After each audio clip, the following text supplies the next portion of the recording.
She looks so good. I love her design so much. It's I don't know, it's so good. I love her design. As the Lanternlit comes around once more, you and Paimon return to a bustling Liyue harbor. Bro, that's it? Bruh, I'm not gonna read that. Not now.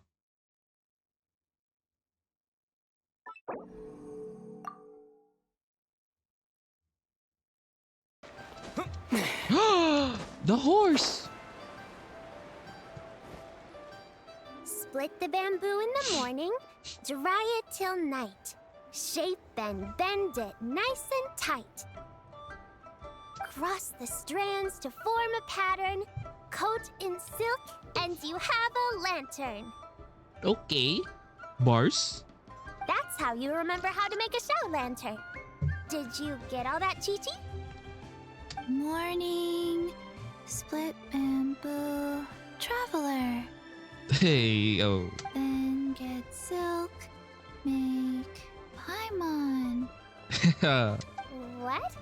No, that doesn't even rhyme. Wait.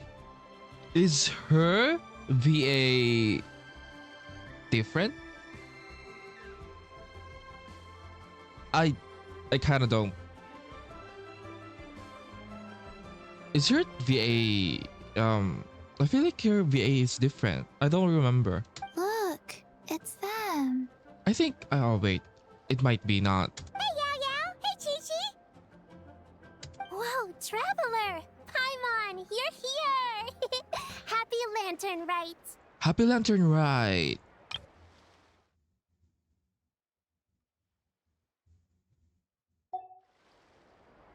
What you up to? I'm teaching Chi-Chi to make Shao lanterns. It's a real test of finger dexterity, so it'll help keep her nice and loose. That is so cute and so thoughtful. Yes, I do finger exercises. Yeah, as you should. Bro, she actually reminds me of that kid from Zibai's teaser. To be a nimble zombie. Wanna try too, you two? Thanks, but I already know how. Thanks, but I prefer to go buy them from Ganeshan. I think we buy them from Ganeshan because I don't know how to make one. Oh, okay. Well, we need a whole bunch this year so it doesn't get too dark at night. What do you mean? Too dark?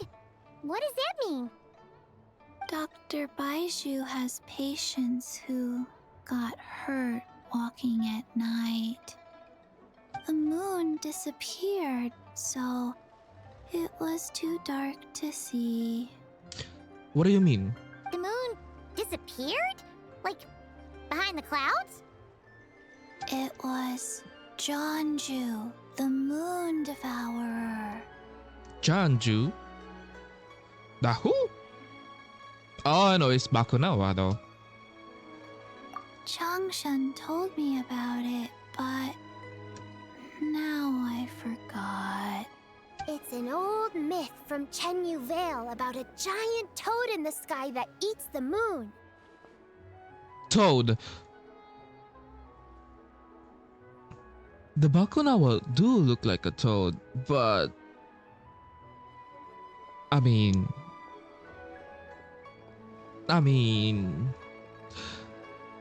What? The moon gets eaten?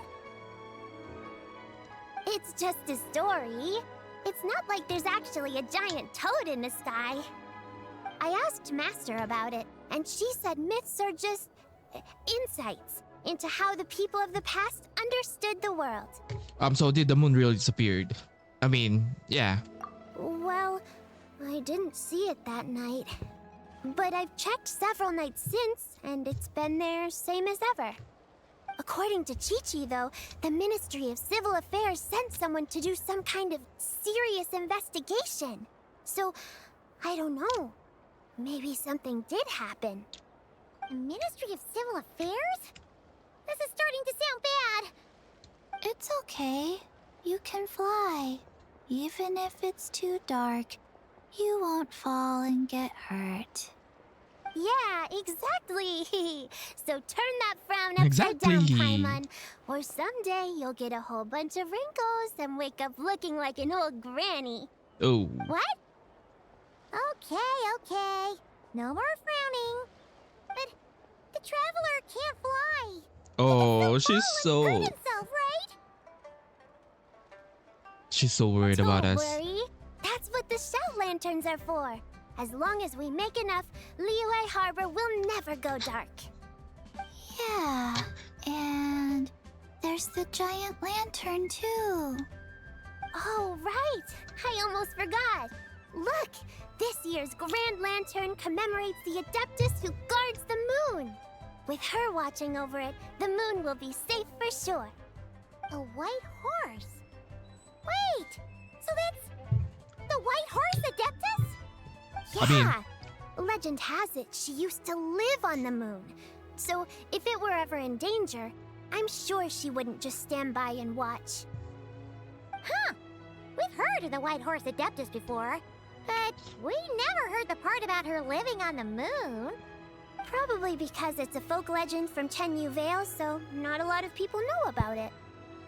But recently, some ancient artifacts were unearthed in Liyue, and the archaeological team even found evidence of ancient people worshipping an Adeptus who lived in a palace on the moon. It's kind of like how we write wishes on Shao lanterns and release them during Lantern Rite. The White Horse Adeptus would descend from the moon in her jade carriage and grant people's wishes. Oh. Ooh, Okay. when did that happen? She sounds different from the other Adepti in Liyue. It must have been a super long time ago, because even Master barely knows anything about this Adeptus. Oh, so Madame Ting has never met the White Horse Adeptus either? Nope. Kinda unbelievable, right? Yanfei said the White Horse Adeptus might even be a made-up legend, just like Janju the Moon Devourer. Yeah, a made-up horse and a made-up toad. You're mistaken, children. The White Horse Adeptus really does exist. Is he part of the Chen? Mr. Liu from the Baiju Guest House. Oh, I thought. How do you know that for sure? Have you ever wondered how the guest house got its name, Yao Yao? Baiju White Colt. So it's named after the White Horse Adeptus? That's right. And that's because one of my ancestors was once blessed by the White Horse Adeptus. Oh, Lu, the Tell us kid, more! Tell us more! the kid in It was Zibai's a long, teaser. long time ago, when this ancestor of mine was still a young girl. She Nah, was I out thought gathering it's herbs Chichi. and accidentally fell off a cliff. But the White Horse Adeptus rescued her. Yes. This girl is the one in Zibai's teaser that reminds me of Chichi. Oh, that's it? Paimon was expecting something a bit more special. We've heard a whole bunch of stories like that before. Patience, young one. Let me finish. After the White Horse Adeptus saved my ancestor, she told her a story about the moon and the ancient kingdom of Langan. My ancestor was so captivated that she completely lost track of time. So much so, in fact, that when she returned to her village, she found nothing but a desolate ruin in its place. The It was Guili as Assembly if, without her knowledge, countless years had passed in the mortal became world. Guili Plains. Yes. Thank you. The most extraordinary part of all It's is juicy. that it turned out to be a dream. It's so When she juicy. woke up, she found herself at the bottom of the cliff, right where she had fallen. Other than her medicine basket, now filled to the brim with rare herbs, it was as if nothing had happened. Until out of nowhere, a horse's whinny echoed through the air. And when she looked up, she saw a pristine white horse leaping over the cliff. Thank you for A white horse leaping summarizing over it. the cliff. Wow, that sure is a crazy story. But now, it's starting to sound a bit too far-fetched. Nah, it's not. There's no horrors into that right now. Another skeptic. You sound just like my son. But I know it's true. Ancestral records don't lie. Wait, so your son doesn't believe it happened? Don't get me started. Not believing is one thing, but he even wants to change the name of our guest house. It's a disgrace, I tell you, a disgrace. Why does he want to change the name? I mean, Well, it was getting about time for him to take over the guest house. And what's the first thing he does? Starts going on about how the name doesn't attract enough customers and how we're losing business to Wangshu Inn. girl, Can you believe that? As if Baiju Guest House and Wangshu Inn aren't miles apart from each other. Oh, what about something like the Geo Lord's Rest? Paimon bets that would get people through the doors.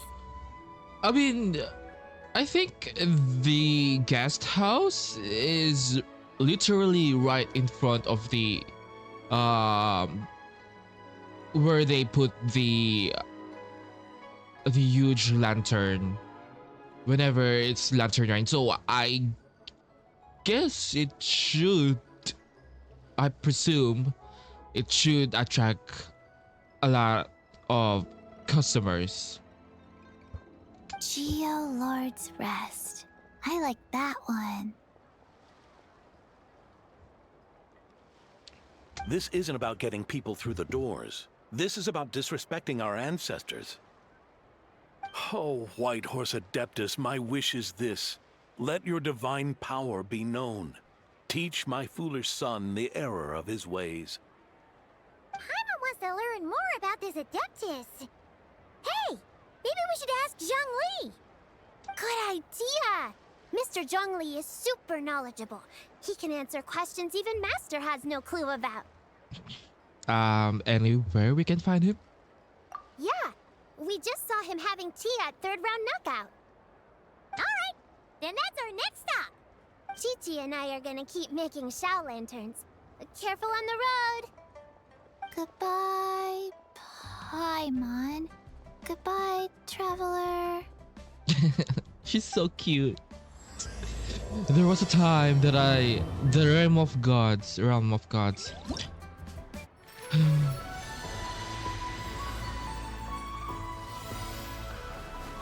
Ooh, that is so sick. She's there. Ooh. Mr. Zhongli is having tea at third round knockout. Good luck. Eh?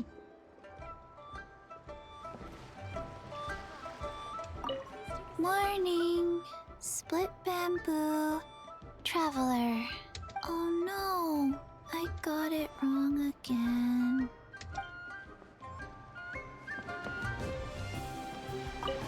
May the White Horse Adeptus bless us and watch over our business. Oh. Oh?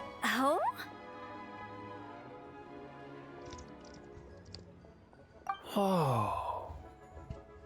Curious. Curious. Impressive, right? What's with all the commotion over here? Oh, Traveler and Paimon! Perfect timing! I have something amazing to show you! What? What is it? Huh? What the?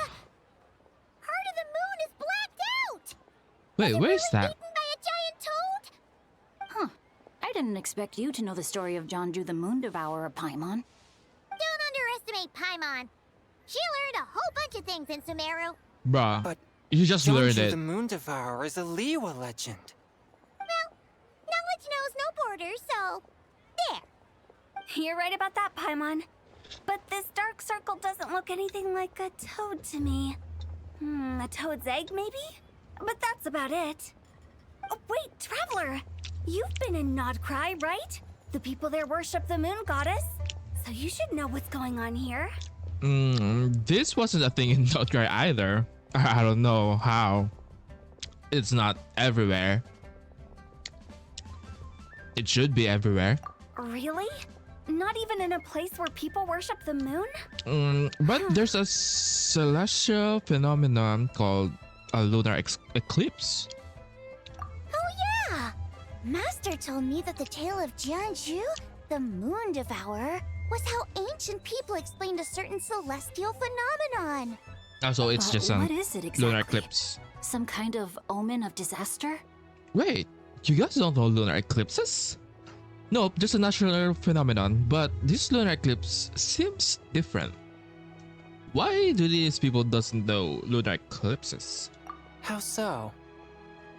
A lunar eclipse usually starts from the outer edge. Oh. Yes. But in this picture, the moon is being covered from the center. So Oh, yeah. this can't be a normal eclipse. Then it's still an omen of some impending calamity? So they do have lunar eclipses. How so?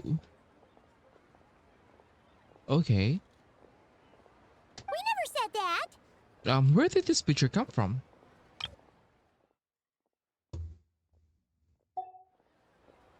Ugh, some crazy customer left it at the restaurant. Just thinking about it gives me the chills.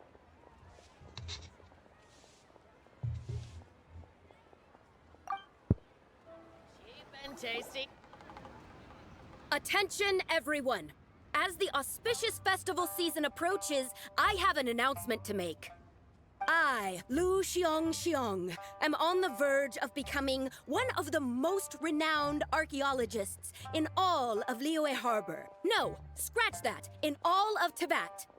Even though I never trained at a prestigious academy, I've still managed to dig up tons of treasures. And I understand practically a whole dictionary's worth of big words, too. Like my pops always says, no pain, no gain. And I haven't had it easy, that's for sure. So, it's Girl. definitely my turn to make a name for myself. No pain, no What's to do gain. with her? No idea. Maybe she ate a bad batch of perch stew? What? You don't believe me? I'm telling you, I dug up treasures from the ancient nation of Langan. I even got a picture of Jeonju devouring the moon.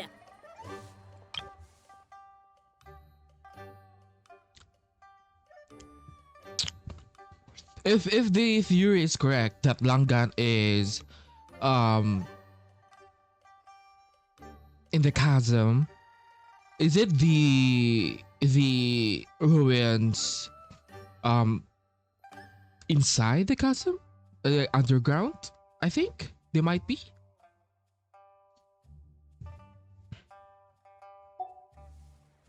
Longon?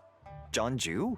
What is she even talking about? Maybe she's possessed or Sounds something. like she's a few perches short of a stew, if you know what I mean. So what if blackback perch stew is my favorite? Stop talking about me like I'm not here. Whoa, what are you doing? You're just a stupid, ignorant man, and I'm gonna kill you. Young lady, you need to calm down. Girl, What? You have so no match. You're looking down You're on no me now match. too? How about I take you both No. out then? No. How does that sound? no. This is a place for dining. If you wish to take me out, you'll have to do it elsewhere. Don't act like you're better than me. Do you know who I am? I'm about to be the most famous archaeologist in all of Liyue. No, Tibet. Show me some respect. It's respect you want? Very well. For the sake of the other customers, we'll do this your way. No. What? So Shen has started the fight? No, it's not She though. had no choice. The woman pulled a shovel out of nowhere and started going crazy, flipping tables left and right. She even injured 2 other customers. Shenna did what she had to do to restrain her, then took her to the Ministry of Civil Affairs. Okay, that lady reminds me of you know, Rare and like Felindis. Their issue was with the Abyss is that they enhances the obsession of of their desires. So Rarir became insane because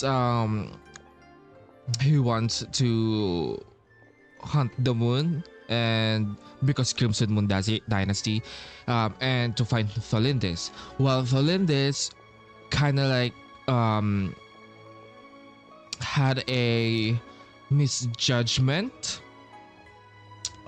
during the opening of the moon gate, because the abyss enhanced her desire to go back in time, so she leapt through the moon gate. So I feel like this lady just reminds me of that. It feels like that lady is, you know, her obsession is unstable, or maybe the abyss might be actually at play here. I don't know. Maybe not, but it's suspicious, and it reminds me of that. Thank goodness Aunt Shenhe was there. Or who knows what might have happened. Yeah. I started cleaning up after all the commotion, and that's when I found this photo.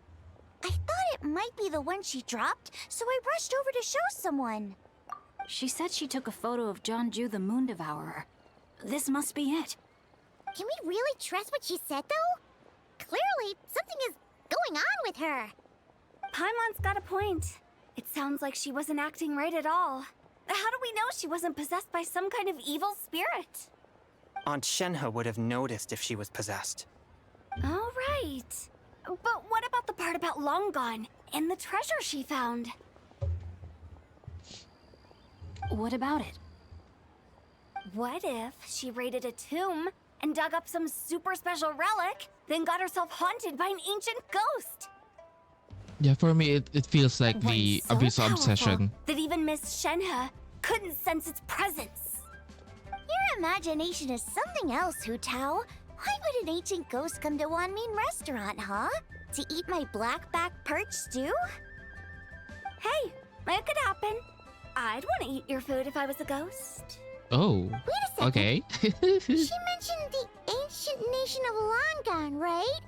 Langan, Paimon's heard that somewhere before. from the Lu You know guy. what? My brother mentioned that some ancient artifacts were unearthed in Liyue recently. Mostly colored glass, fine jade, and bronze relics. Some of the text inscribed on them has already been deciphered. There were some poetic verses, but the word Langan popped up as well. Wait, So, does that mean this Longan place is real?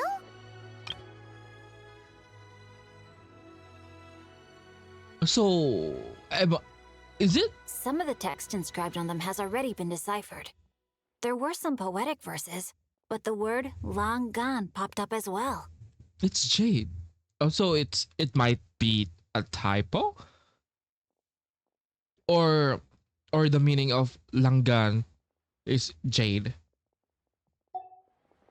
Still, Paimon knows we've heard the name somewhere before. Do you remember, Traveler? Girl, is this Dora the Explorer, the owner of the Badger Guest House? Literally just mentioned it like maybe 10 minutes ago. Right! His ancestor heard about it from the White Horse Adeptus. The White Horse Adeptus? Oh, so you must have been to see the giant lantern already. Yep. And it turns out that the White Horse Adeptus is super mysterious too. Even Madame Ping hasn't met her. Wait, I thought she was the gold-eyed Celadon Mare of the Eight Adepts. That's just the interpretation you believe in, Hu Tao. There are other theories out there too. The elders of Qingce village believe that during the Archon War, a white horse leapt from a clear spring, transforming into an Adeptus who aided Rex Lapis in battle. In Chenyu Vale, some of the tribes take her to be the daughter of time and trace her deeds to an even earlier era. Yet in She other might ancient be. texts, including the She might relics as I well. just mentioned, she appears as an emissary who listens to mortal wishes, bestowing the blessings of the heavens and moon upon the mortal realm, which is why we write our wishes on Shao lanterns. complicated. So what's the verdict? Which version is the truth? Maybe everything was the truth. I'm afraid there's no definitive answer to that. You two have been all over Tevat. Do you have an idea? Maybe. Nope, sorry. We were actually on our way to ask Zhongli. He knows even more about this kind of stuff than us. Ah, looking for a consultant, huh? He's having tea with Miss Linlong. Shigu Antiques is hosting an exhibition tonight. Lin Long. An exhibition? For Wait. what? Okay. I kind of remember that name. All those antiques Sing Show just mentioned. So if you head to the big ship docked in the harbor tonight, I'm sure you'll find him. Thanks, Urao. We'll check it out. So, where to next? How about we go to the Ministry of Civil Affairs to ask about the White Horse Adeptus? We might be able to find out more about the recent moon situation, too. If you're heading to the Ministry of Civil Affairs, could Wait. you give them this picture for me? So where to next? How about we go to the Ministry of Tax?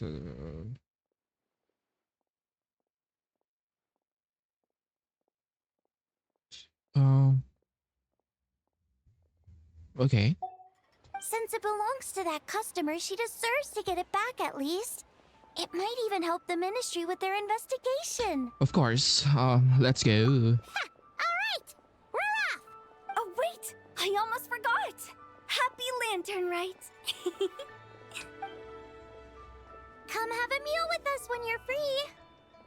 We'll be there, or we'll be... square. Thinking about it now, could it be possible that photograph was a fake? A fake? You mean like the customer fabricated it to gain academic recognition? Nice one, Chongyun. I never even thought of it like that. How about we go check out that place tonight? I know exactly where it is. All right. I'll get scolded if I get home too late. Live a little, Singcho. You act like this is a first for you. Worst comes to worst, we'll get Xiangling to cook you something delicious, okay? Well, when you put it like that, I suppose it's worth the risk. You were just waiting for the promise of free food, weren't you? Fine. It's a plan then. We'll meet up tonight. I miss Liwe so much. Wait. Okay, I need to prepare myself for Kuching's voice acting. Your grandfather is of the same opinion, Miss Lanyan. Yes. On Lanternlit, the moon shall go dark. That's what the signs are indicating. Celestial observation isn't Grandpa's strong suit. But he discussed it with several other elders from our clan, and their conclusion was the same. It's consistent with the information we've received from other sources as well. Wait. It's different. It might be. You mean the whole thing? About the legend of Jonju the Moon Devourer? Happening in real life? Yes, that's one of them. Wait, okay, I feel like her voice is So it's true. okay now, I I think. thought it was just a rumor. It's true. But right now, the bigger issue is that all our sources indicate the phenomenon's gonna happen again. I'm not sure this bodes well. Let's remain optimistic for now. We're making progress interpreting the artifacts, and Ganyu is consulting with the Adepti as we speak. Besides, apart from the incident at Wanmin Restaurant, there haven't been any other moon-related disturbances. Ningguang, Kuching, and Lanyan, you're all here! By the way, this is the only time we see Lanyan again. The last time is Lanternlit. Oh, Traveler! And Paimon! It's been a while. Happy Lanternlit. Yes, happy Lanternlit. What brings you here, though? I thought you'd be in the harbor enjoying the Shao lanterns. No, I still don't like her voice, apparently. You're certainly not the type to visit Yujing Terrace for no reason. Is there something I can help you with? What? We're not allowed to just drop in on our friends during the festive season? I was only teasing. You're welcome to visit us anytime you wish. Happy Lanternlit. Happy Lanternlit. Oh, and about all the moon business you were just talking about? We have something to show you. Here, take a look! Whoa! Something really did take a chunk out of the moon. Wait, is it... Girl... I feel like that's the prison were... Or is it Tibet? No, it's not Tibet though. I thought it's Tibet Shadow, but it's not. Wait, it might be. No, but like...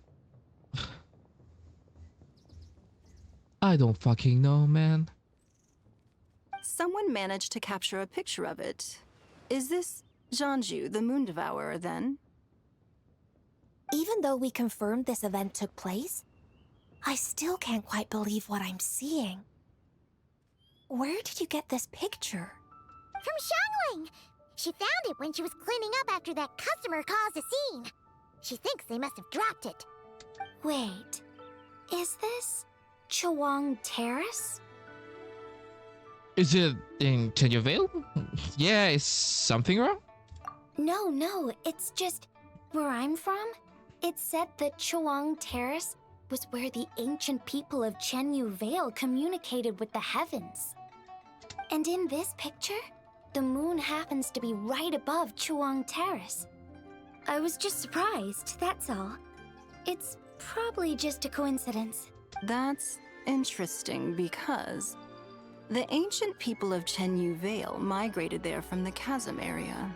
Oh, so that's why.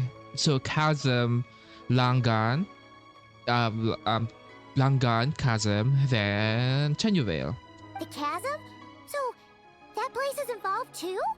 According to our investigation, that customer you just mentioned, Lu Xiangxiang, her father and grandfather are merchants in Liyue Harbor, and her mother and grandmother grow tea in Chaoying Village. A few days ago, she left her home in Chaoying Village to join a civilian archaeological team funded by Hoishan Hall, and ended up excavating some artifacts in the chasm area. These artifacts were then entrusted to Shigu Antiques and are set to be featured in an upcoming exhibition.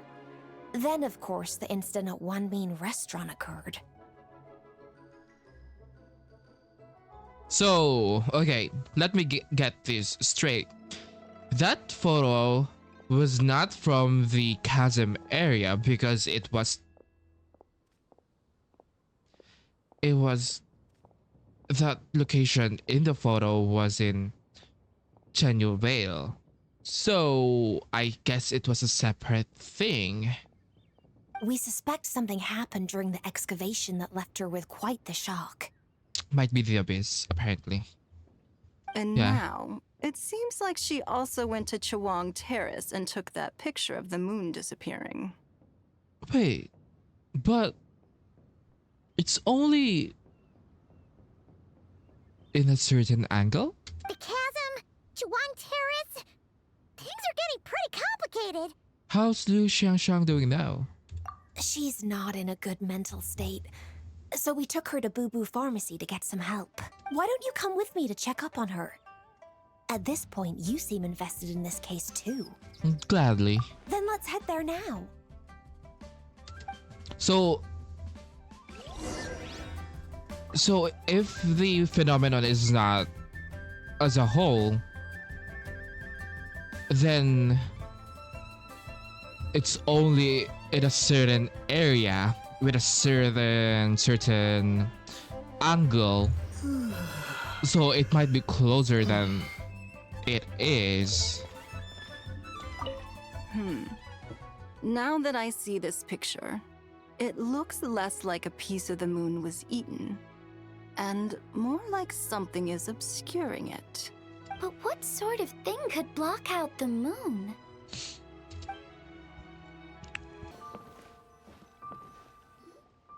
Ah, Lady Yuheng. Oh, and the Traveler and Paimon are here as well. What a pleasant surprise. Happy Lanternlit. Happy Lanternlit. I hope we're not interrupting Dr. Baiju. Not at all. I assume you're here to see the patient? Unless it's urgent, however, it would be best not to disturb her rest. Is her condition really that bad?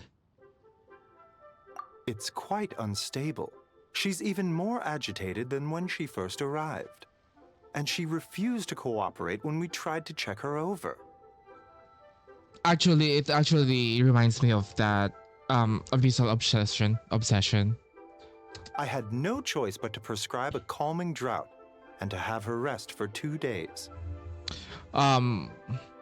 Yeah. So she's getting worse? That isn't the news I was hoping for. It's just a precaution.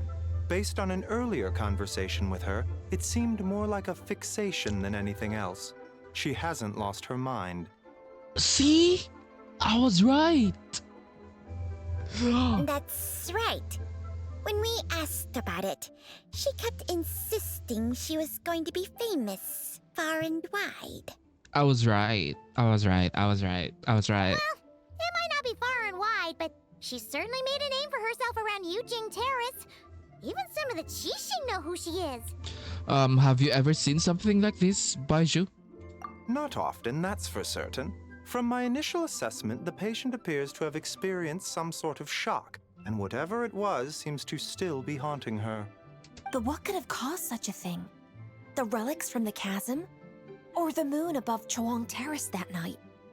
Come back in 2 days, and you might just have your answer. I suppose that's all we can do for now. We'll take our leave then, Dr. Baiju. Of course. If you need anything else, don't hesitate to stop by. Speaking of those relics from the chasm, aren't they being featured in an exhibition tonight? That's right. Are you planning to attend? Yeah, we wanted to have a talk with Zhangli anyway, and now Paimon's even more curious about these relics. Would you like to tag along? You're busy. I would, except every item in the exhibition had to be registered with the Ministry of Civil Affairs.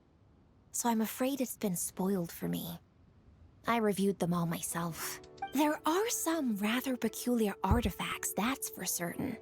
We're still working on decoding the ancient text that appears on them. Yeah, the word jade appears a whole bunch, doesn't it? Huh? How did you know? Shincho told us. He said there were some ancient poems on them, too. He's quite well informed, isn't he? Well, he's right. We believe they're direct references to the ancient nation of Long Gone. Long gun. As for the other text, instead of regular poetry, it seems to be more like ceremonial language used to worship the moon and the gods. Apparently, it's a long gun. Oh, okay. The moon and the Not- gods? Well, looks like it's almost time for the exhibition. You two should head over. There's an usher at the harbor who will lead you to the venue. Do we need an invitation? Not at all. The exhibition is free to the public. The people of Liyue have a great respect for our history and are eager to learn from it. Plus, the exhibition is being organized by Linlong, the owner of Shigu Antiques. As far as I know, it's been a long-time goal of hers to hold a cultural exhibition of this scale, where people can learn all sorts of information about the past. Guess we're in for a real treat tonight, then. Yes, have a great time. There's still more artifact decoding work I need to finish, so we'll have to part ways here. After seeing the picture you brought, there's a few ideas I'd like to follow up on. You're hard at work even during festival season? Huh. You haven't changed one bit, Keqing. I'm simply fulfilling the responsibilities of my position. That's all. All right, I should get going. See you later. I still don't like her voice. Well, guess we should head over to the harbor and find that usher. Usher? Usher? Please show me your prescription. If you're looking to talk to Lu Xiangshang, you should come back in 2 days. Man.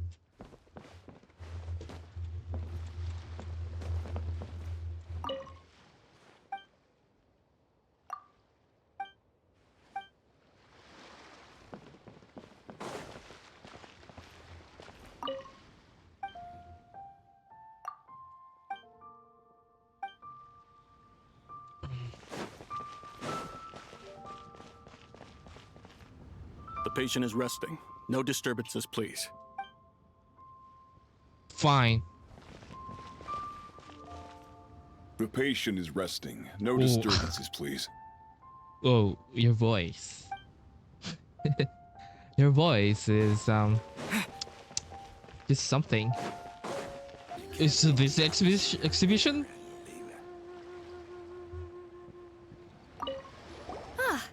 Here for the exhibition? I can take you aboard. Oh, okay. Yes, please. After you.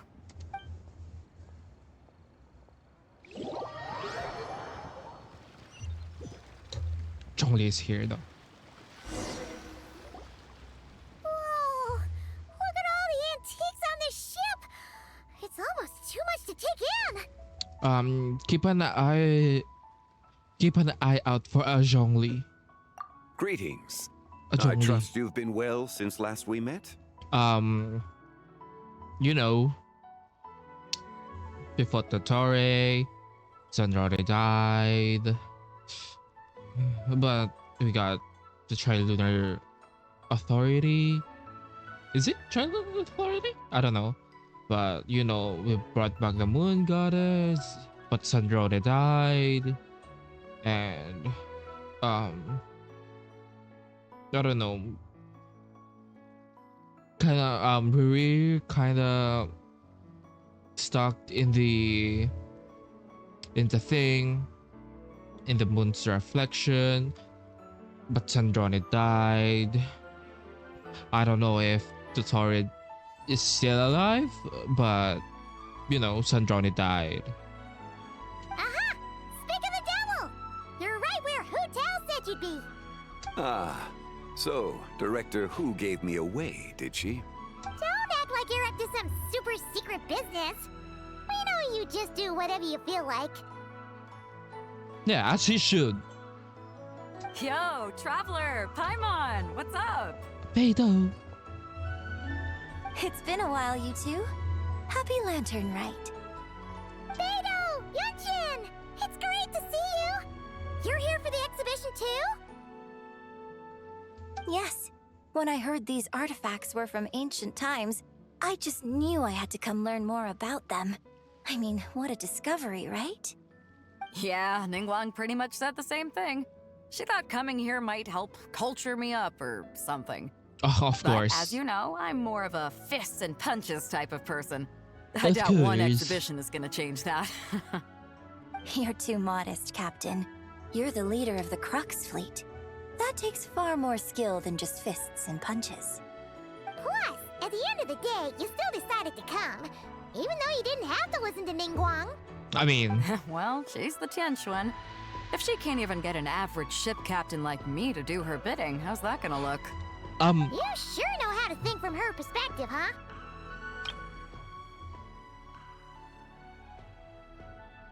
so what's the pay this time? What's the pay? I guess I do. Anyway, how's everyone enjoying the exhibition? They're so gay. I heard that if you see something you like, you can negotiate the price with the owner and take it home. Wait, so we can buy this stuff? Indeed. Although Shigu Antiques is hosting this exhibition, many of the items come from private collectors. As long as both parties reach an agreement, you can make an offer of mora or an equivalent trade. Well, shall we continue our conversation as we look around? Let's go! Paimon's super curious about all this stuff.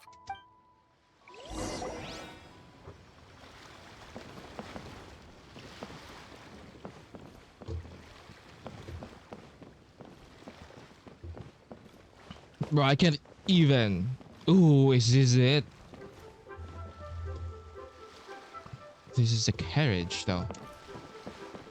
Bro, I can't even get some information.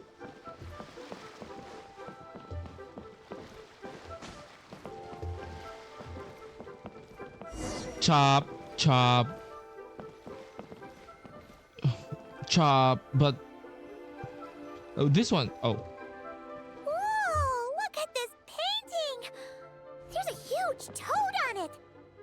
toad. Huh. This material is quite unusual. It doesn't look like paper. More like silk or some other kind of fabric. It actually reminds me of, I don't know, Bakunawa, man. I'm so sorry. I can't stop thinking about it. Yeah, I was thinking the same thing. I know Bakunawa is literally in Natlan, but I don't know. Well spotted. This is a painting of Janju, the Moon Devourer, made primarily with mulberry silk. Such craftsmanship is rarely seen in modern-day Liyue. They should buy it. You should buy it. Janju the Moon Devourer! Paimon knew it! That toad made it super obvious. What's that? A new dish at Wanmin restaurant? No! It's a kind of lunar eclipse. You heard about how the moon disappeared recently, right? Wait, oh, so it actually disappeared recently. Oh. Oh, yeah.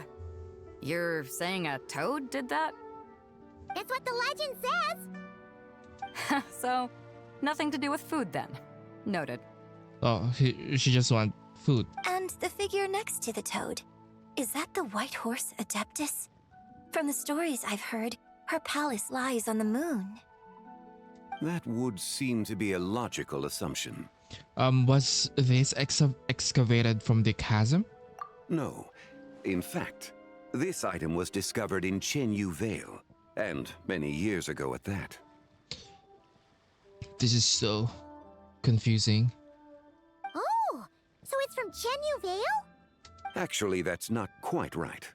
You see, this painting is primarily comprised of mineral-based pigments, such as cinnabar and azurite, which are usually found within stratified rock. Sir, stop being a nerd. This suggests its place of origin may very well have been the chasm. Oh, maybe it was made at the chasm, then transported to Chenyu Vale. You could have just started with that. You're as knowledgeable as ever, Mr. Zhongli. I had only ever heard the legend of Janju the Moon Devourer, but now seeing it depicted in this painting, I wonder, if I purchased it, perhaps it could serve as inspiration for a new opera. Though I'm not quite sure who the painting belongs to right now. A splendid idea, Miss Yoon. Perhaps in lieu of Mora, you could offer the lyrics to said opera as recompense. The lyrics? But to whom? Is he the owner? Why, to me, of course. I am the owner of this painting after all. Wait, so you're one of the private collectors of the exhibition? No wonder you knew so much about the painting. But lyrics in exchange for a precious antique? My work could never possibly be of equal value. I don't know about that. I'm not much of a scholar, but even I know your operas are in a league of their own. An astute observation, Captain Beto. In my possession, this painting is nothing but a lifeless artifact.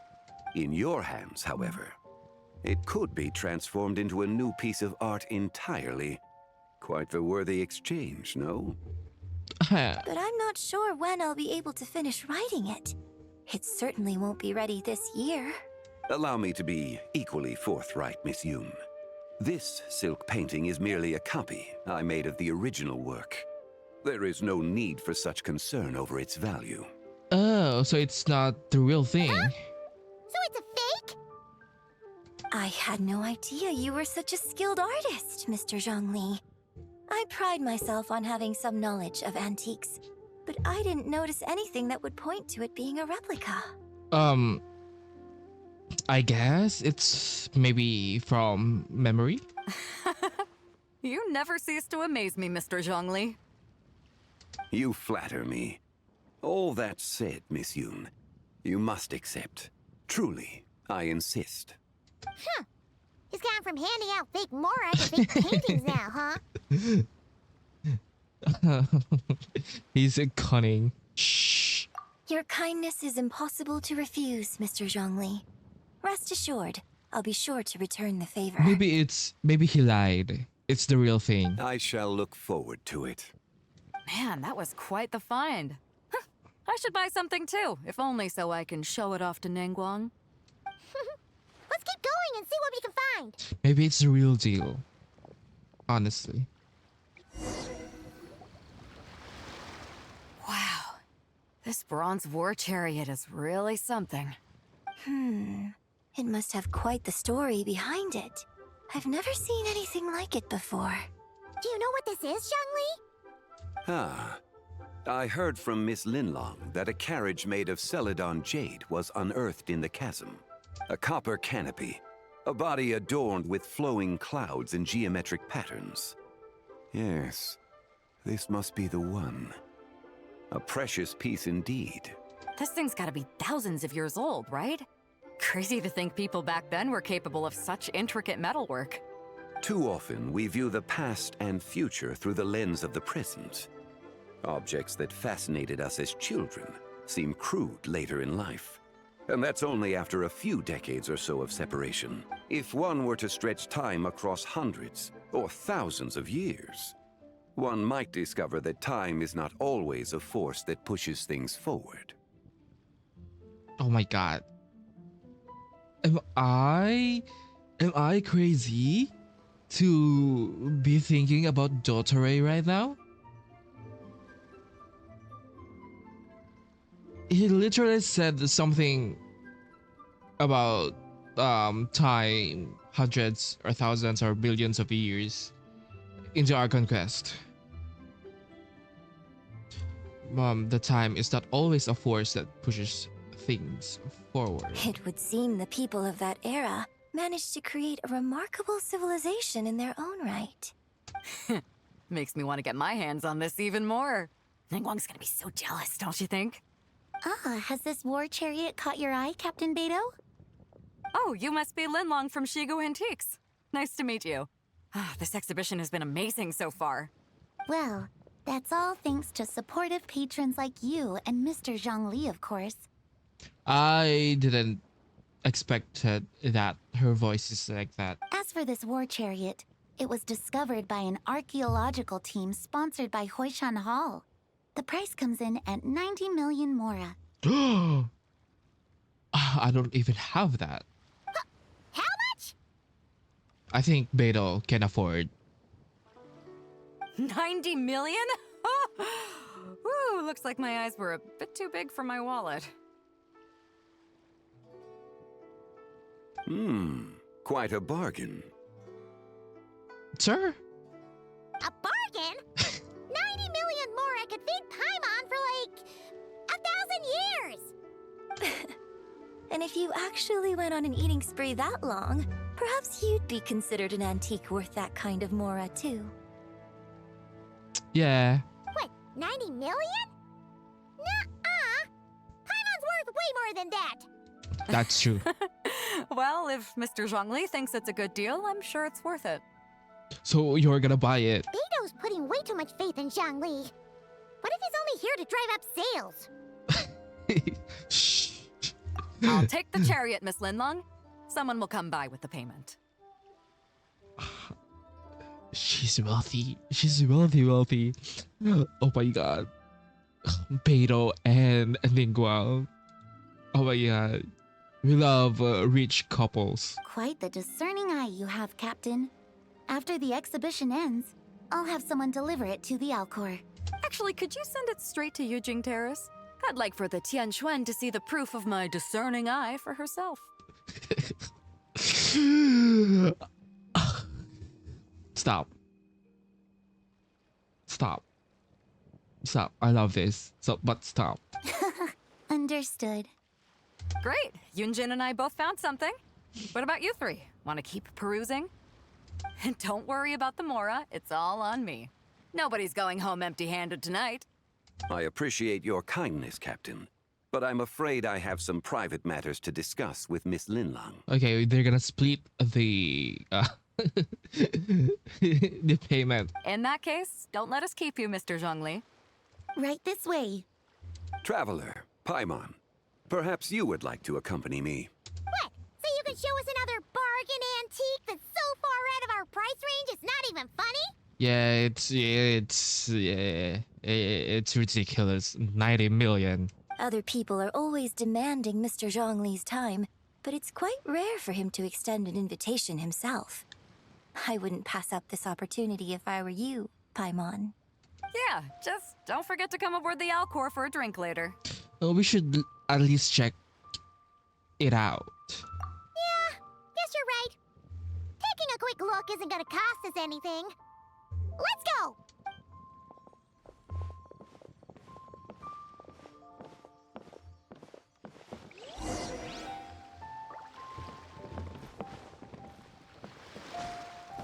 Where you at? Yunjin?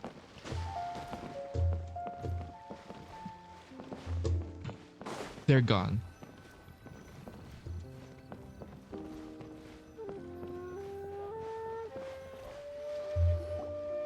These are all the jade pieces that were found, Mr. Zhongli. Wow! So many styles! What kind are these? These are a type of ceremonial jade. You're familiar with Chenyu Vale's rain jade, right, yes? Yes. Oh, yeah! The world quest. So these pieces are all used in the rain jade ceremony? Well, you may not know, Paimon, but before the rain jade rite came into practice, Chenyu Vale was known for a different ceremonial tradition that also involved jade. Yeah, probably at the chasm. The bee is used to honor heaven, Bee. the song to honor earth, the gui Song. to honor the east, Gui. the jiang to honor the Jiang. south, the hu to honor the west, and the huang to honor the north. These form the 6 ritual jades. B, Song, Gui, Zhang, Hu, Huang.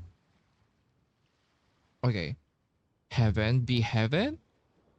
Song, earth, Gui, east, south, west, honor the north. The who? The who? Okay. It's unfortunate, however, that Miss Linlong's set is missing both the gui and hu pieces. Oh, I know. These jade artifacts are from such an ancient time. It's proved difficult to track them down, even for our establishment. We're gonna find it for you, man. No matter. You happen to have precisely the piece I was looking for. Huh? This broken jade token? I didn't expect this to catch your eye, Mr. Zhongli. It What is isn't it? one of the 6 ritual jades. An affect belonging to an old acquaintance of mine. Oh, okay. An old acquaintance? One of your collector friends, Mr. Zhongli? You could say that. Traveler, take a closer look.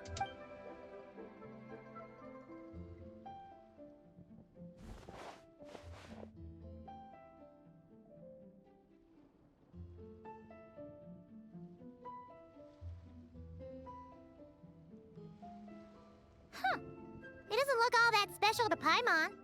Just seems like a broken artifact. There's a crescent moon. Wait.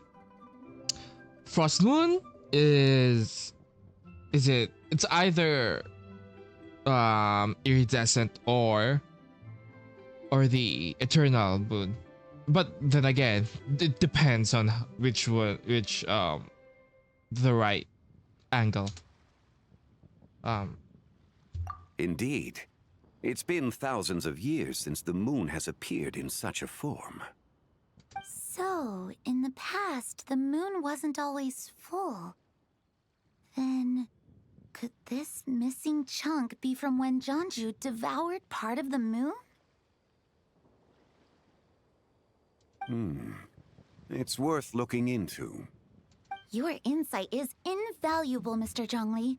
I had no idea how special this piece was. Since it has caught your interest, allow Shigu Antiques to cover the cost. Damn, it's free. Oh, that is far too generous, Miss Linlang. Not at all. I've always wanted to give people a chance to appreciate these snapshots of history. So, holding an exhibition like this has been a lifetime wish of mine.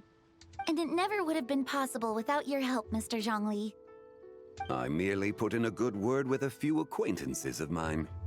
And it had a profound impact. Without your recommendation, I doubt half of these collectors would have come to the exhibition. So, on both a personal and professional level, I owe you my thanks, Mr. Zhongli. Wow! Zhongli actually did something useful for once. Though that is so rude.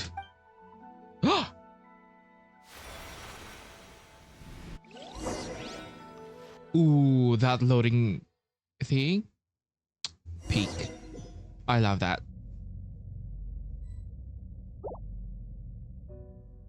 What just happened? How did I get here?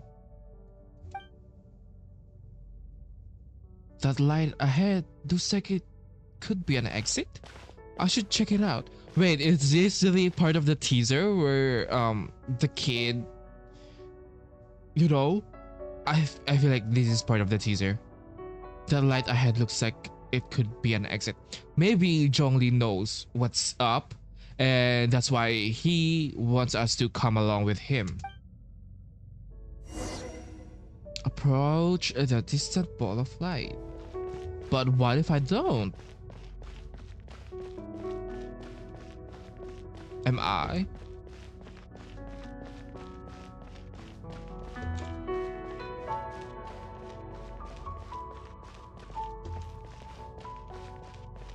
I don't think.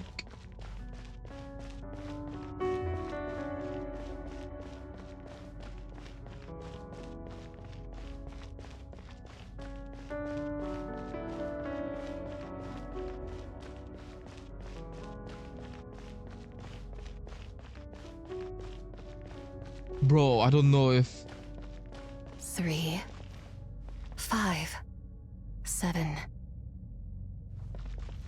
3, 5, 7. Bro. 3, 5, 7. 11, 13, 7. 17. Who said that? 19, 23, 29. 31.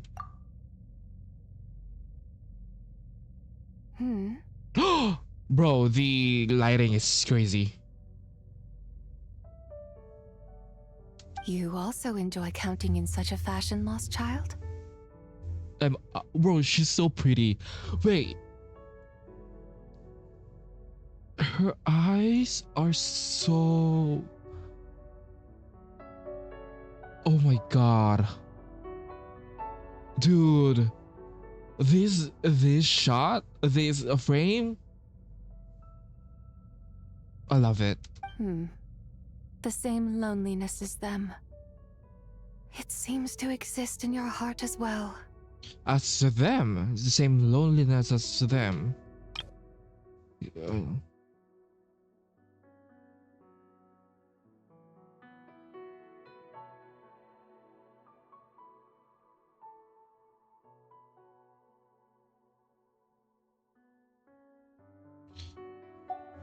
Who are you? Me? I'm sorry, I don't remember. Bro, her model is so good. What is this place? The shadow of the moon? Or a dream of time? Shadow of the moon. I'm sorry.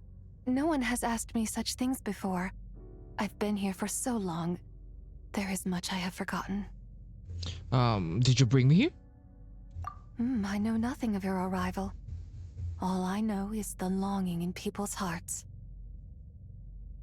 Bro, I love her design so much. Yet, I sense the moonlight's guidance within you, child. Perhaps that is what brought you here. The moonlight's guidance. Does she mean Columbina? You seem confused. Perhaps I can help in some way. How do I get out of here? The path home is... that direction. I believe someone told me that before. Why don't you come with me, man? But I was never able to reach the end.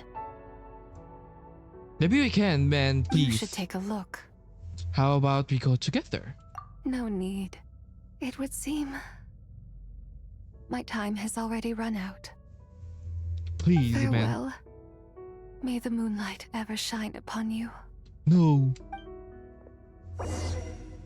Stop.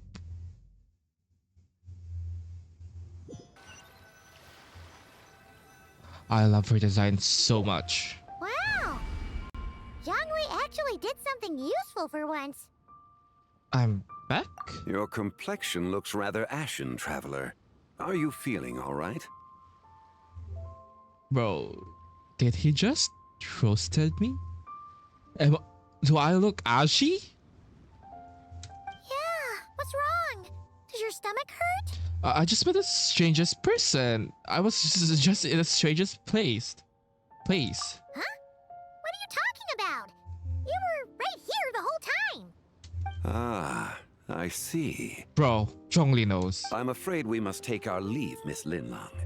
My friend has taken ill and I must escort him to get some rest. Of course. Traveler, Paimon, please, come with me. Ah, yes. Regarding the payment for the Jade Token. Charge the expense to the Wangsheng Funeral Parlor if you would. You already the payment of the Jade Token. I thought it's free. So you don't like free things, but you want to charge it. Okay. No, the funeral parlor.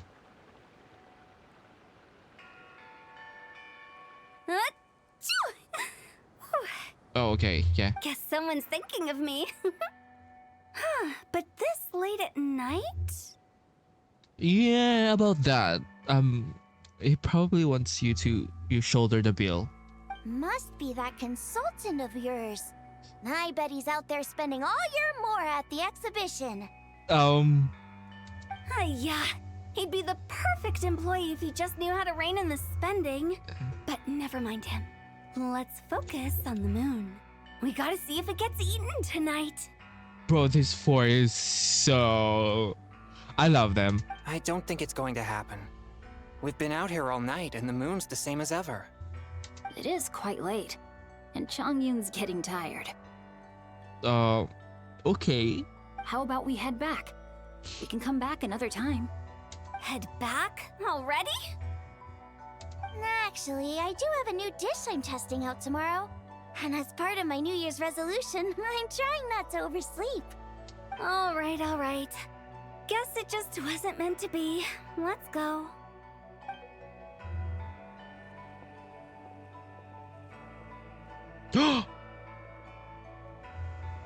When the sun's out, bathe in sunlight. When the moon's out, bathe in moonlight. Dude, stop. What's happening?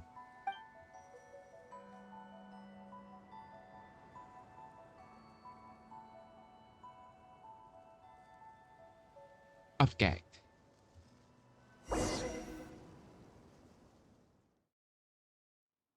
Stop. That is so good. Wait, aren't we going to rest? Why did you bring us here? We're gonna throw the relic into the ocean. Because I imagine the traveler would like to know what just happened to him. I imagine the traveler would like to know. Oh, right. Ugh, Paimon's confused, though. She could have sworn you were there the whole time. Explain your mysterious encounter in that strange place. Possible. It sounds like his spirit formed an inexplicable connection with the being in that space. Was it the horse Adeptus? Ah, you suspected from the beginning, didn't you?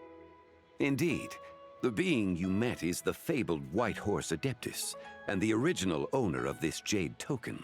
Her name is Zibai. Zibai. Wait, does that mean she's inside this token? Wait, is she? No, she does not reside within this token, but rather within the moon's shadow. This token is merely a medium. Oh, wait. If actually if it's lunar eclipse, then the hole is Tivat. The hole in the moon. It might actually be Tivat, and then the shadow casting. Okay, I don't know, man. The moon's a shadow. What do you mean? Word has it you accomplished quite the feat in Notcry. You and your friend brought the frost moon back to Tivat. Word has it. Okay. Tell me, did you ever wonder about the other moon? The one that hung in its place for thousands of years? Tell me, did you ever wonder about the other moon? What do I mean by that? We never really thought about it, but it must have been a fake, right? A fake moon! I don't fucking know. I thought... Oh my god, this is so confusing. Indeed, it was false. Yes. Its true nature, nothing but a projection of the moon. It also happens to be the prison that confines Zibai to this day. It's true, the nature, nothing. Fine, yes, it's understandable. The white horse Adeptus is trapped inside that projection? Then we need to rescue her! But the moon in the sky right now is the real one, right? Where did the fake moon go? And why can't Paimon see it? With the return of the true moon, the shadow naturally lost its place in the heavens. Now, it is disintegrating bit by bit. It's a process that comes and goes. When it occurs, it looks like the moon is being obscured by a black shadow. But when it stops, the shadow disappears and becomes invisible to the eye. Wait, this is confusing. When it occurs, it looks like the moon is being... It is confusing because we just literally... This is confusing. With the return of the moon, the shadow naturally lost its place in the heavens. Now it's bit by bit. It is disintegrating bit into parts. Okay. When it occurs, it looks like the moon is being obscured, but when it stops, the shadow disappears. It's invisible. But the moon was cast out a long time ago, and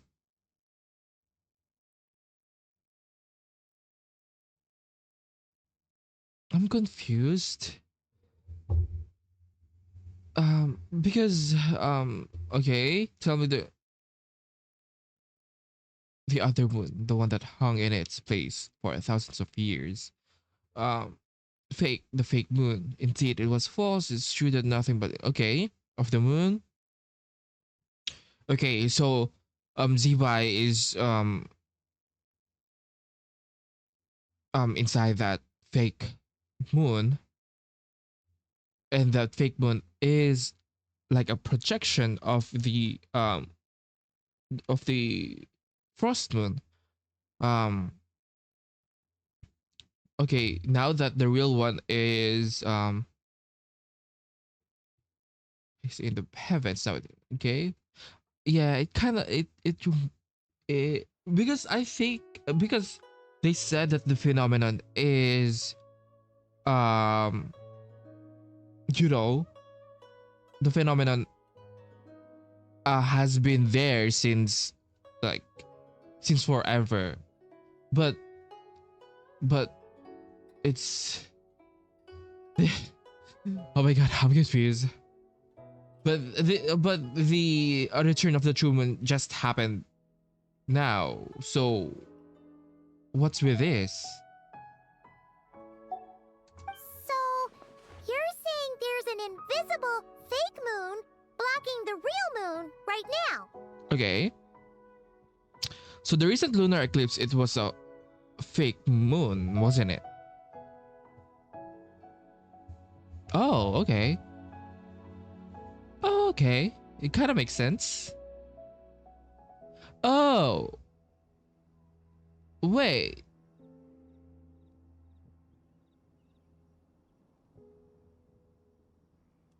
So okay. Indeed. Okay, this is not what Paimon was expecting. You said it's disintegrating. When will there be nothing left? My hypothesis is that people's wishes could be what trigger the periods of disintegration. After all, when you experienced that episode just now, it was precisely when Miss Linlong spoke of her own wish.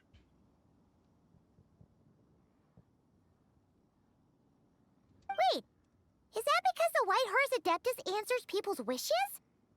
The legend must be true then.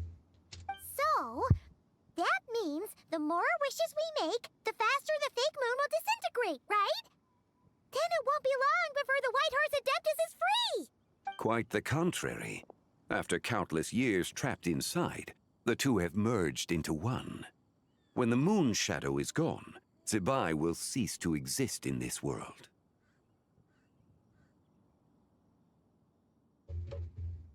Cease to exist. Yeah, oh, that no. actually. So, by bringing the moon back, we actually hurt the White Horse Adeptus? Do not burden yourself with such thoughts. Because of your actions, a promising opportunity has presented itself to us. Let us not forget, what is crumbling is also precisely that which imprisons her. So there's still a way to fix this. Yes, and that is why I invited you here tonight. Your connection to that broken jade token confirms that you can do what I envision. However, while I had hoped to receive your assistance, this matter could have significant ramifications. I must admit a certain reluctance to implicate you in more of Tevat's secrets. Often, the deeper one's knowledge of such matters, the harder it becomes to extricate oneself from them. I mean, he said that it's their home now. You are someone who once traveled through the boundless sea of stars. I cannot help but wonder, perhaps it is wrong for your fate to become too entangled with the fate of any one world. Maybe Zhongli is the same as us. Such is your conviction, then. Since journeying beyond Lille, you have had ample time to reflect on these matters, it would seem. Yes, so tell me what I need to do. Very well. The first secret I must reveal is that Zibai has long since passed away. The being within the Shadow Moon is merely one of the 3 deadly selves she severed before her death. Excuse me? The first secret I was revealed is Zibai has long since passed away, so she's dead. The being within the Shadow Moon is merely one of the 3 deadly selves she's severed before her death. So it's like Luonotar. Perhaps? Wait, the White Horse Adeptus is dead? Weren't you supposed to tell us how to fix this? Now it just seems even more impossible. Please, remain calm, Paimon, and allow me to explain. The 3 deadly selves is a practice used by those engaged in spiritual cultivation. The intent is to sever the three vice-laden mortal selves to reveal one's true, pure self beneath. However, Zibai's three selves are more complicated in nature, because in the moment before her death, someone preserved the shattered essence of her soul and placed the fragments within her three deadly selves. I'm confused. Okay, someone preserved the shattered essence of her soul and placed the fragments within three deadly cells. If we retrieve the three fragments of her soul, there is a chance we can restore her presence in the mortal realm. Okay, it's the... I think it's Sarath. So that means we can bring her back to life? Yes, provided we retrieve the fragments of her soul's essence from the three deadly selves. Yes, provided we retrieve the fragments of her soul's essence. I'm guessing I just met one of them. Indeed. The being you encountered was Zibai's first deadly self, Ziju. After Zibai's death, she ascended to the heavens and became one with the Shadow Moon. The essence that resides within her is a heavenly soul, also known as Taiguang. Thus, this self is the closest to Zibai's true nature. Within her is the... Okay. Okay, I don't know. That said, because she is trapped within the Shadow Moon, we have no choice but to seek out the other two soul essences first. Then we can unite them as one. Okay, so where are the other two? Her second deadly self is called Ziju. After Zibai's death, she fell into a slumber deep beneath the earth in what is now known as the Chasm. Gigi. The essence within her is the Earth Soul, also known as Shuangling. She is the self that inherited most of Zibai's memories and wisdom. Okay. Shuangling.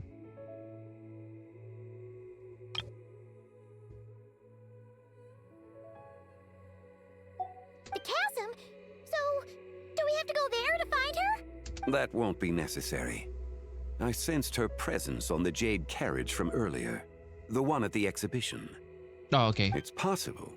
The return of the Frost Moon awakened her, and she emerged from the chasm alongside that batch of ancient artifacts. Wait! That must be why you agreed to help with the exhibition! To investigate the artifacts! Indeed. So in truth, Miss Linlong was the one who helped me. What about the last deadly self? The third deadly self is Zichao. Zichao. The essence within her is the human soul, also known as Yojing, Zibai's shade. Thus she is the most free-spirited among the three. She lent me her aid during the Archon War 1,000 years ago. But later, as her powers waned, she retreated into the mountains. Oh, so this one is actually her. This is the one that maybe Zhongli met. I imagine finding Zichao should prove the most troublesome. So I shall take it upon myself to track her down. So, we need to find the second deadly self, right? But where do we even start? I thought the second one is in the chasm.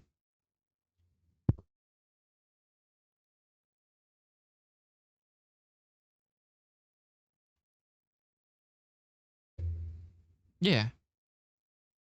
Locating her should not prove difficult. In life, Zibai was fond of mortals, and as the self who inherited most of her memories and wisdom, Ziju should be the same. It's possible she has possessed someone, and is meandering the bustling streets of Liyue Harbor as we speak. Xiangshang! Possess someone? Wait. Are you thinking what Paimon's thinking, Traveler? The customer who caused a scene at One Min restaurant. What if she raided a tomb and dug up some super special relic, then got herself haunted by an ancient ghost? Exactly! Lu Xiangxiang! It seems you have a lead in mind already. Should still be at Boo Boo Pharmacy. She was super agitated when she first got there, so Baishu gave her some calming medicine and told us to come back in 2 days. Do you think it could be her, Zhengli? It's quite possible. The deadly selves are impure beings that can easily influence mortal minds. Okay, let's start our investigation there in 2 days. A sound plan. Well, I should get started on my own investigation then. But you're leaving already? I must. Zichao went into hiding after the Archon War. If I am to have any success tracking her down, and there's no guarantee, I should start sooner rather than later. But there's still so much you haven't told us. Like, who the White Horse Adeptus actually is, and how she died in the first place. Not to mention who it was that preserved the fragments of her soul. It is Taroth. Should our endeavor prove successful, then naturally those answers will follow. If not, speaking of them would be rather meaningless. It's not, bro. It's a fucking lore. It's not meaningless to us lore enjoyers. You son of a... You son of a bitch. Okay. The one who preserved her soul's ascent. Was it you? No. It would seem that this is a question you are unwilling to set aside. Very well. I shall tell you. It was the Avatar of Time. Easter? Oh, okay. Ah, so you know of her existence? Oh, of course. The ruler of time saved her soul. Indeed. Preserving what remained of Zibai's soul in the moment before her death. Only the power of time could be capable of such a thing. However, there is no telling what effect it has had on the 3 deadly selves. In other words, you must exercise caution when seeking out Zuje. Zuje. Okay, how much time do we have? On the night of Lanternlit, countless Shao lanterns and the wishes written upon them will be released into the sky. I estimate that this event will trigger the Shadow Moon's collapse. When that happens, the cage that confines the first deadly self will open. That is our moment to act, but also the moment where all could be lost. For if we fail to retrieve the other 2 soul fragments in time, Zibai's resurrection is hopeless. Okay, I think this so parallel to Columbina's soul, and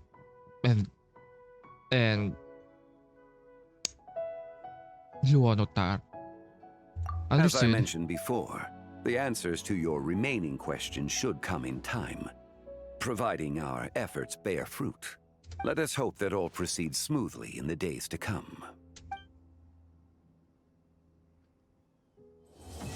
The Realm of Clouds. Okay.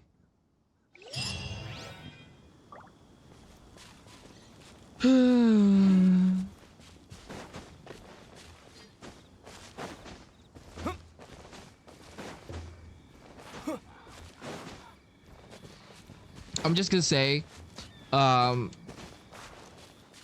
I love this quest a lot, but okay, not but I don't have any criticism.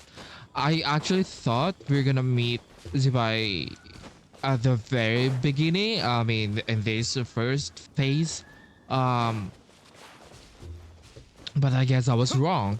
To explain things, this is like Colombina and Luonotar, basically. I'm still confused about the moon, the fake moon and the true moon, because that phenomenon, the moon devourer phenomenon, was already a thing since the beginning. So what's the difference between now and then? Why does it occur back then when it's still the false moon, you know? They said the true moon, the reason why there's it happens because it's kind of like disintegrating bit by bit, and I don't know. It's confusing for now. I think I need time to think about it. So I think that's it. I love this game so much. I love the patterns, the the existing patterns that I see. The dots are connecting. Easter eggs mentioned. I love the character interaction. I still don't like Kuching's voice, by the way, but it is what it is. Um. Anyway, I think that's it for now. We're done with the phase one. So yeah, see you in phase two. Okay, so we're gonna do the phase two of the Lantern Rite. Um, just a quick recap. Wait, just a quick recap. We're gonna revive, resurrect Zibai, and Zibai is stuck in the moon's shadow, the fake moon, and she merged. One of her deadly self is stuck and merged with the false moon, and I think that's it. She has three deadly selves, and her true self is already dead, but before she died, Istaroth saved her by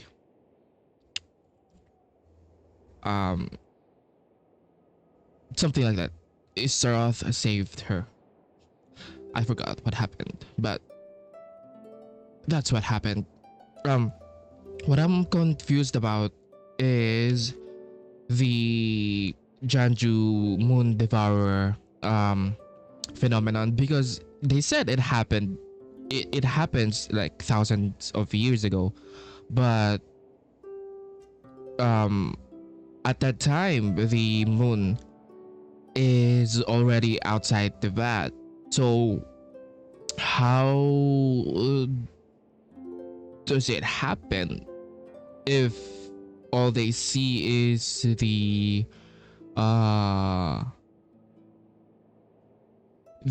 false moon? So I think maybe the heavenly principles made the false moon first, then chucked the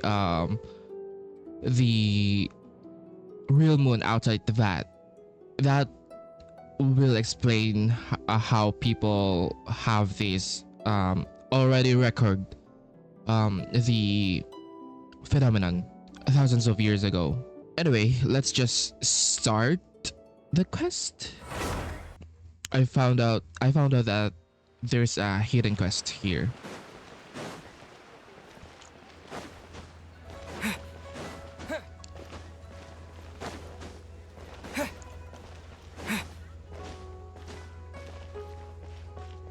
And I saw Nouvellette. Welcome. The Feiyun Commerce Guild looks forward. Right, there you are. All your Shao lantern parts crafted to order and every piece individually waterproofed. Each is wrapped in 5 to 6 layers of oil paper, so you could toss them in a pond to soak for a week or so and they'd still be fine. That is so sweet. My thanks for your diligence. Rest assured, I shall compensate you for your labor and expenditures in full. Oh, come on, my good fellow. No need to be so polite. Doing business means always putting the customer's needs first and foremost. Oh, right. How'd you find the tea you bought last time? Could I interest you in some Chen Yu Adept tea as well? We just got a new batch in, freshly dried. Top-notch stuff, every leaf. I see. If there's a discount, then... Hold it right there, Nerlette. You can't go buying stuff just because they say there's a discount. You didn't even finish the tea you brought last time. I mean, that's a lot of tea. Traveler, Paimon? Now this is a coincidence. I had just been wondering if you would come to Liyue Harbor for the festival. I wish you a happy Lanternlit. Hey, were you buying Shao Lantern parts just now? And you even had him waterproof them. So, does that mean...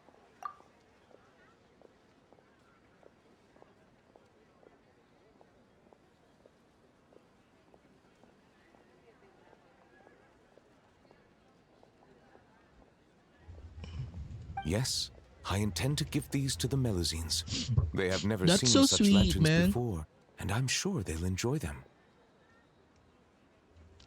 I would still like to buy a few more to hang outside the Palais Mammonia.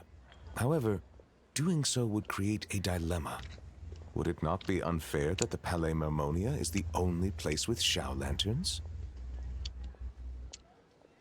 Perhaps I should return and have the gestionnaire make a bulk purchase, so Shao lanterns can be hung over the entire Court of Fontaine and Fortress of Meripede. Not even, Poisson? If you let the gestionnaires handle it, we'll be lucky to hang up any lanterns they buy before next year's Lanternlit rolls around.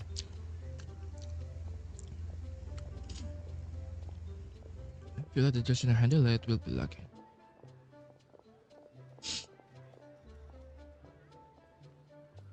Also, point of caution, Your Honor. It might not be the best idea to hang them in Meripede. What do you mean? They won't fly high within That our is true. walls, and I doubt many of the wishes the inmates will write will have a chance of coming true. Oh. I mean, if it's within the, you know, expected wish or realistic wish, then it might be. Unless, you know, they want it to be free and somehow Rite die. They're unlikely to wish for anything in the public interest anyway. Let's try and keep the Lantern's reputation clean. Yeah? That is true. And as for the good wishes worth making, I've already sent them soaring on the inmates' behalf. Hey, Lantern Festival's positively packed this year. All right. Happy Lanternlit, everyone. Don't mind if I address you as a group. It's the thought that counts anyway. Now, tradition dictates and all. Happy Lanternlit Sidgewin, Happy Lanternlit Risley, Happy Lanternlit Nivelad, Happy Lanternlit to you too, Paimon. Hey, what's up with the two that Paimon got? Risley, Miss Sidgewin, Traveler, Paimon. I like Allow me how to wish you all a happy Lanternlit as well. Nivelis is so sweet. I love him so much. This festival is wonderful indeed to have brought us all together. Whoa. Now this really feels like a party. Shame I didn't buy any of those fortune coin packets. Otherwise, Liyue Custom would have obliged us to hand one each to the Traveler and Paimon. A direct more injection into my covers wouldn't hurt. So, like, you're gonna give us money, both of you. Fine by me. Let's go grab something good later. I'm sure Paimon can lead the way. Really? Then Paimon's gonna go all out on the menu! Won't you please join us as well, Monsieur Nervilette? Of course, I'm more than willing. Hey, I just noticed. That's a sharp new outfit you've got there. Goes perfectly with the holiday cheer, and that relaxed expression you're wearing. Of course. Monsieur Nervilette, looking at the weave and the ornamentation, if I'm not mistaken, this is Melazine handiwork. Huh? Girl. You can tell? You know. Yep. Looking at the design, I'd say it's one of Flo's creations. Lome probably contributed a lot too.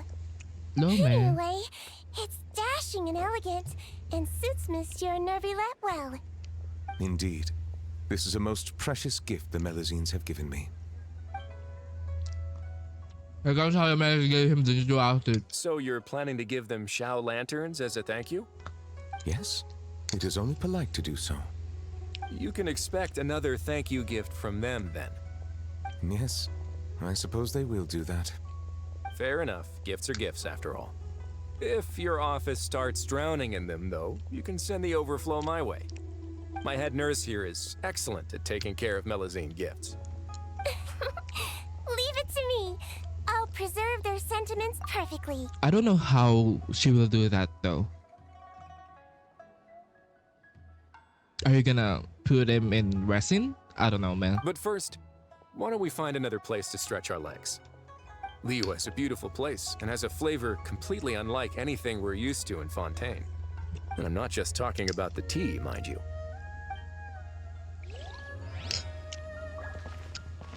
That is so sweet.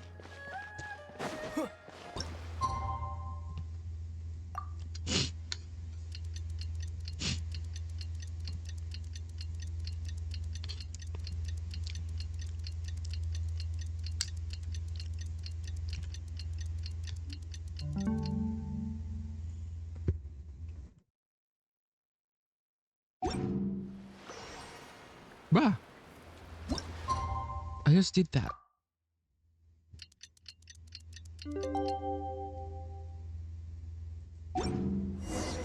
Huh? Should we head to Boo Boo Pharmacy today? Fingers crossed we learned something useful.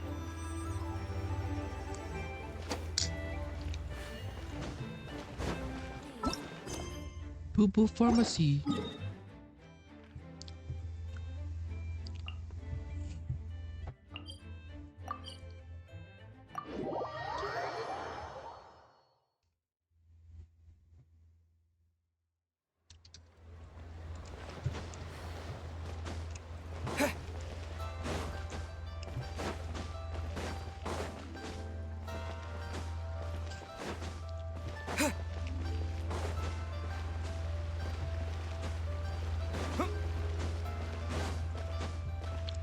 They're here.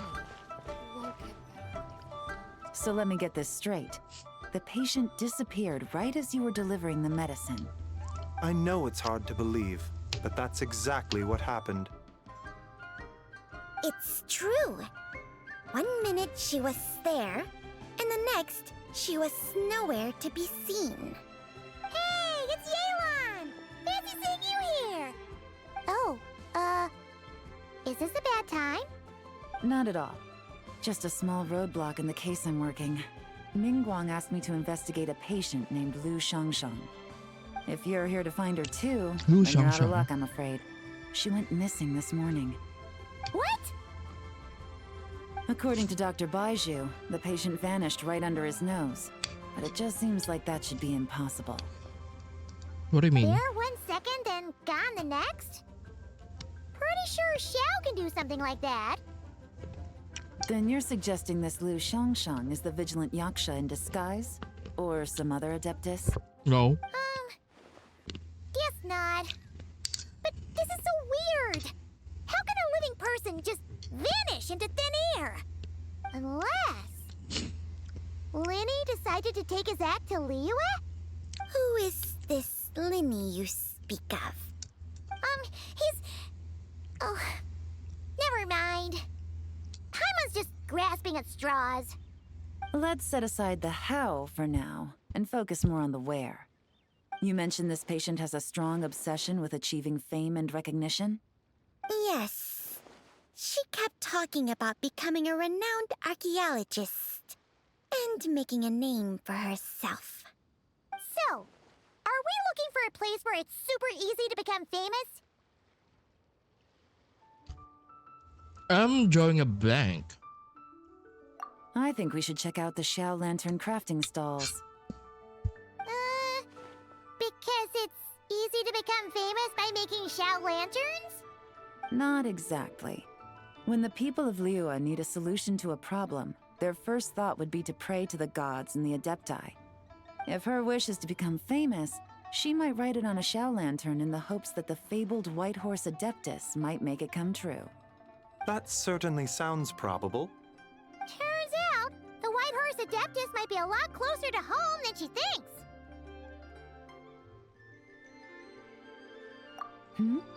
What was that? Nothing. Let's go check out those stalls.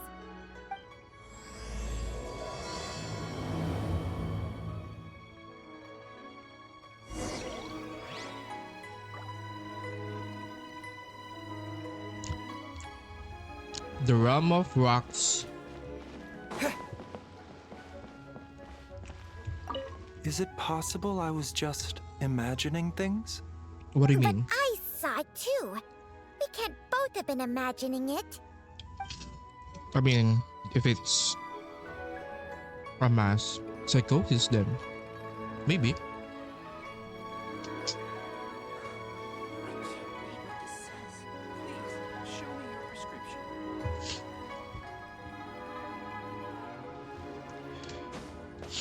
Where's Yelan, man?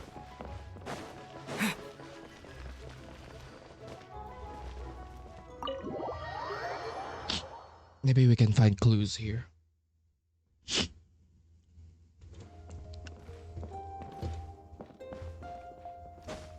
Any clues?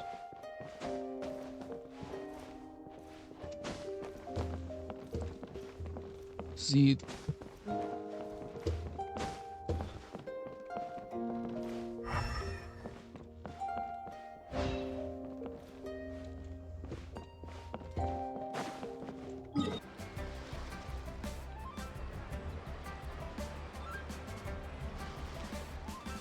Alright, we're here! Still no sign of Lu Xiangxiang, though. As long as you're patient enough, Paimon, you'll find that hunting down people is no different from hunting boars. We need to blend into the environment, or we risk alerting the target. So as far as everyone here is concerned, we're just ordinary tourists. Oh, okay. If we need to blend in, then let's make some shell lanterns and write our wishes down, like everyone else. What's your New Year's wish, Yelan? Murmura. I haven't given it much thought. Now's the perfect time to think about it. Oh, and it can't be work-related. You gotta take a break once in a while, right? Yeah, true. Digging out this suspect, tailing that criminal, hunting down this gang or that.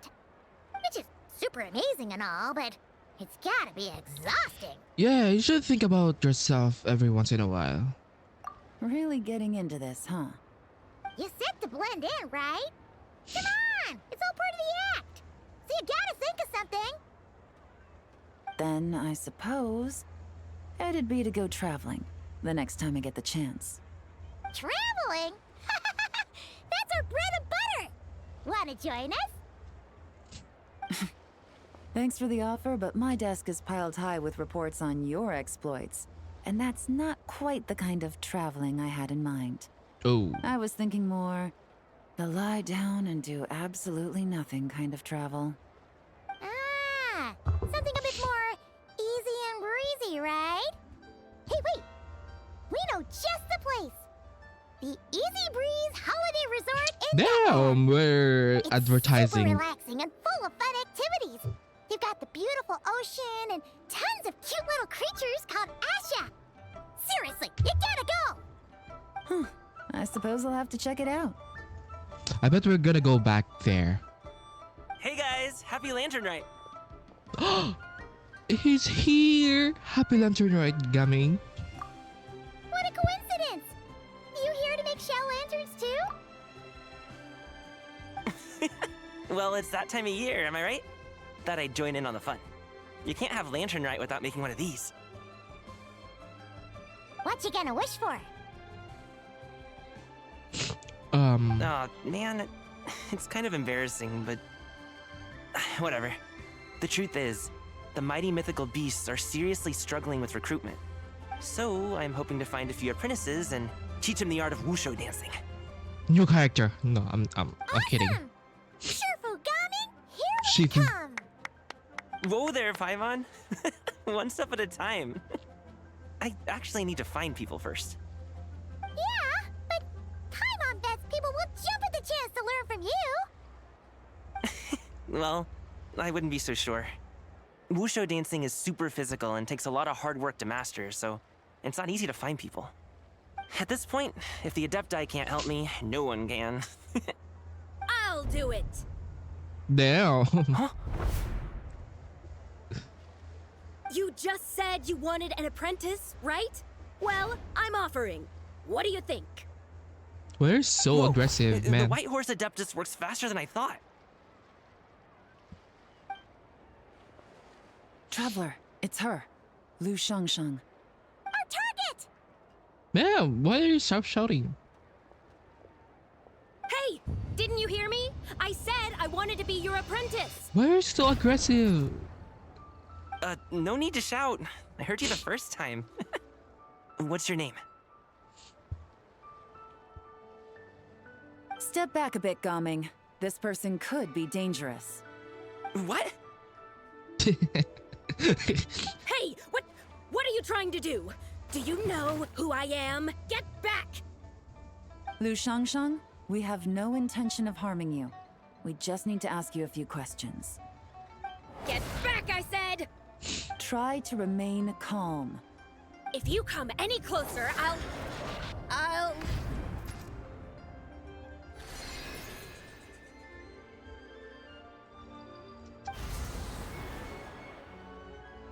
Huh? What? What the? Why is she... Why is she pulling a Dottore? What the? Little wisp of a being. How are you able to see me? Excuse me? Excuse me, but you must be JJ. ZJ, the second deadly self. So what if I am? Leave at once! I hope to resurrect the White Horse Adeptus and I need your help. You, a mere mortal, whose own life hangs by a thread, would dare reach for the power of life and death? I mean, is that so bad? Unless you wish to be condemned to eternal damnation, you would do well to abandon this foolish endeavor. I shall speak on this no further. Don't come any closer. How did I get here? Who are you people? Playing dumb, are we? Save it. We know you attacked those people at Wanmin Restaurant. What? No, I would never. You I must think- be mistaking me for someone else. I think she possessed You Gaming. don't remember. Of course not. How could I do such a thing? What about the photo you took near Chuang Terrace? What photo? What's going on? It's like she lost her memory or something. Well, this complicates things. I'll take her back for questioning and let you know what I find. It's Gaming. Take her away. But I didn't do anything. I swear. That's weird. She seems so normal now, but she doesn't remember anything. This is just great. An apprentice falls right into my lap and now she's gone! Don't worry, Gaming. This is a special case. Paimon's sure you'll find one soon. It's Gaming. Unless you're gonna pony up and offer a real solution, Paimon, I don't want to hear it. What? Sassy Gaming. Gaming? What's up with... I'm done here. I'm gonna go find an apprentice, and I won't take no for an answer. We can be the apprentice.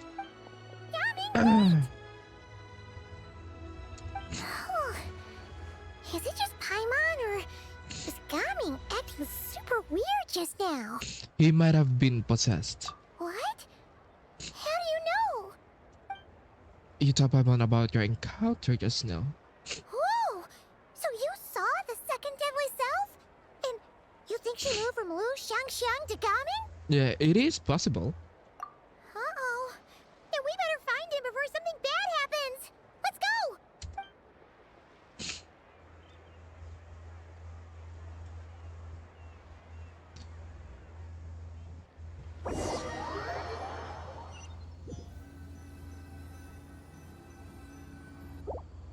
Alas, why must Cloud Retainer inflict such woe upon us, Mooncarver? Bruh, these two are back. Old man Yowie. Okay. By the order of Rex Lapis, we were supposed to make haste to the harbor to stand watch. Yet we arrived late, for you, in your inscrutable wisdom, chose that very moment to tend the mint. It is no wonder Cloud Retainer banished us to the wilderness in anger. A pity only that I, blameless as I am, was made to share in the punishment. Blameless indeed. You speak as if it was not you who decided to plant all that mint in the first place. What do you mean? Yet now, in its wretched state, overrun by blight and vermin, you would turn away? Utterly heartless, I say.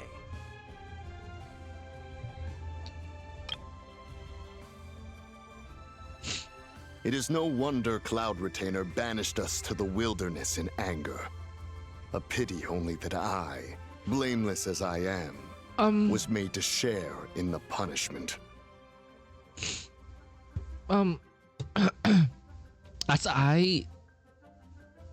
As far as I know, as far as I remember, one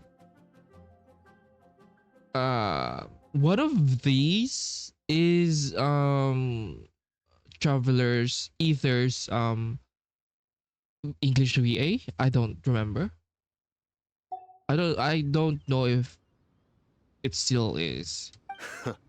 Were I truly that heartless, would I have rescued those seedlings from this desolate wasteland, granting them haven in your hallowed garden? Alas, if blame must be laid, let it fall upon Cloud Retainer for failing to recognize the virtue of our plight. They're blaming each other. Ah, at last a sentiment with which I can agree. If ever Cloud Retainer is away, we should steal into her abode and plant a veritable field of mint. A tempting little ruse, is it not? Bruh.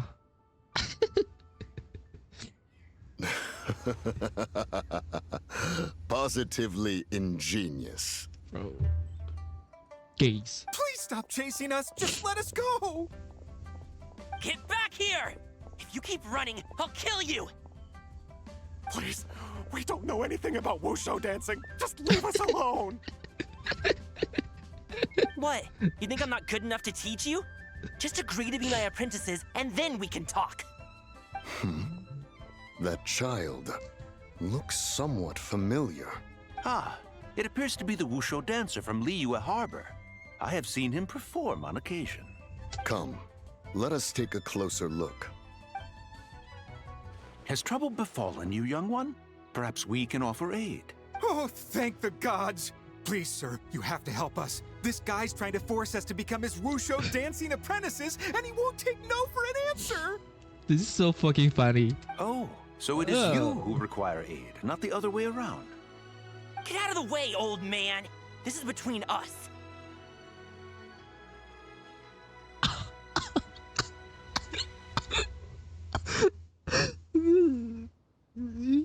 He called them old men. Oh, I don't know about that. Preposterous.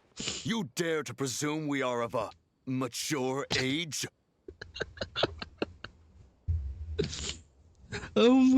Listen here, brazen youth. Skilled you may be in the art of dance, yet your offstage demeanor leaves much to be desired. Ooh. Hold on, Mountain Shaper. Something is amiss. Look closer. Huh. Indeed, he bears the mark of something unclean. No. So he's dirty. It spells trouble. You there. Depart at once.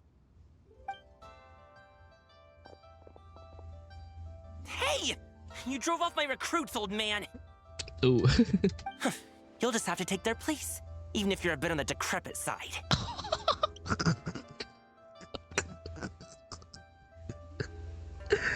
Oh my god, decrepit! Oh no. Many years it has been since a being has dared speak to us in such a manner. It is.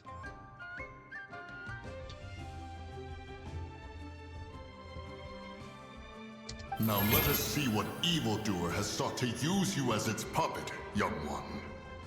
You two, you're Adepti. Does that strike fear in your soul? No. You gotta have an Adepti Wushu dance. Whoa! Two Adepti recruits just fall right into my lap? That white horse sure knows how to grant a wish. I'm right. Coming! Slow down! Wait for us! Jeez, take a hint, will you? I told you to stop following me. No, don't hurt him, please. Traveler, Paimon, keep your distance from this youth. Evil has taken a hold of him. We know! It's one of the White Horse Adeptus' deadly selves! She's possessing Gaming! The White Horse Adeptus' deadly selves? Could it be that Rex Lapis called us to Liyue Harbor for this very reason? Hey! What are you two whispering about over there? Who's gonna be first apprentice and who's gonna be second? It doesn't matter! I'm not the kind of Sufu who plays favorites. Shifu. Insolent spirit! Be gone from this child at once! Oh, so they can. Little mite of a mortal. Getting in my way again, I see. You don't look so good, ma'am. That is no concern of yours.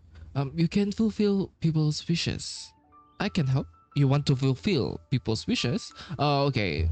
That's what her goal is. I can help. No. I mean, I can fulfill a wish of fulfilling people's wish. Sounds about right. Only by doing it myself will I find peace. Otherwise, rage will consume me. If I lose control, all will turn to dust. What is the source of your anger? The curse of time. The memories this body holds. Come no closer. This is your final warning.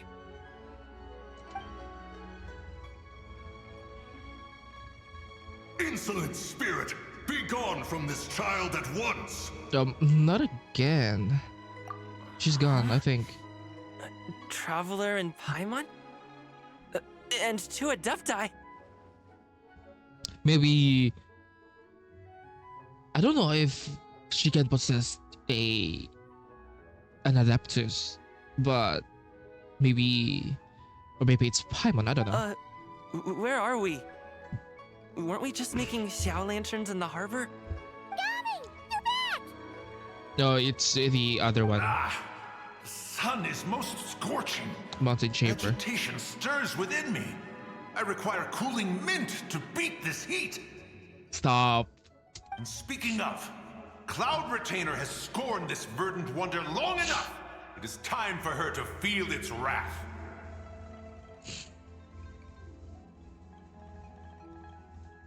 The wrath of mint! Stop! Mountain Shaper, where are you going? Oh no! Now Mountain Shaper's acting weird! You don't think it spread to him, do you? Oh. Spread to him? Quickly now, explain to me what has been happening. You explained the recent series of events. What? Was I really that rude? Jeez, someone get my dad to throw a slipper at me. I'm so... Oh, he's so sweet. Whoa! You okay, Gaming? He is fine. It is simply exhaustion. But to think Mountain Shaper would succumb to something like this, it is most unexpected. That is true. I think... So, what do? We can't just leave Gaming like this, but we can't ignore Mountain Shaper either, right? We split. 50-50. My cultivation level rivals that of Mountain Shaper. Were I to give chase, Zurja would but flee from his form and take refuge in mine. Seek out Streetward Rambler. Cloud Retainer and the Conqueror of Demons should be with her. I shall take this child back to the harbor and join you post-haste. Whoa! What are all the Adepti doing together? They're, having a party. Rex Lapis charged us with keeping watch over Liyue Harbor should danger rear its head. I dare say this is the very crisis he anticipated. Come, we must devise a strategy before confronting Zurja. Zurja. The White Horse Adeptus? You mean the mysterious white mare that aided Rex Lapis during the Archon War? Even if it's not her, there must be some connection. She always avoided us back then, and I never knew why. Rex Lapis's recent trip seems to be related to this person as well. Show! Xianyun! Madam Ping! Xiao! Great! You're all here! Ah, Traveler. It has been quite some time. Yeah, great to see you again, Show. I miss you. Happy Lanternlit, Paimon. You're as lively as I remember. I trust things have been well. Sorry, Madam Ping. No time to catch up. Something terrible has happened. What is it? Has Mountain Shaper gotten himself into trouble? Mooncarver is here with you, but he is not. Ooh, he's back already.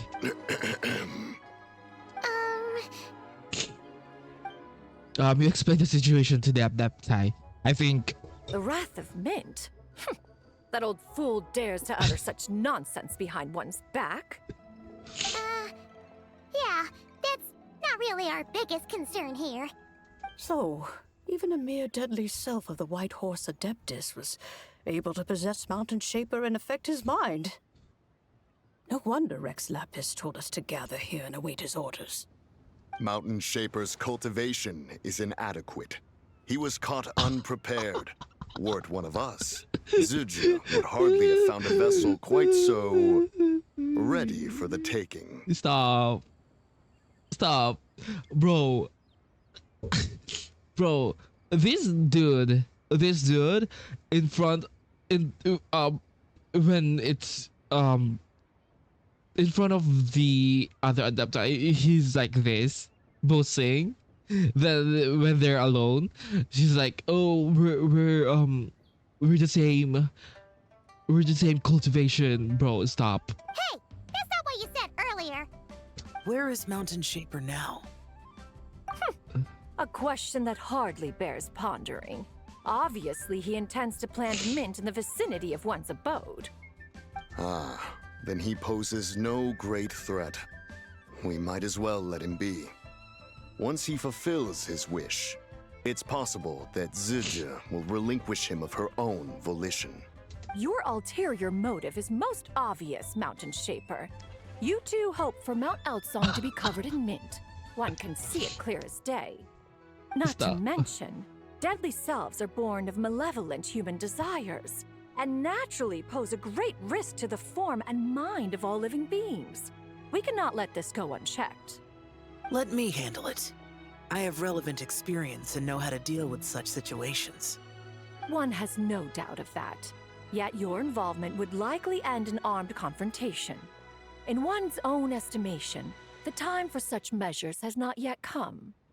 Before his departure, Rex Lapis knew that Zurja was active in Liyue Harbor, yet told us only to wait. It would seem, then, that Rex Lapis did not believe extreme measures were warranted here. Yes, this is quite a peculiar case. After all, Zurja's possession does not seem to come with ill intent. It's more like she's guiding those she possesses to fulfill their own wishes. That is true, ma'am. There is another matter of import, however. I sense tremendous resentment emanating from her. What could be its source to render her so unable to find peace? The curse of time, the memories this body holds. She was talking about the White Horse Adeptus memories, right?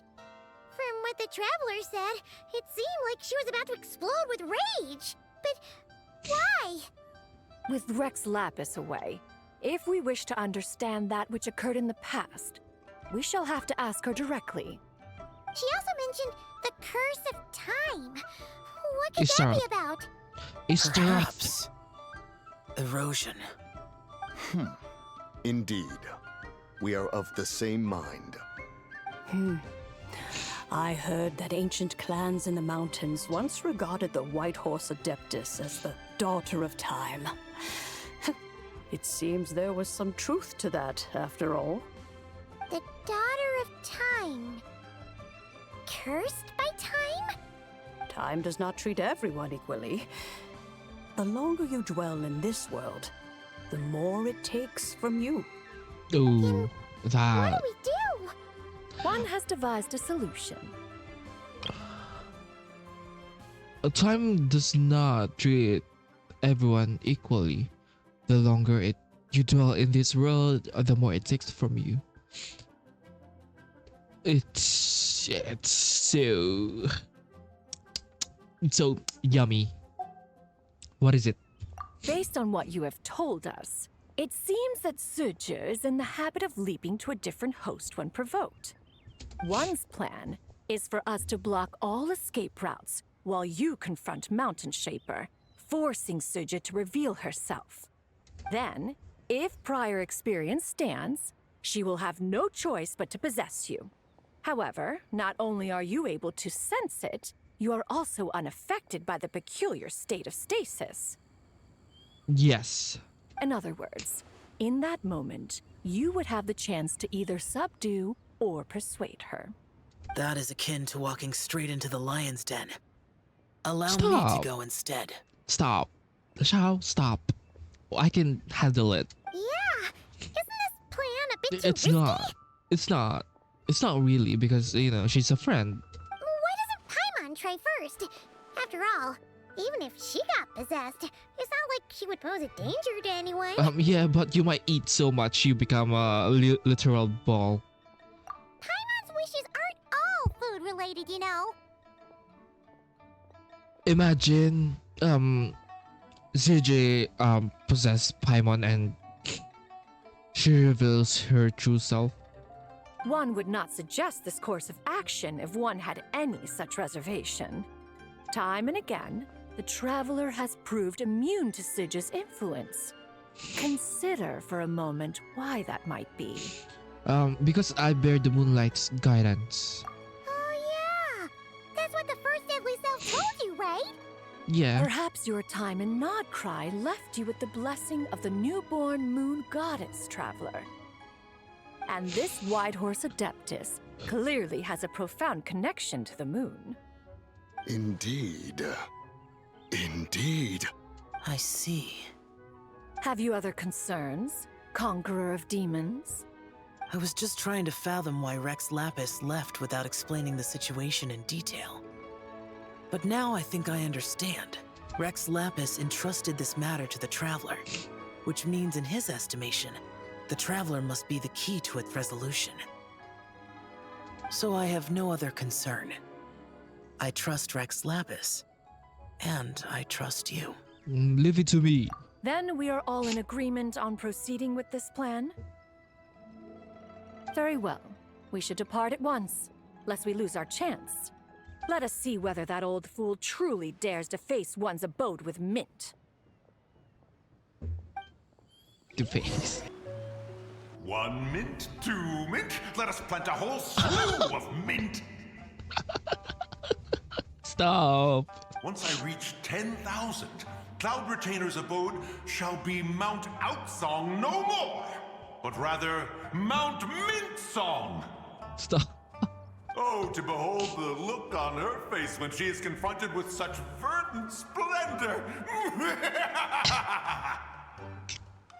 Mountain Shaper, you dare disturb the tranquility of one's abode. Do not take personal offense, Cloud Retainer. He is not in He control loves the of guy. his faculties. He loves the guy. Of course, of course, of course. Exactly. Let it go this once. Zitja is the one driving him to do this. Huh? But Zidja just helps people fulfill their own wishes and desires. That is true. That is also true. Not now, Paimon. Oops. Sorry, Mountain Shaper. Paimon might have just thrown you under the bus. When he wakes up, we shall have words. Everyone, to your positions.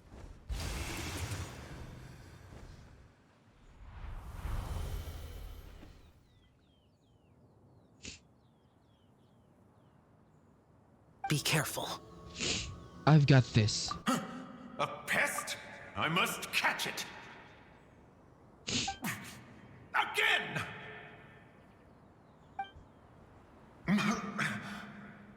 Oh, young one, it is you. Don't tell me. Cloud Retainer sent you? Yes, she told me to get rid of the mint. Ha! Such brazen insolence. And that includes your garden on Mount Hulao. Well, hee.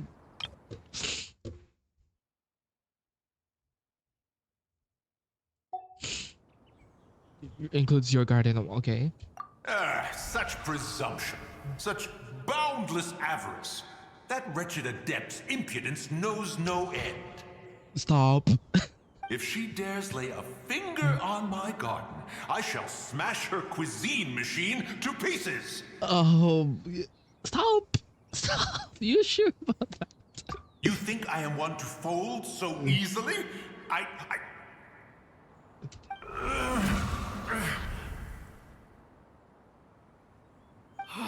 Insolent mortal! Time and again, you interfere in that which is beyond you. Ma'am? You make it exceedingly difficult to contain my rage. You make it.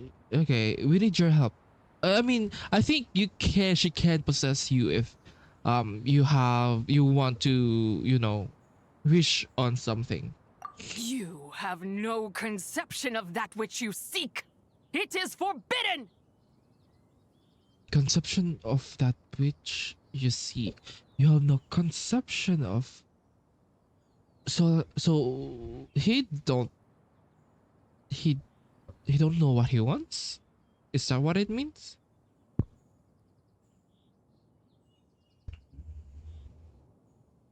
You know nothing of my past. My warning was given. The cost entwined with this is beyond what you can bear. I'm here because I want to know. I want to understand. Stubborn mortal! You could even say it's my wish. You. Will you grant it? Very well. If death is what you seek, who am I not to oblige? Come, let us see the extent of your resolve. Your wish is to behold the curse of time and the memories of this form? Then, let it be granted.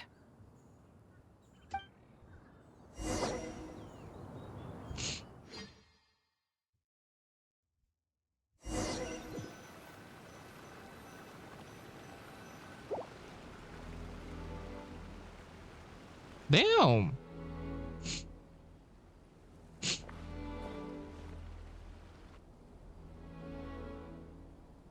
You who seek death, stand before me. What is this place? My prison. You're trapped here? I was merely a trace of impure energy within Zibai's immortal body. When her soul was shattered, it should have been the end of me. Okay. I was merely a trace of impure energy within Zibai's immortal body. But then, the one who governs time descended from on high and froze the moment of her death. Okay. And so, I remain in this world, unable to find release. Was it Istaroth? A mortal who knows of her existence and would dare to speak her name. Who are you? I am someone seeking your help. I am someone who can help you. I think. Yeah. Help? No, there is nothing we can do for each other. Her power, the one who governs time, it has surrounded me ever since. A blessing and a prison, all at once. So you've been trying to break free? No, I have been asleep in this prison for countless years, until a familiar presence woke me. What familiar presence? Then, through that mortal girl's eyes, Okay. I saw it. As pure and bright as ever, unchanged across the millennia. It was the moon. Okay, no wonder she took that picture at Chiwang Terrace. That place is called Chuang Terrace? Did later generations rebuild the altar in a new location? It looks just like the one used to honor Zibai. Could it be that traces of what happened back then still remain in this world? What is it that happened? That memory is embedded deep within the essence of Zibai's soul. It is one that should have been forgotten. Yet, Forgotten. it is precisely that which haunts my every waking moment, fuels my rage, and denies me a modicum of peace. Okay, it's that thing that happened. Now you, a mere mortal, come to seek that which is forbidden. So, let us see whether the fire that fuels your ambition is a hero's wisdom or a fool's courage. What do I need to do? I shall relinquish control over this body's curse and let it devour everything within sight. I shall relinquish control. Okay. Run as fast as you can, lest this prison become your grave. Look, it draws near. The river of time, come to sweep all into oblivion. A torrent of tears for the dead and departed. This must be the curse of time. I shall wait for you at the end, mortal. Evade being swept up in its waters, and I will show you everything. Okay. Fail, and we shall sink into oblivion together. I love her so much. I love this part of her. If you follow her in time, the signal is something like that.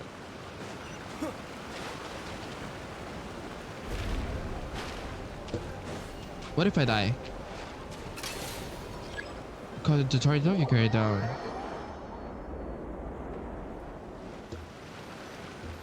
Wait, what if oh, I can't.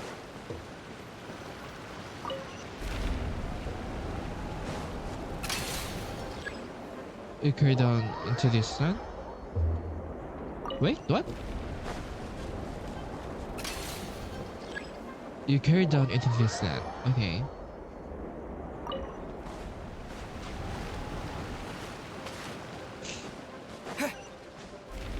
Stop! I'm gonna die.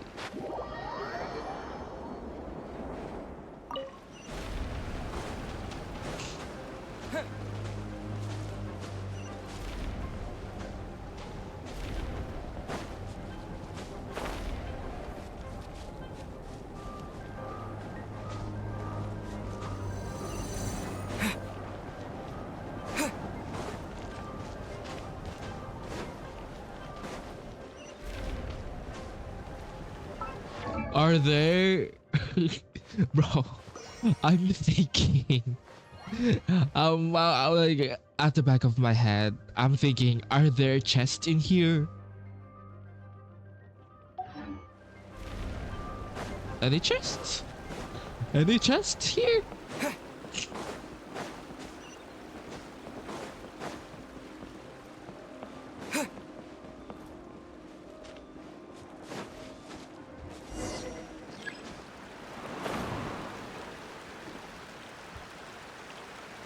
chest?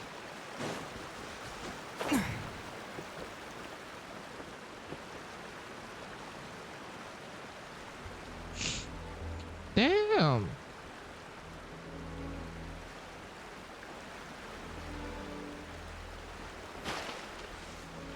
Any chest, ma'am? Any chest? Chests? Chest? I did not expect that you would make it to the end.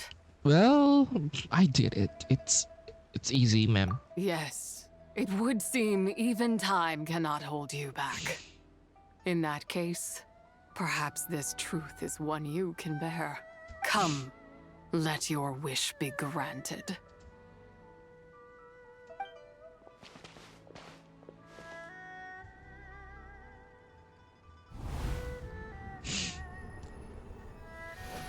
Under moon eternal, in radiant light, a maiden grants silk, soft and light. Under moon iridescent, in night divine, a maiden grants fiber for cloth so fine. Under moon of frost, in night so great, a maiden grants tools to divine our fate. What are Mom and Dad doing? Shh, just make a wish. The kind Adeptus on the moon is listening.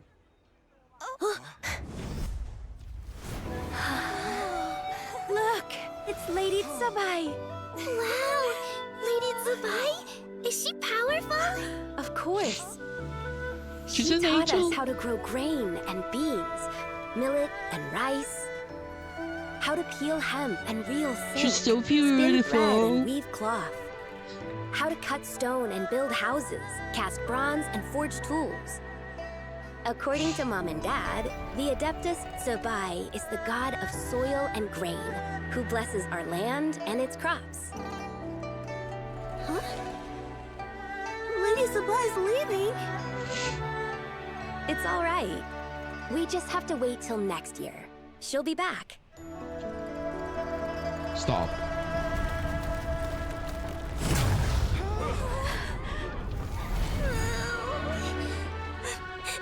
Mom and Dad are gone. Why hasn't Lady Zibai returned? She'll come. We just have to believe. What is that? Damn. Lady Zibai abandoned us. All places tainted by the abyss need to be purified. That includes Long Gone. And what of its people? You know what will happen. You are but an emissary to the mortal realm. This is Heaven's will. There is no need for guilt, and no place for hope. I wouldn't dare. But the people of Langan honor me, worship me, pray to me. If I do not answer, the guilt will be too much to bear. And if you do, you will meet the same end. It's fine. Go do it, girl. Then as their god, I shall die among them. I saw it, sir. Look! Lady Zibai came to save us! That is so... I knew she wouldn't abandon us! Run!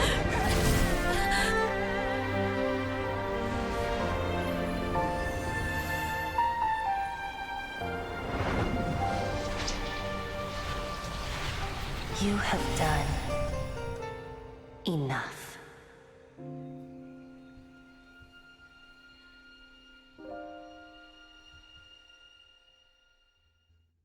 Now you know the truth. These are the memories that suffocate me where I stand and crush me under their weight. You have done enough. Your nation was destroyed.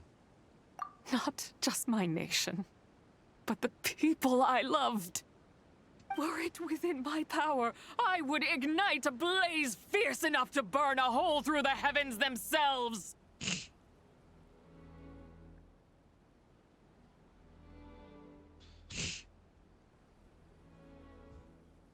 Okay. But how did it all happen? It was a time of war, one that ravaged heaven and earth. Remnants of the battles, tainted with cursed power, fell from on high and devastated Langan. The heavens decreed that the tainted filth had to be cleansed, no matter the cost. If I just had more time, I could have helped more people to escape. But you did give them time. But it wasn't enough! I just needed a bit more, and they all could have survived. You did more than enough. The descendants of Langan made their home all throughout Liyue.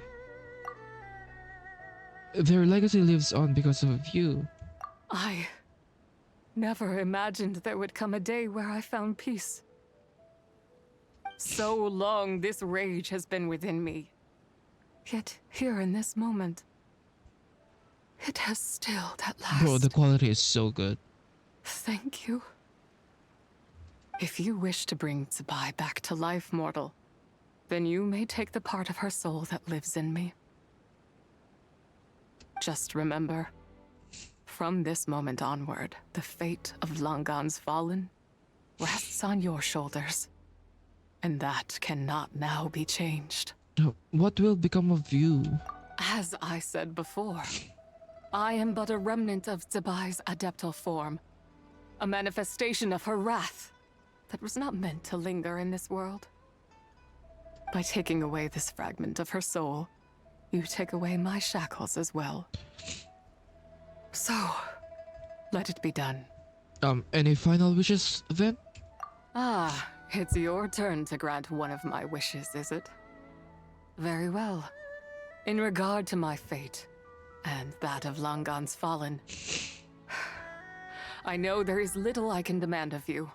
However, should another raise a war banner against the heavens someday, let my name be set upon its cloth. She's so mad, and I understand. I I asked understand. for this, and nothing more. Now, take what you came for. I was a lone moon, shrouded and dimmed in cloud-veiled night. Now darkness breaks, free and unburdened. I reclaim my light.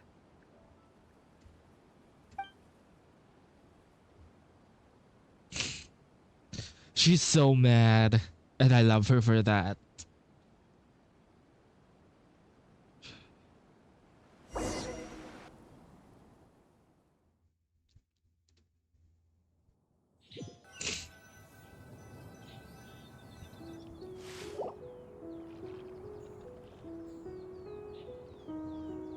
You think I am one to fold so easily?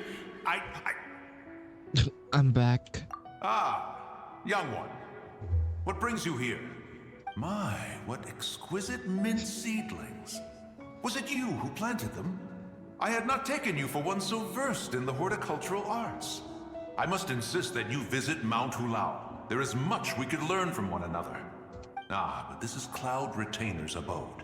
She does not appreciate the verdant wonder that is mint. We should leave at once. If she sees us here, there is little I can do to protect you. I wasn't the one who planted them. You weren't? Was it Mooncarver then?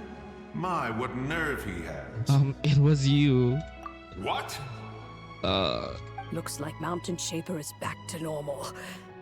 Has the matter with Zibai been resolved then? Yeah. Wow, that was fast. That took, what, like a second? A second to us, perhaps. But for the Traveler, I imagine it felt much longer than that. Gigi is gone now. One's plan was most successful then. Oh. And you're all right, Traveler. You don't feel strange in any way? No, I'm fine, thanks. Well, sounds like good news all around. I'm glad this matter is resolved. What is this matter you speak of? The possession of that mortal child? The matter of Zuje may have been resolved, but there is another that is far from over. The mint you planted around my abode. Perhaps you have a moment to spare for a little chat, Mountain Shaper. Calgary gives no change of firm talking. Shall plus You use seem something aside. reluctant to talk in detail about what happened with Zucha. She told me about her past.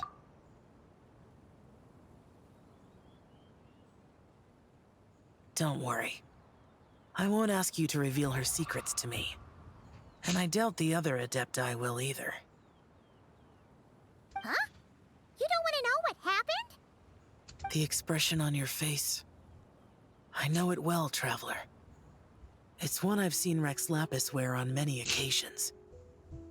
Whatever you learned, it must be too heavy to share.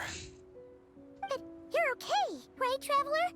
That deadly self didn't hurt you, did she? No, nothing like that. I'm fine. Well, as long as you're not hurt, Paimon doesn't need to know anything else. It's just, it isn't a happy story. Even so, I hope you feel like you can entrust me with it. If I learned anything from our time together, it's that one should not have to shoulder such a weight alone. Not to mention that certain knowledge brings danger in its wake. I would never want you to feel forced to be the sole keeper of such secrets. Yeah, kind of like how one person can't finish a whole slime, you know? Better to grab a bunch of friends and eat it all together. Time to call in some fellow slime connoisseurs, huh? Connoisseurs. Exactly! Wait, no! Paimon's just saying we've got loads of friends who'll be more than willing to lend an ear. Alright then.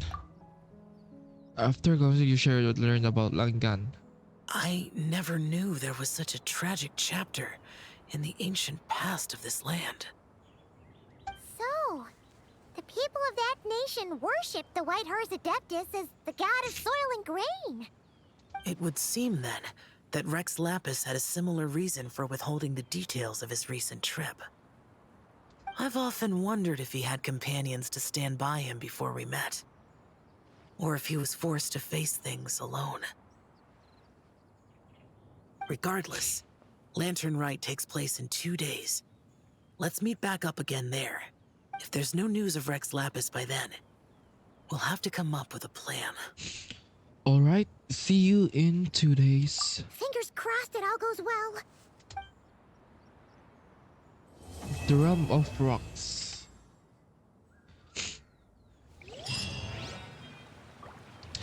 Oh, this is so good. Such a good quest.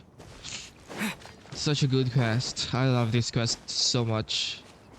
I think it kind of solidified, not really solidified, but it brings more what do you call this? Evidence that the primordial one, or the heavenly principles is an AI, because I see them as what do you call this? That they have absolute, they follow an absolute rule that they can't even themselves have has to follow. So seeing the heavenly principles being forced to clean Langan, I think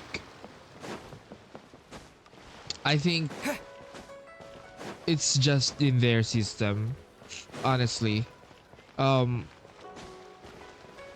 Even though everyone is affected, or a ton of people are affected by that decision, I think it's because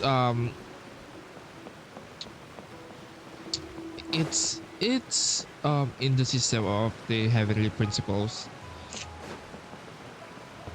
it's not something that, oh, they hate um they hate humans. I feel like there's more to it, honestly. This is so good, such a good quest. I love this quest so much. Okay, we are doing the last phase of the lantern, right? um just a quick recap. We learned that Zibai's being contained within the false moon, and that moon is somewhat a projection of the of the true moon that is being cast out from Tivat. Since when the frost moon came back, the false moon is slowly disintegrating because its purpose is not there anymore. That's why it was called Janju Moon Devourer phenomenon, which kind of confuses me because um that phenomenon happened um a long time ago as well. So if the reason it's happening now because the Truman is within Tibet, then what happened back then to trigger the Moon Devourer phenomenon? So that's my question. Maybe it's a plot hole. It maybe not. I don't know. Um, Next is we learned more about Zibai and Zhongli's goal of reviving or resurrecting her. I think she split herself into three deadly selves, and um, as before, um, she died. Astaroth kind of froze her in time. That's why she kind of survived, but not really. She was in prison, but like she's about to die. So yeah, I think that's pretty much it. We encountered ZJ, the memories of the memory fragment of Zibai, and she holds the memory and history of Zibai. So she was mad about the heavenly principles, as she should. Um. Anyway.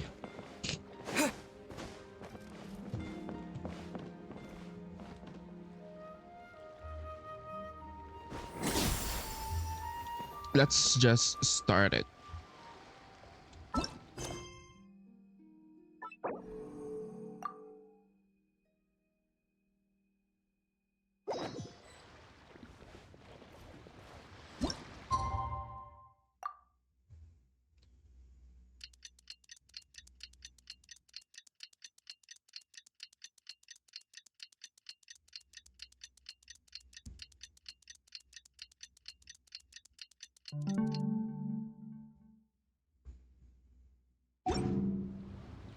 Yeah, another word because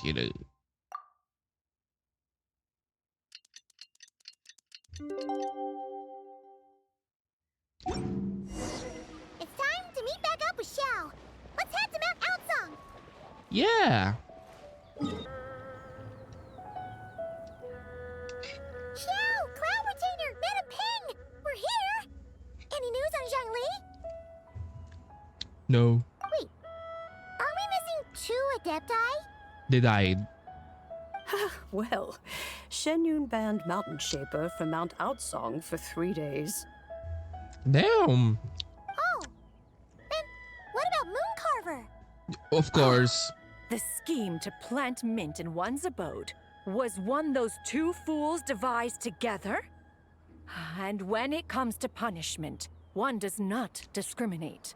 His banishment ends in 3 days as well. Wow, that's pretty harsh, Cloud Retainer.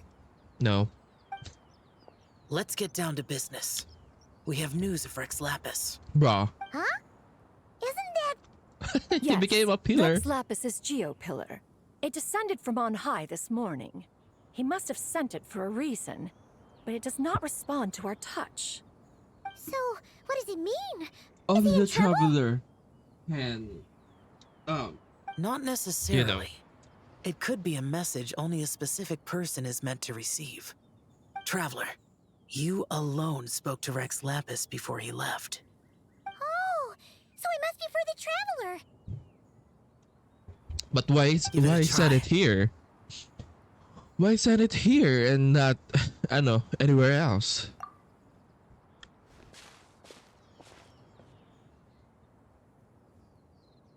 As you feel sorry with you feel a familiar voice through Come your to the mind. spring on Mount Chingsa. I have left an entrance for you. Okay. Jingsa. Okay, sir. Well, ma'am. Seems like he might be over at Mount Chingsa. Just as one surmised, it seems that Rex Lapis will not countenance our involvement in this matter. That would not surprise me in the slightest. He's always had a soft spot for the Traveler, after Nah, all. he just needs us. But be that as it may, we have served Rex Lapis for millennia now. In other words, I'm sure this has nothing to do with favoritism. He's probably just trying to protect us.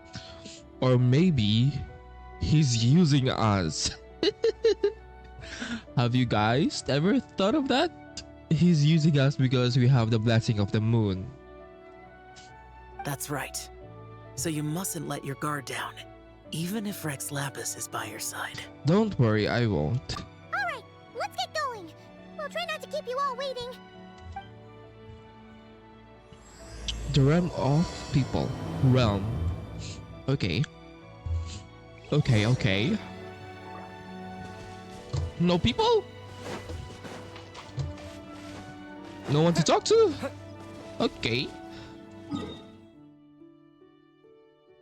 Ooh, this is where it is. The bamboos.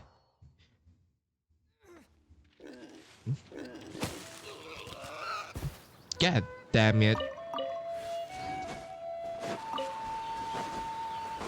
Keep your eyes peeled. He should be around here somewhere. Yes. Around the treasure hoarders. We're gonna have the entrance around treasure hoarders. Okay, very smart of you, Zhongli. You didn't even clear the area.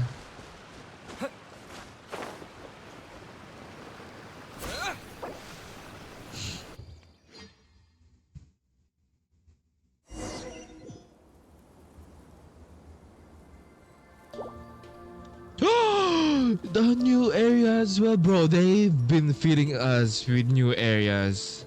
It's so fucking beautiful. Any bamboo shoots?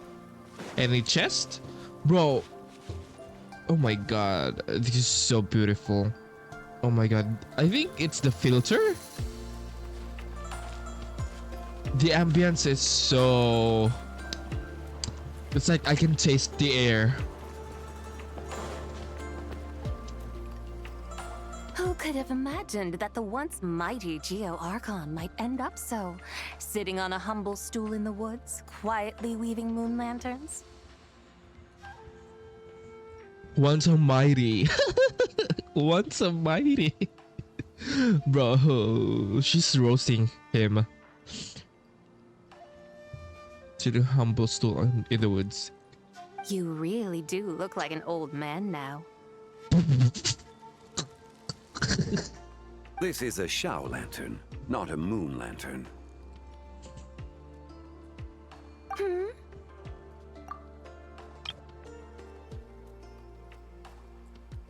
Moon lanterns.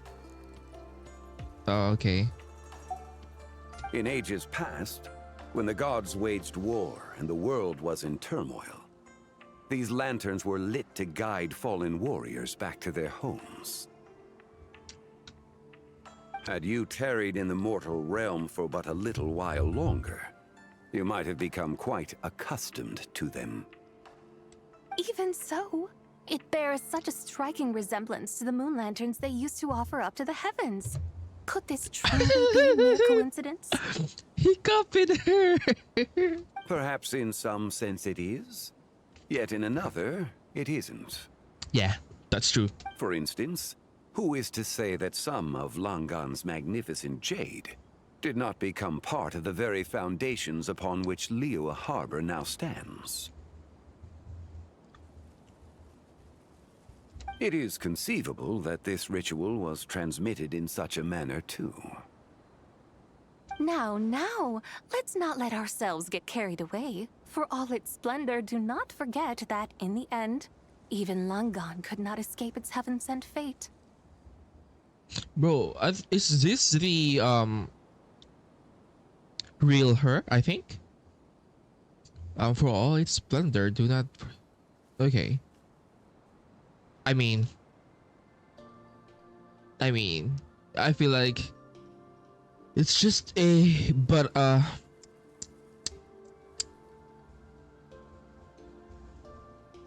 what do you call this? It's a bad luck, you know, because Langan existed in the era of heavenly principles, so you know they died. Alas, it is just a pity that the little creatures of this world may never again lift their eyes to the moon, even should misfortune befall them. It is just been a little again lift. But you, Geolord, now that you rule this realm, why take the trouble, not to mention the risk, to visit one who bears such profound guilt as I? Profound guilt. Okay. There's guilt. Are you not afraid that you might be sullied by the curse of time that was laid upon me? There is no risk to speak of. At least, not in comparison to that which you took when you defied the heavens all that time ago. As I have stated, time and again, it was not I who defied the heavens. Geolord, the ancient affairs of Langan have nothing to do with me, for I am but one of her deadly selves, severed before her demise. My name is not Zibai, but Zichao. Surely you did not take us for one and the same solely on the basis that we may all assume the form of white horses? Sorry to break it to you, but you seem to have found yourself the wrong white horse. Anyway, do tell me, what urgent matter brings you here? Very well then. I have come to ask for Zibai's shade. But didn't Zichao help Zhongli in the Archon War? So, if I recall correctly, Zibai migrated her people to Liyue before the Archon War, and then she died. Then Zichao aided Rex Lapis in the Archon War. Oh? So, the Geolord has set his sights upon Zibai's human soul. And what is it that you intend to do with it? The world outside is changing. With the new moon's birth, the confines of the Shadow Moon are gradually disintegrating. In other words, the heavenly soul is set to return. Oh, so Zichao is like Furina in a sense. Wait, the parallel. Then Zije ZJ is her memories. Okay. Then then Zibai is the divinity.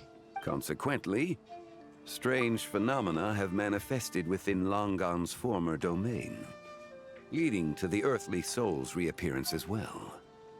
The last of the trio, the human soul, is in your possession. Most intriguing. My intention is to gather all three together, so that an old friend may finally make her return. I must admit, it seems that some remarkable affairs are coming to pass in the outside world.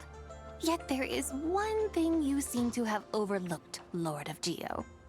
Back in the day, it was you that freed me from that painting. And afterwards, I took up arms in your name. Together, we first subdued Chenyu Vale, then brought peace to Mount Qingse. It was for this cause that the contract between us was made. But now that the debt has been repaid, what cause have you to expect my aid? Zibai and I have long been friends. Oh, okay. Given not only that you were manifested from a corrupt desire within her divine form, but that you also possess a fragment of her soul. How can you purport to be the wrong White Horse? I think you'll find that we are now as separate and distinct as any two beings ever were. What once shone with radiant purity has long become dust. What you see is no longer what it was. Oh, great Lord of Geo.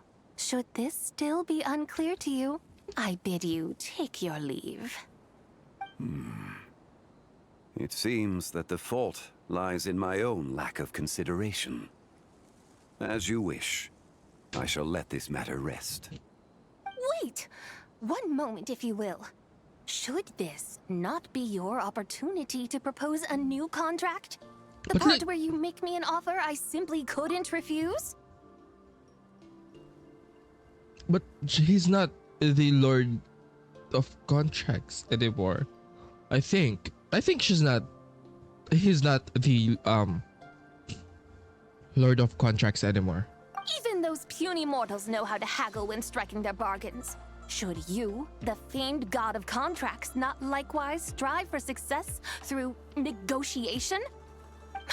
Come now, enough with the posturing. It's time to name your price. Very well. I had, in truth, prepared a new contract for your consideration. I knew you would not come before me unprepared. Yet, you should know that I want for nothing, for I live in the mountains, carefree and untroubled. Occasionally, I even find sport in teasing the mortals who stumble into my presence. Then why persist in telling them those ancient stories? I speak of what transpired before the sky collapsed and the earth sank into itself. That is merely my way of passing the time. And what of it? Would any believe, much less remember, the ramblings of a mountain hermit? I think this lady is the one who met the Lu ancestor. The one in the trailer, I think. Yeah, Those perhaps. tales have long since spread throughout the mortal realm. Who? Should my words prove insufficient, I invite you to see the world for yourself. To this end, I have found you a pair of trusty guides. The Lanternlit is presently underway in Liyue, and should prove quite intriguing for you.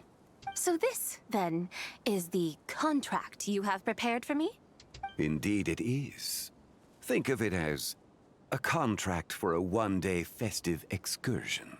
Surely you do not hope to offer this in exchange for Zibai's shade. The foundation of my very existence for a little excursion seems a little steep, wouldn't you say? Why not see for yourself? You can always decide afterwards. The final determination, of course, shall rest with you. Is that so? Then perhaps this deal might not be entirely off the table after all. Where then are these guides of which you speak? Hey, it's Zhangli! Oh, we've been looking for you everywhere. We thought you might have gone missing. This is? You're here. So these are my guides. Well, well. They certainly look the part, I'll give you that. I love that. Guides? I like that, you know, she's just an angel. And then now they're the guides. You know, it's the juxtaposition is in there. Now that she's being guided. Oh, you poor innocent little creatures. The benevolent Lord of Geo has sold you to me, which means that for the rest of this day, you belong to me. Poor innocent little creatures. Damn, we are being sold as a slave. Sold us to you? Just what have you gotten us into, Zhangli? The situation is not quite as dire as that would sound. I ask only that you accompany my Adeptus friend on a tour of Liyue. And you'll help us after that? I would suspect that depends on how well you entertain me. Entertain you? Where would you like us to take you? Let us start with this Liyue harbor of which I have heard so much. Nowhere is quite so fascinating as a place teeming with little mortals. How come this Adeptus sounds so different from what Paimon imagined? Let's just play this by ear. Okay, we'll take care of it. Get ready to find out why they call Paimon the best travel guide in all of Tibet. I've been hearing guides. Look!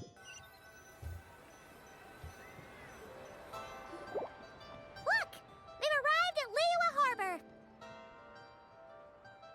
Not only is it Tibet's busiest port, it's also the beating heart of Liyue. So, dear Madam Adeptus, where would you like to go first? With humble fare and wine to sip, in comfort clothed and soul at ease, one eats, and all the heart's ills cease. She wants to eat. So we're heading straight for the good stuff? Well, you're in luck, because Paimon's an expert when it comes to food. There are two main cooking styles in Liyue. Li cuisine, which is all about mountain delicacies, and Yue cuisine, which is centered on seafood. The most famous restaurants are Liyue Pavilion and Xinyue Kiosk. Oh, now Paimon's starting to drool. Guess our only option is to go try them both. 2 meals back to back. I hate that Paimon didn't endorse Shangling's restaurant. That's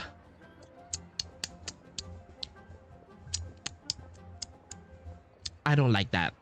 Anyway. Both sound like excellent options to me.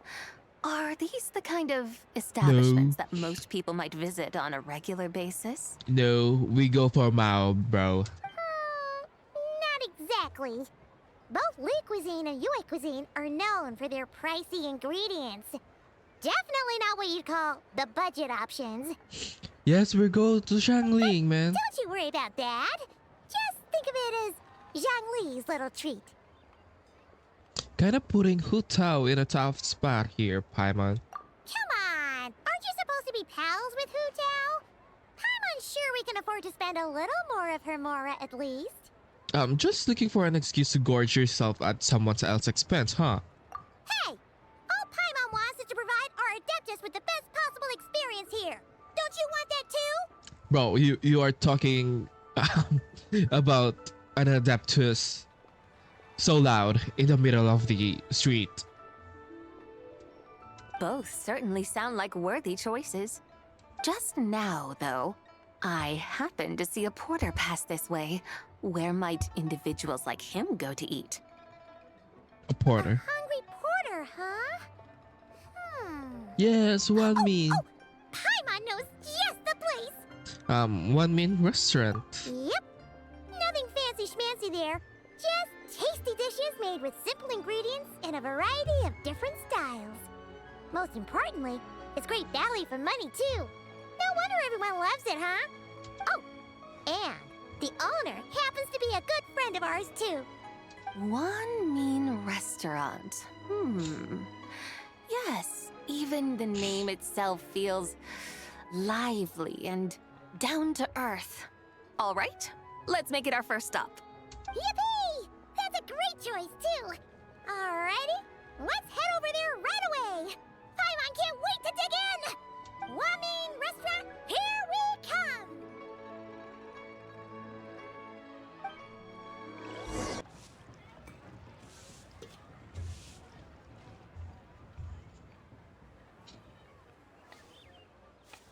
Xiangling! Chef Mao! We're here! Oh, hello there. What a surprise to see you two. Welcome, welcome. Hey there, Traveler and Paimon. We're a little busy today, so grab a table while you still can. But I don't think I've met this lady before. Is she a new friend? You could say that. We brought her here for Lanternlit. Oh, I see. Well, hey there. A friend of the Traveler's a friend of mine, too. Don't worry, we'll take good care of you.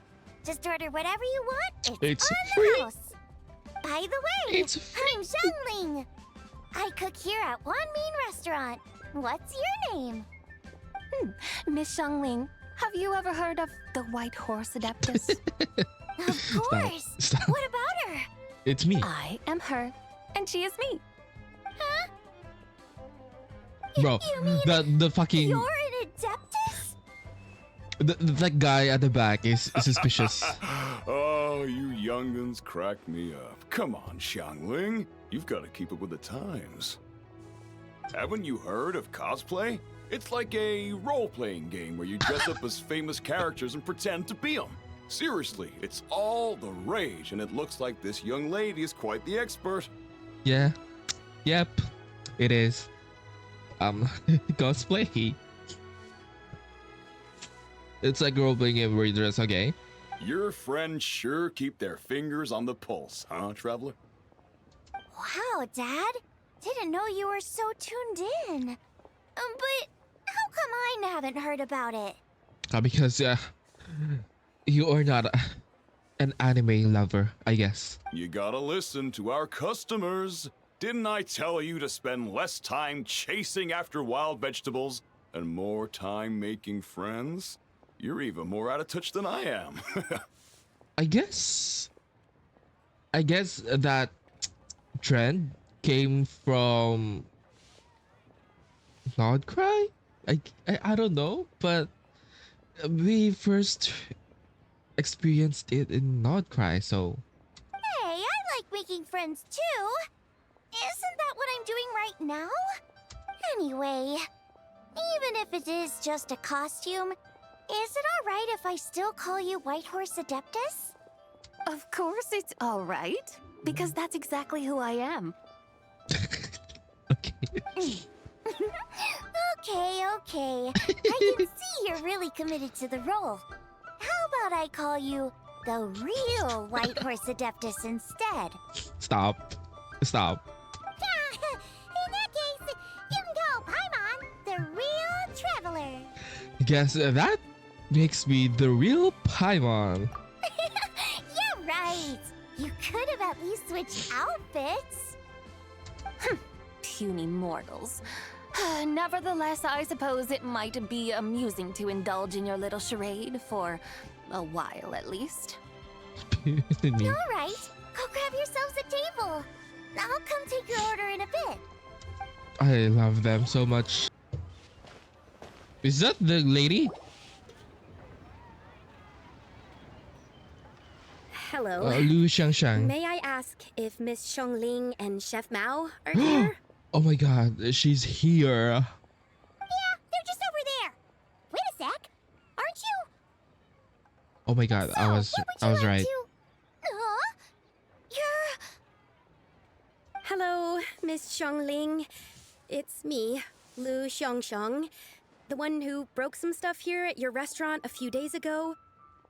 Bro, I can recognize her accent. I just wanted you to know how sorry I am.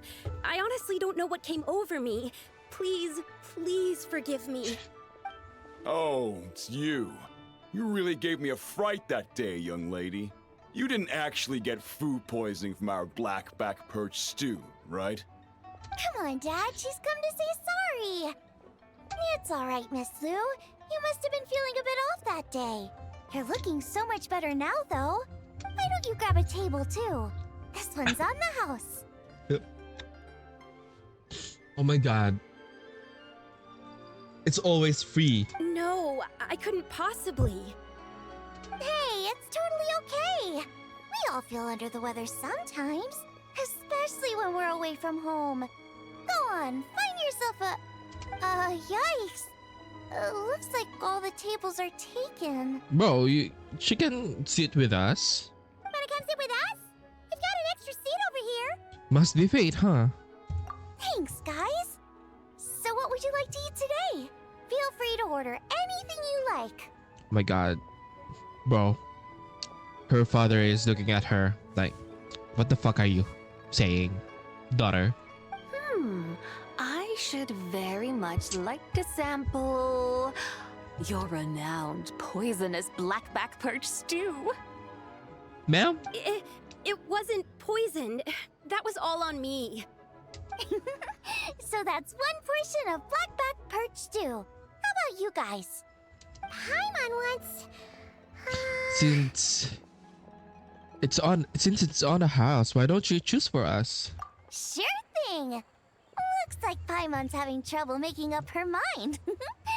Anyway, I guarantee you'll love it. Let me think. Well, since the blackback perch stew is on the spicier side, I guess it makes sense to balance it out with a serving of stir-fried shrimp. And since it's Lanternlit season, you better try out the triple-layered consommé and come and get it too. Come Those and are get our it. seasonal specialties. As for the carbs, since we've got a full table, how about some right at home? Along with our special chili mince cornbread buns. Trust me, you won't be disappointed. Then for dessert, I'll whip you up some Lucky Snow Delight. I just came up with it a few days ago, and I can't wait for you to try it. Wow! Sounds like quite the feast. Looks like Paimon's in luck today. Am I the only one who thinks that's way too much? Not at all. Don't worry, I know what I'm doing. And to top it all off, our star dish, Adeptus Temptation. You should know that we don't often serve this here at Wanmin Restaurant. But since this is my first time cooking for the White Horse Adeptus, I'm pulling out all the stops. Bro, does she know she's the real deal, or... I mean, I feel like she doesn't know. But... we Okie good. dokie, just sit back and relax. I'll have your dishes out in no time. We take those. I think these people are... Hold on. Did I just hear Miss Xiangling mention the White Horse Adeptus? Why are these people... suspicious? You did indeed. And you're looking right at her. That's a joke, by the way. She's cosplaying. Oh, I see. Phew, almost believed you there for a moment. Tell me, little one, what business might you have with the White Horse Adeptus? It's a long story. Basically, a while back, I took part in an archaeological dig over at the chasm. While we were there, we discovered a number of relics. Our findings show that they date back to the era of Long Gone, an ancient nation whose people are said to have been the ancestors of some of the modern-day inhabitants of Chenyu Vale. And why might such matters concern the White Horse Adeptus?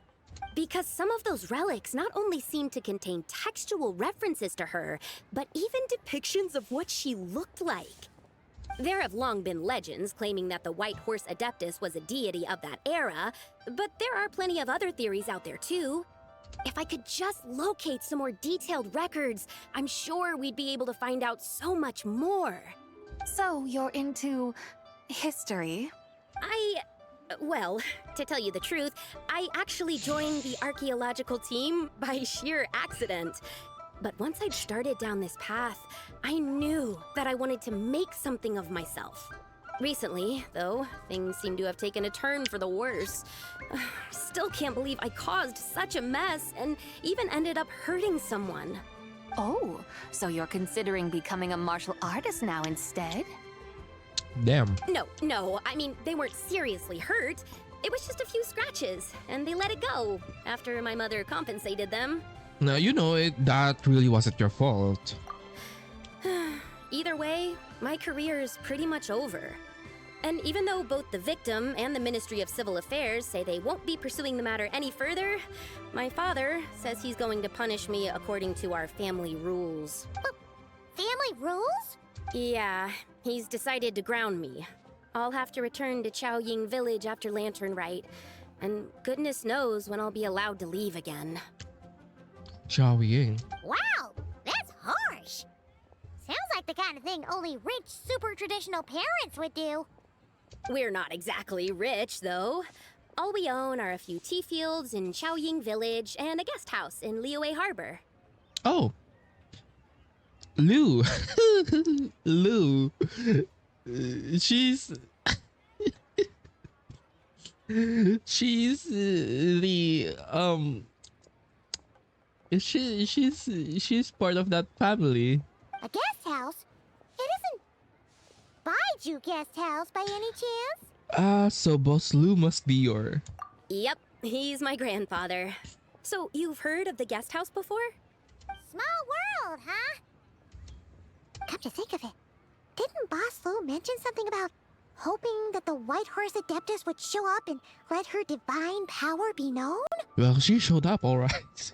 Sure, but Paimon's guessing this wasn't exactly what he had in mind. Okay, shh, keep it down. Little one, it sounds to me that your family is rather well off after all. What then drew you to archaeology? Why subject yourself to such unnecessary hardships? Even if I stayed at home, there's no guarantee I'd lead a nice, easy life. Just look at my father. Recently, my grandfather put him in charge of the guest house, and he came up with a bunch of ideas right away, starting with changing its name. That didn't turn out well, though. My grandfather yelled at him for days, even calling him a bad son, and they still haven't let it go.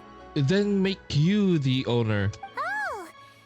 Paimon thinks we might have heard about that too. Long story short, being dependent on others is never fun. You just end up being completely under their thumb. That's why I want to make it on my own out here, no matter how hard it is. After all, as the saying goes, to rise above others, one must endure the hardest of hardships.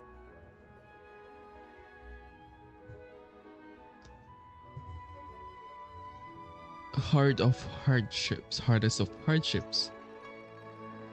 Okay, it reminded me of Kokomi's demo. What's so funny about that?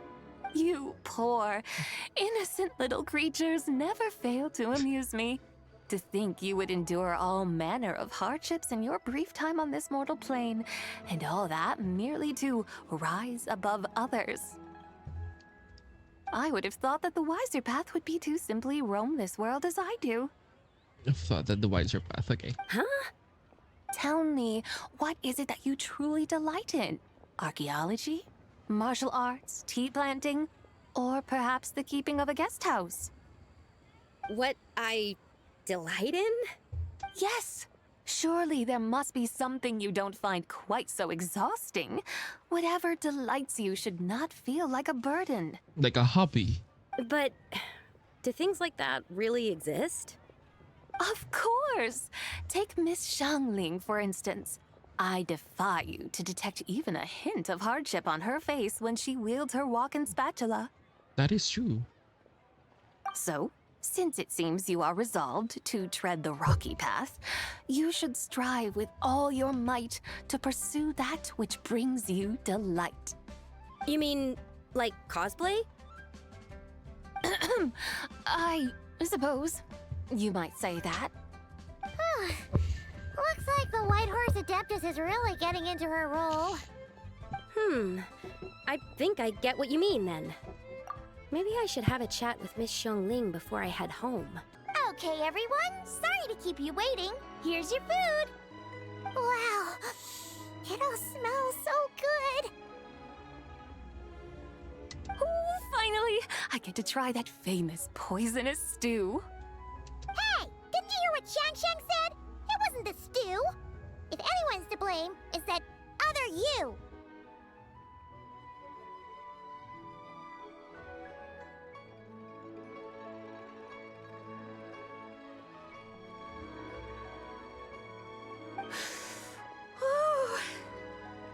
What's up? How fiercely this mortal fare burns upon the tongue! So she doesn't like spicy stuff. Or not. Maybe she loves it. You and the others devour the food set before you. Once you have finished, Lu Shanshan stays behind and Xiangling's how she. Okay, the rest of you make it so next step in 1 day tour.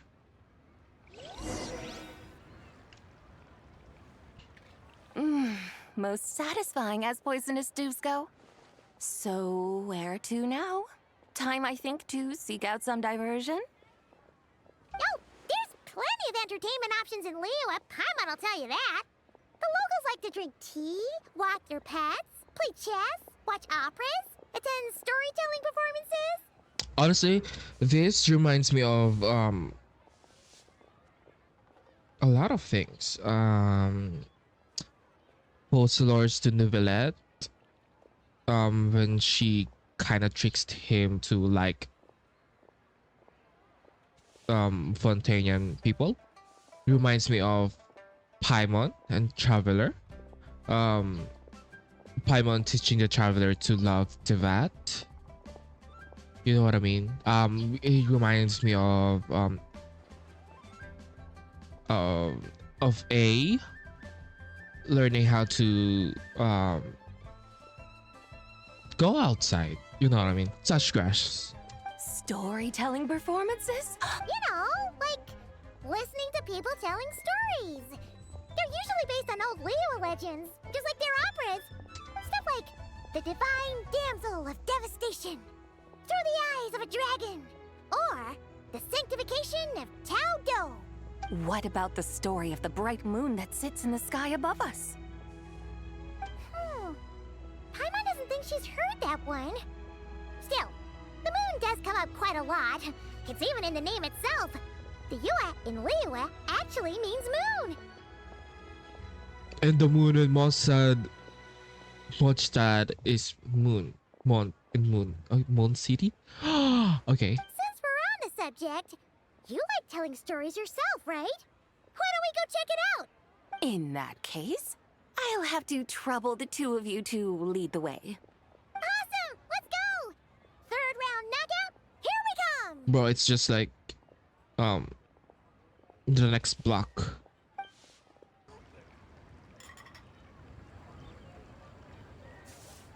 What a tongue twister. I'd have made a complete fool of myself if I tried to say it on stage without practicing it first. I'd have made a complete fool of myself.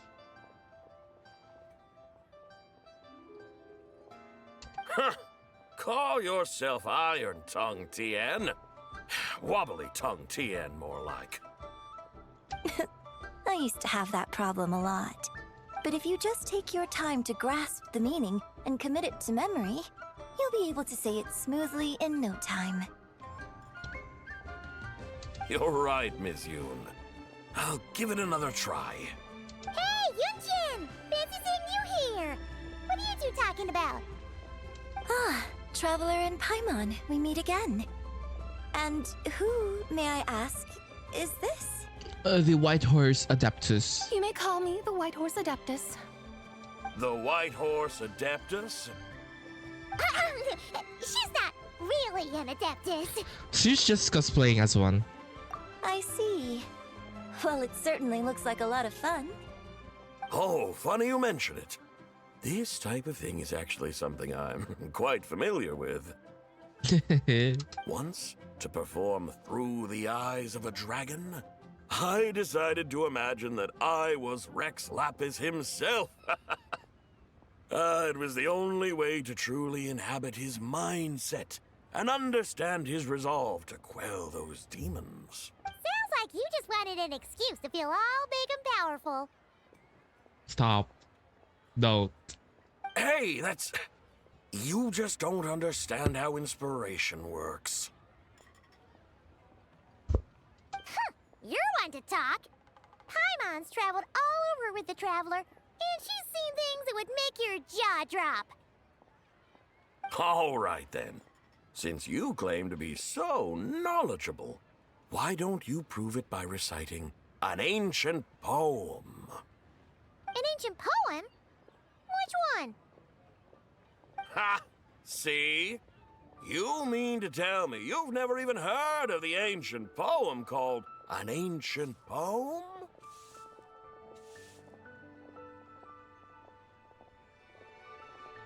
What? What kind of a title is that? Quit teasing, Paimon. We only just found out about that ourselves. He's talking about the writing on those ancient relics. When we first saw it, we couldn't figure out what it all meant. So in the meantime, we decided to just refer to it as an ancient poem. However, thanks to the painstaking work of the scholars who were tasked with decoding it, it seems like that's exactly what it was. Or rather, an ode offered in veneration of the moon and the White Horse Adeptus. So it's in the...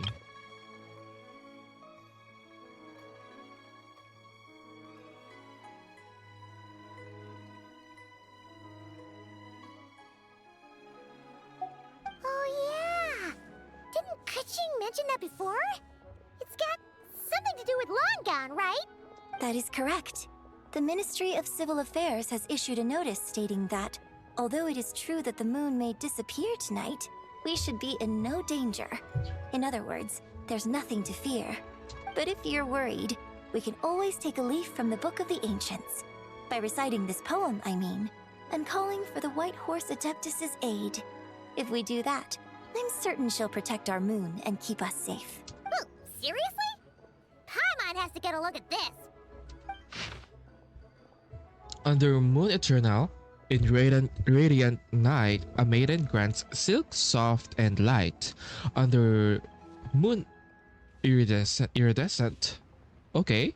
Under Moon Iridescent, in Night Divine, a maiden grants fiber for cloth, so fine. Under Moons of Frost, in a night so great, a maiden grants tools to divine our fate. The fields are plowed, the seeds are sown, and from the earth life is grown. The seedlings stretched, the crops do rise, and all unfolds before our eyes. Fruits are gathered, sweet wine is poured. These gifts we offer to our Lord. Pure as heaven, so fair and bright, she shines as light in this dark night, and with her does this wish take flight. Under Moon Eternal, in Stop. Radiant Night, a maiden grants silk, soft and light? What in Tibet's that supposed to mean? Under Moon Iridescent, in Night Divine, blah blah blah, something cloth so fine. Something about fields being plowed, something else about seeds being sown from the earth. Seriously? What is this? The fields are plowed, the seeds are sown, and from the earth, life is grown.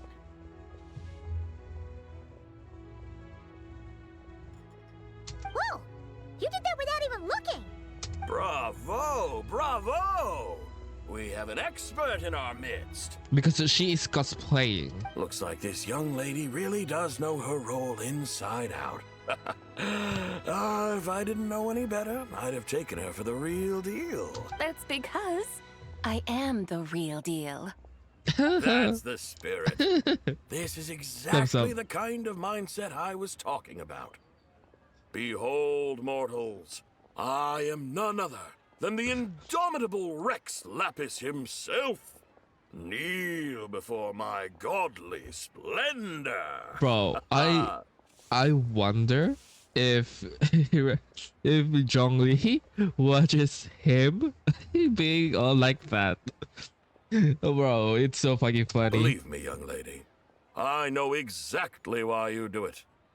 Back in the day, I was just like you. I must say, you are rather amusing as mortals go. Miss White Horse Adeptus, it is a great pleasure to make your acquaintance today. I have some questions regarding the poem, and I was wondering, perhaps, if you might be able to shed some light on it? You want me to explain the full meaning of its verses? Your guidance would be much appreciated. Fascinating. Tell me, do all the people of Liyue still express such reverence for the ancient ways? Well, it's true that we hold a deep fondness for our history, but it is hardly our only pursuit. One of my good friends, for instance, is even more devoted to the modern Fontanian art of rock and roll. Oh, Xinyan. Exactly. And don't forget, great practitioners of the role-playing arts walk among us too. People like me and you, young lady. Yes.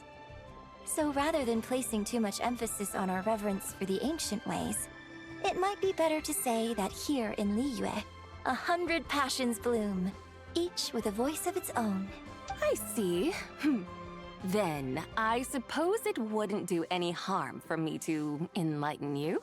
In truth, it is but a simple poem of blessings. Its meaning is this. As the eternal moon rises in the night sky, a maiden adorned with lustrous jade descends upon the earth. She blesses the kudzu vines and mulberry leaves, so that they may be used to make coarse cloth that is nevertheless soft, light, and comfortable to wear. Mulberry leaves. Mulberry is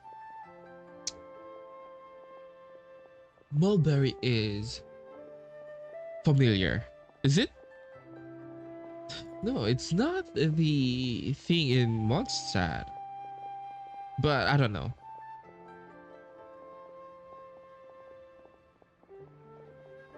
As the iridescent moon rises in the night sky, a maiden adorned with lustrous jade descends upon the earth. She blesses the kudzu vines and hemp, so that they may be used to make fine, luxurious cloth. As the frost moon rises in the night sky, a maiden adorned with lustrous jade descends upon the earth.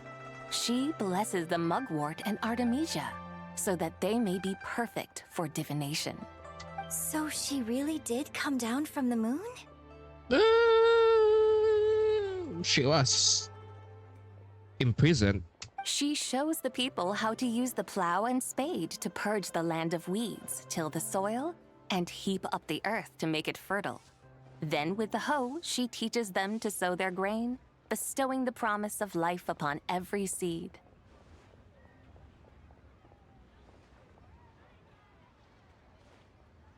She blesses the millet and the beans, ensuring that their stalks and vines stretch forth without end. She graces the wheat and the rice, so that their heavy heads are filled with plump, glistening grain. Sounds like she's a real pro at all this farming stuff. The fruits of the field are harvested and brewed into sacred wine for honored guests. This we reverently present to the divine maiden, with every ceremonial step flawlessly observed, so that she may witness the depth of our piety and respect. Oh, divine maiden, how can your graceful presence in the sky not seem like that of a fairy descending from the heavens? Oh, divine maiden, how does your pure and radiant form not resemble the guardian spirit of our land?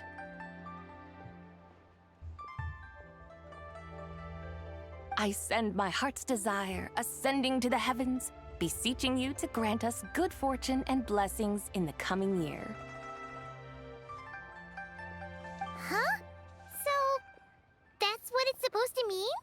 I find myself speechless, moved beyond the power of words to convey. Oh, young lady, you have shown me the heights to which a true role player might aspire. A truly remarkable performance. I did not anticipate that anyone could unravel this poem with such depth and clarity. And so soon after the Ministry of Civil Affairs noticed, too. I'd even begun to consider myself somewhat versed in the matter. But as they say, there's always someone more knowledgeable out there. Allow me to extend my thanks to you, Miss Whitehorse Adeptus. You are far too humble, young one. I must confess, it is I who have been surprised. Not only by you, but also by this Liyue harbor of the present day. Ah, so you're not from Liyue. And what, may I ask, has surprised you about it? Oh, it's nothing really. Just some old memories scattered here and there. Very well, my guides. I suppose it is time we set forth on the next part of our excursion. I'd like to go see that wharf now. What say the two of you? No problem! We'll take you wherever you want. Yilong Wharf. Leaving so soon? Before you go, allow me to introduce myself. I am Yunjin, director of the Yunhan Opera Troupe. May I ask your name in return? My own name is scarcely worth mentioning, but since you asked, perhaps I'll tell you the title of that poem instead. Huh? So, it isn't actually called an ancient poem? Of course not. Its real title is Odes of Long, Zibai. Odes of Long, Zibai. All right then, until we meet again. Girl. Tell you how it is. Okay.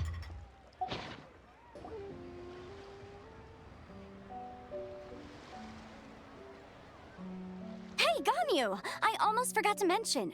On my recent trip to Notcry, I came across something really fascinating in the Frost Moon Scion's library. Also, I found records in their collection of another divine envoy living on the moon.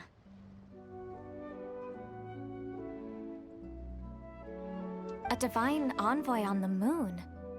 You don't think it could have been referring to the Whitehorse Adeptus too, do you? wait. I thought she has a new VA, but this one doesn't really. It's not bad, honestly. I don't know because I don't have Ganyu. Yeah, it sounds different, but it's not as bad as Kuching. No way to say for sure. Still, the similarities between our legends are intriguing, to say the least. Isn't it amazing? Especially when you consider how far apart we are. It truly is. We might live in different lands, but when we look up at the night sky, we all see the same moon and stars. Right? It's like we're all bound together, no matter where we are. When you think of it like that, it's almost as if our friends from other nations will be right here celebrating with us. Isn't that a wonderful thought? It's like we're all bound together. No wonder you were so excited to go see the giant lantern when you first got back. Sounds like you're a real fan of the Whitehorse Adeptus, huh? I guess you could say that. Just a pity she's so elusive. Even Granny's never met her, you know? Maybe she really is just a legend after all. Hey, Yanfei and Ganyu! Trust, Paimon. The Whitehorse Adeptus is as real can be. She's there. Oh, look! It's the Traveler and Paimon! Feels like I haven't seen you two in, like, forever. Happy Lanternlit. It's so good to see you again. Hey, you two. Happy Lanternlit. Happy Lanternlit. Did I hear you right just now, Paimon? Does that mean you've actually seen the Whitehorse Adeptus? She has indeed. And now, so have you. Huh? And you are? Why, who else? The White Horse Adeptus, of course. Could you maybe start with something else next time? You're the White Horse Adeptus? She's cosplaying as the White Horse Adeptus. That's right. Allow Paimon to introduce you to our new friend, Zichao. She's been low-key obsessed with cosplaying the White Horse Adeptus ever since we met her. I see. Well then, greetings, Miss Zichao. My name is Yanfei, and recently I've been low-key obsessed with learning everything I can about the White Horse Adeptus. I'm sure the two of you will get along like a house on fire. Oh, and by the way, I'm Ganyu. I love her voice. Her voice it suits her so much. Just like the old voice. So I don't see any much difference. So, Miss Zichao, you must be here to see the giant lantern too, right? A horse-shaped Zhao lantern? Is that what I think it is? That's right. A lantern made to honor the White Horse Adeptus herself. Isn't it gorgeous? Huh? What are you laughing at? Both the lantern and myself. What do you mean? Oh, this lantern truly is an artistic masterpiece. But tell me this. Have any of you ever seen a horse before? We don't have horses in Tibet, bro. Stop. Come to think of it, Paimon can't remember ever actually seeing one herself. What about you, Traveler? So technically they have horses in other worlds. What? Can't remember. I should remember actually seeing one of. Bro, you have cavalry captain in Mondstadt, and they don't have horses. I have, but not here. Oh, this horse appears to be mid-trot, but it has adopted what is called a lateral gait, where the legs on one side of the body move together in unison. A rather rare sight indeed. It's to be mid-trot, but it has a called lateral gait, where the legs on the one side. Just now, I suddenly pictured myself, I mean, the White Horse Adeptus running the same way. The image was so absurd, I could barely contain my mirth. Okay. Okay. What she was saying is this part is the same. That is actually really funny. Oh, really? I never knew that. You learn something every day, huh? So, is it real that they don't have horses in Tibet? And the horses are, from what the traveler said, is from other worlds? Oh, come on! It's basically a giant piece of fan art! Who cares if it's different than the original? So why laugh at yourself? I was merely laughing at my own ignorance. I came here thinking that the White Horse Adeptus's tale had been long forgotten. Yet here I am, gazing upon a lantern made in her honor. Well, you couldn't have been more mistaken. There are so many tales about the White Horse Adeptus, I'm starting to lose count. Just off the top of my head... Just so you know, Yanfei, we've heard it all like a million times before. Aha! But there's one thing I can guarantee that you haven't. Huh? You mean like a new chapter of her stories come to light? Mm-hmm. And I heard it from Ganyu just yesterday. Hey, why don't you share it with the others? Sure, no problem. Where to begin? Do you guys still remember what Liyue's Moon Chase Festival is about? Of course! It's a festival held in honor of the That's right. But it took a really long time for the Stove God Festival to become what it is today. In its earliest form, it was actually an adeptal ritual known as the Moon Chase Rite. Oh.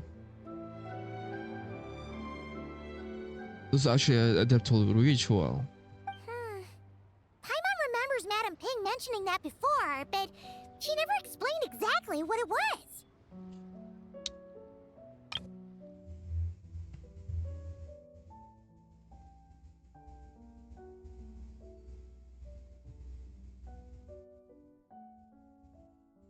Moon Chase Festival. According to Cloud Retainer, the Moon Chase Rite was originally a ritual meant for communicating with the moon. Communicating with the moon? But for what purpose? At first, Cloud Retainer wasn't entirely sure either, as it was always Rex Lapis who performed the ritual. Whoa! Rex Lapis did it himself? Must have been a really important ritual. That's right. Unfortunately, despite numerous attempts, they never actually received any response from the moon, which is why they eventually stopped performing it.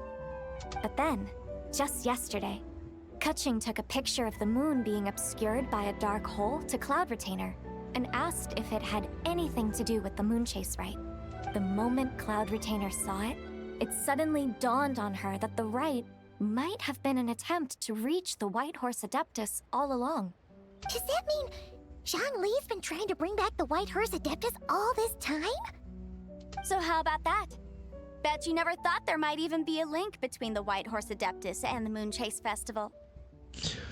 Oh, okay. I like that. It's so yummy. The lore, the dots are connecting. It is quite the revelation, yes. Not exactly. It's an idea I've considered before. No, I didn't know about that. If Kutching hadn't taken that picture to Cloud Retainer, we would never have known any of this. This is probably what Kutching was referring to that day when she mentioned there were some ideas she wanted to follow up on. So, Geo Archon. All this time, you've been striving to awaken her. Huh? What do you mean, awaken? Nothing. What I truly meant to say was, this new insight you've provided has been truly eye-opening. Oh, by the way, my trusty guides, I've been meaning to ask, where in Liyue Harbor might one enjoy an expansive scenic view? Huh? We're off to the next stop already? But Paimon's barely done digesting that lore bomb just now. Same, Paimon, same, lore bomb. All the more reason to find the right spot to let it sink in. Oh, so that's what you're up to. A tour of Liyue Harbor? In that case, if you're looking for a spot with a panoramic view, I'd recommend Yujing Terrace. That's a great idea. Since the terrace is on higher ground, the sea view from up there's so much better. I agree. Great! Well, the Lantern Rite's about to start, so we should get back to Granny's now. Hope to see you all at the festival tonight. Oh, you're off too? All right then. See you both soon. See you soon.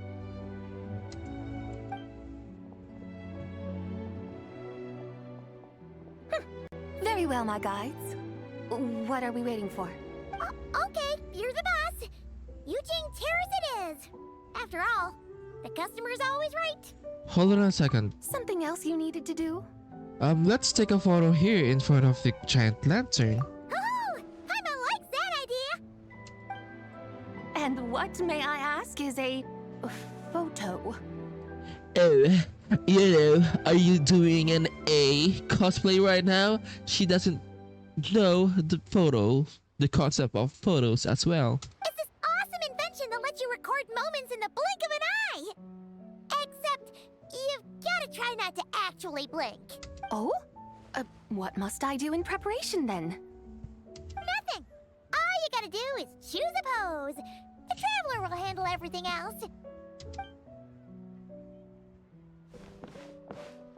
Come on, let's give it a try.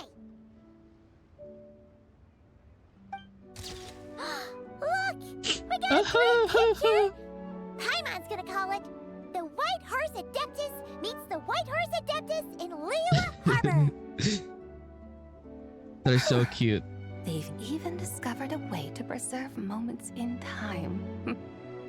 Now I truly am curious to witness what else these mortals might accomplish. Very well, let us proceed. Eugene Terrace lies in that direction, does it not? Hey, wait for us!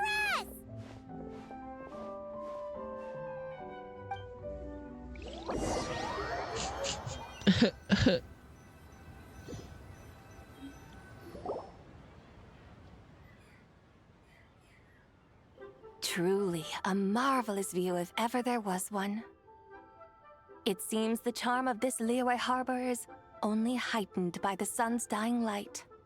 Sun's a dying light. Okay, this is so... That phrase is suspicious. And soon, people will start releasing their shell lanterns to mark the most important day of the year. Practically everyone will be with their friends and family, eating a big meal, chatting, and even setting off fireworks. Trust Paimon, it'll look even more amazing then. What do you say? Want to stay to see that? No need. Let us bring this weary day to a close. Weary day? You mean you didn't enjoy your tour? I had imagined you would arrange for me to witness some grand spectacle. Perhaps the descent of divine beings, the manifestation of the sacred before mortal eyes, or the appearance of a selfless hero come to aid the helpless and downtrodden. Ma'am, you have a very twisted concept of entertainment. Or, should that not come to pass, then at the very least, spend a little more coin. For that, it seems, is how one finds true enjoyment. So we didn't spend the time. I mean, it's because, you know, the meal is on the house. Alas, but there was none of these. Instead, we merely filled our bellies, listened to tales, and gazed upon a crude imitation of my likeness. And now the sun begins its descent. But like it's where the real Lanternlit starts. What a day of quiet tedium. Well, we're so sorry. If we'd known that was what you wanted, we'd have done it all differently. It's all that Zhang Li's fault for not making the customer's requirements clear. Well, it's too late now. Do you still believe I would part with that soul fragment, now so intertwined with my very being? But...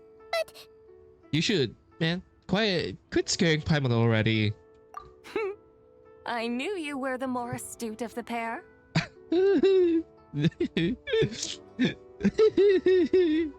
She said, we're smarter. Huh? You were just trying to scare Paimon? It seems the realm of the Geo Archon has a way of making one more stony-faced. So, you were just pulling Paimon's leg? Of course. I was merely engaging in a little banter with the two of you. Long ago, I shared tales with various mortals who chanced upon my mountain abode. Never did I imagine that those stories would endure. It seems I greatly underestimated them. Perhaps, as your Geolord said, a few pieces of ancient Langan's magnificent jade have truly become part of the very foundation of this land.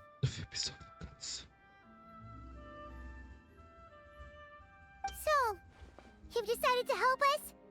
Again, that goes without saying. I made up my mind some time ago now. And when was that exactly? When I beheld a rather intriguing scene as I set foot in this city.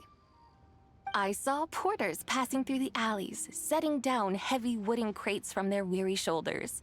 Peddlers pushing carts as the kites and lanterns upon them rustled gently in the breeze. I saw cooks cooking, actors acting, scholars reading, soldiers marching, children playing, elders resting, officials officiating, and the common folk absorbed in this or that, reveling in the simple joys of life. Some, it seems, have already found that which stirs their hearts, while others continue to fret, troubled by uncertain futures. Yet, in this gentle and serene order, each holds fast to their anticipation, not only for the celebrations to come, but also for the first light of the morrow. Scenes I once yearned to behold now unfold before me, no longer in Langan, but in Liyue Harbor, thousands of years on.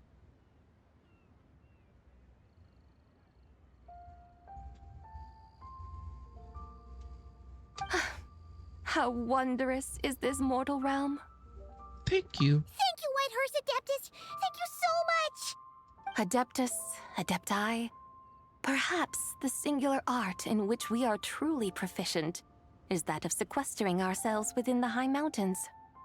But once we leave our mountain refuge, we find ourselves drawn back to mortal ways all the same. So, it is I who should offer my thanks to the two of you. Traveler, Paimon, you have made this day more delightful. Come now, and take what it is you need.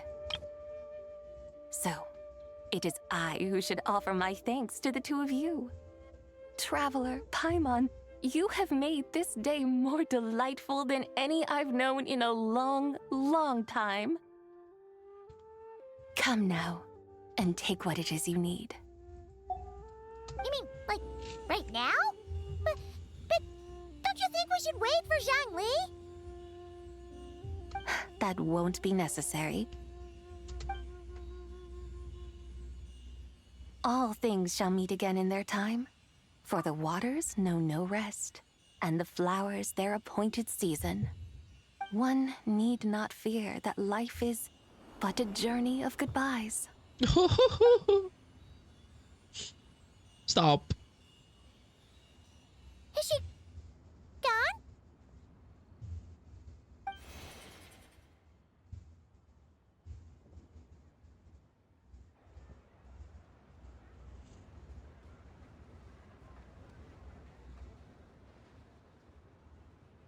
Yes, she's gone.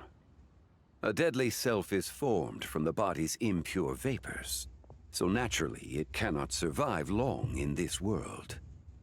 Had it not been sustained by the remnant of Zibai's soul, it would have faded away a long time past. Now that the remnant is gone, it has severed its ties to the mortal world. Zhangli! When did you get here? A while ago. Paimon would have thought you'd at least want to say goodbye. Though mountains endure, the ceaseless waters will, at last, wear away their sharp edges. Thus must I meet the marks wrought upon her by the ruler of time with great caution. Actually, you're just terrible at saying goodbye.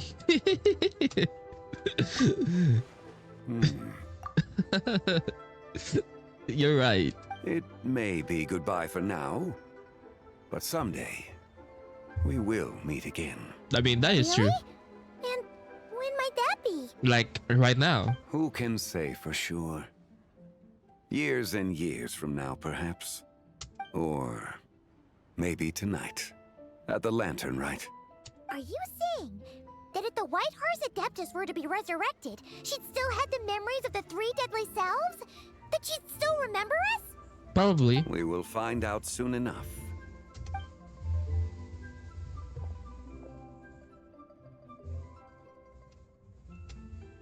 It is time. The rite is about to begin. Yeah, cutscene. Oh, art style. The rite is about to begin. Is the moon really gonna disappear? Got your lanterns ready, everyone? All set. Might be about time to put eyes to the sky. Wouldn't you say, Tianchuan? Okay.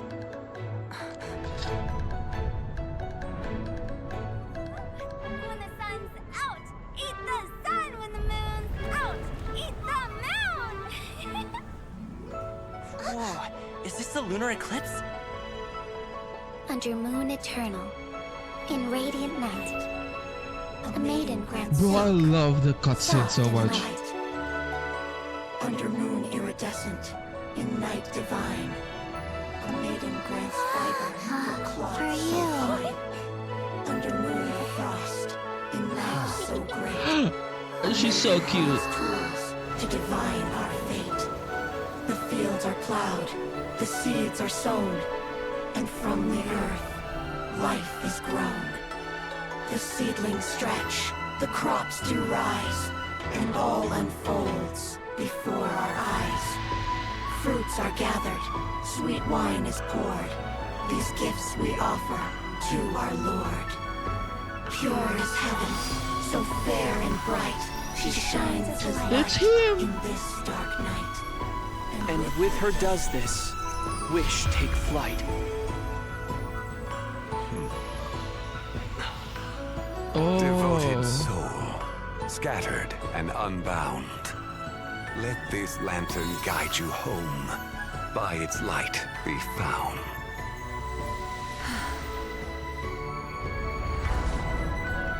Welcome back. She's so pretty. She's so pretty. I can't. So that's the okay. Did we do it? Do we finally get to meet the real White Horse Adeptus? She's so pretty. I can't. She's back.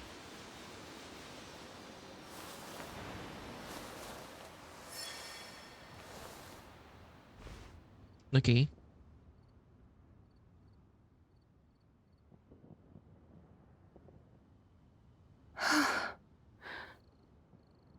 This place. Where am I? Oh, so she doesn't remember. A familiar land, now known by the name of Liyue. Liyue? The peaks adorn the clouded moon.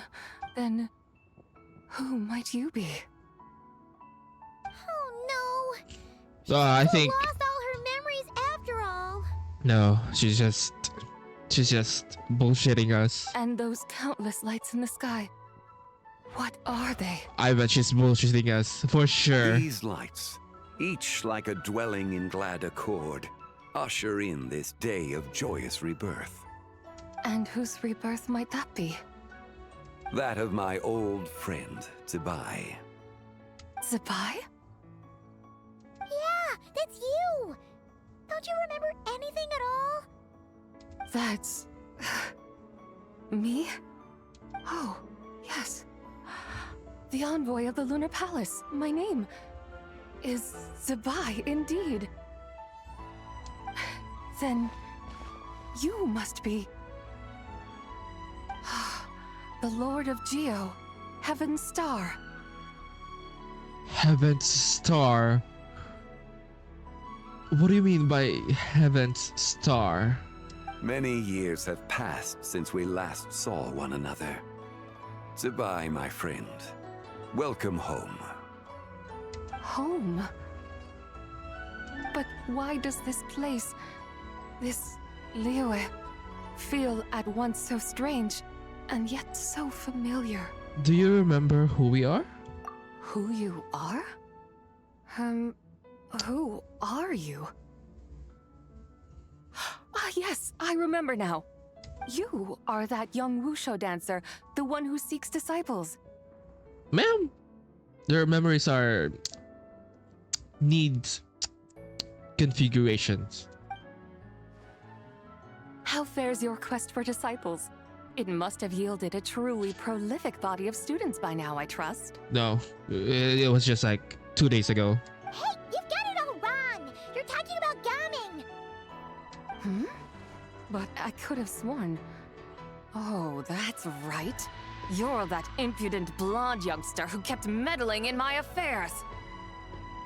And to think you even had the audacity to presume yourselves worthy of being... What was it again? Ah, yes, of being my guides. Stop. How very wonderful to see you again, my most faithful and beloved guides. I trust all has been well in my absence? Well, I think finally got it right. I think she's That broken. sudden mood swing felt even weirder. It's like her head's packed full of slimes. She's broken. We need to give her back. It is possible that her cells have not yet settled. After all, they've only just been brought back together. It may be some time before she fully recovers. Huh? You mean, kind of like she's still half asleep? So how long will it take for her to fully recover? That I cannot say for certain. Perhaps a few days. Perhaps a few years. A few years? Mortal years are but a poor measure when divine beings tread the realm of dreams. Well, if you say so. Anyway, at least she's whole again, right? That already seems like a pretty good outcome to Paimon. Yes, there is little cause for worry. We need only wait and let time take its course. Say, what are those little creatures over there up to? Celebrating Lanternlit, of course. And those lights up in the sky? Those are all Shao lanterns. This year, each and every one of them carries a little wish inside. Lanternlit. Then, may I join in too? Of course! Why else do you think we've been running around like headless chickens these past few days? Tell you what, Traveler, why don't we take the White Horse Adeptus out to celebrate? Who knows? Maybe seeing some familiar faces might help her find her feet? Let's do that. Hey, Zhangli! You've got some time on your hands now, right? Why don't you come along with us? By no means a bad idea, Paimon. Oh, and Zibai, before Paimon forgets, when we meet the others later, remember to wish them a happy Lanternlit! Happy, Lanternlit? Happy Lanternlit! Yes, happy Lanternlit indeed. Well then, let's go!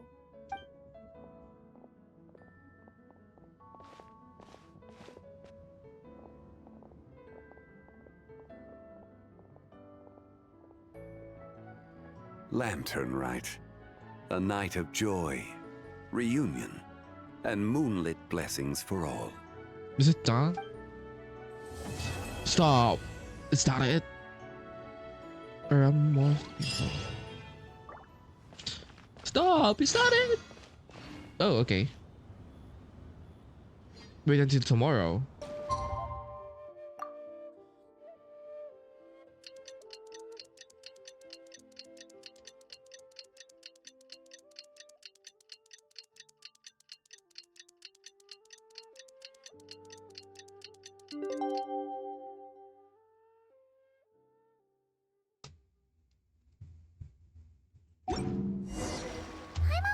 How the White Horse Adeptus is getting along. Maybe we should check in on her? We can ask Zhangli where she is. Oh, looks like Zhangli hasn't stopped by for tea today. Hey, are you two looking for your friend? Try going up that way. Is Zhangli up that way? No, it's Zibai. No, but that young lady who was dressed up as the White Horse Adeptus the other day is. She's your friend, right? I just saw her head toward Wanmin Restaurant. I was wondering why she was eating alone. But then you two showed up hot on her heels. Oh, what luck! We were just on our way to find her. But what's she doing at Wanmin Restaurant? I have no idea. I said hello, but she completely ignored me. She couldn't have forgotten who I am, right? I mean, we're kindred spirits, aren't we? Maybe she's still half asleep, but her brain might be a little fuzzy. Oh, that makes sense. I was wondering why her eyes were so red. It's not her. It's someone else. Her eyes were red? Oh, that doesn't sound good. We need to find out what's happening. You young people, staying up all Yeah, night because you think we you're doing the invincible. Zaza. Look at your friend. Missing out on sleep so she can pretend to be the White Horse Adeptus. That's where that leaves you, you know. Yeah, we're doing Zaza. A word to your friend from someone who's older and wiser. She really needs some rest. Paimon won't be so certain about the older and wiser part. Yeah, what was that? Oh, nothing. We'll make sure to pass on your message. Hurry along, then. Oh, and don't forget to come back and check out my Rex Lapis cosplay when you're done. Oh, sure. Epilogue. Okay. More.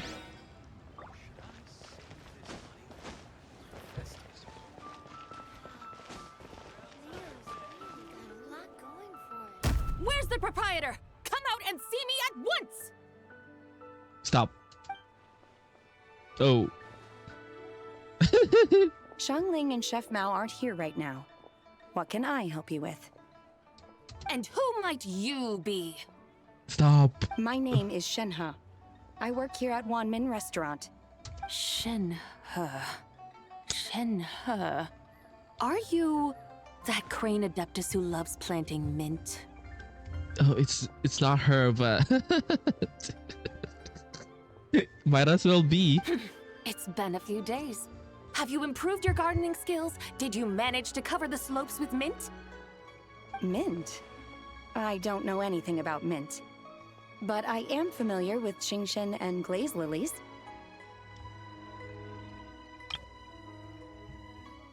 Crane adeptus. Ha! Already casting mint from your mind. How can a practitioner of self-cultivation be so fickle, chasing after every new plant that catches their eye? I'm not sure I get what you mean. Why are you so mad? Are you delirious from hunger? Would you like something to eat?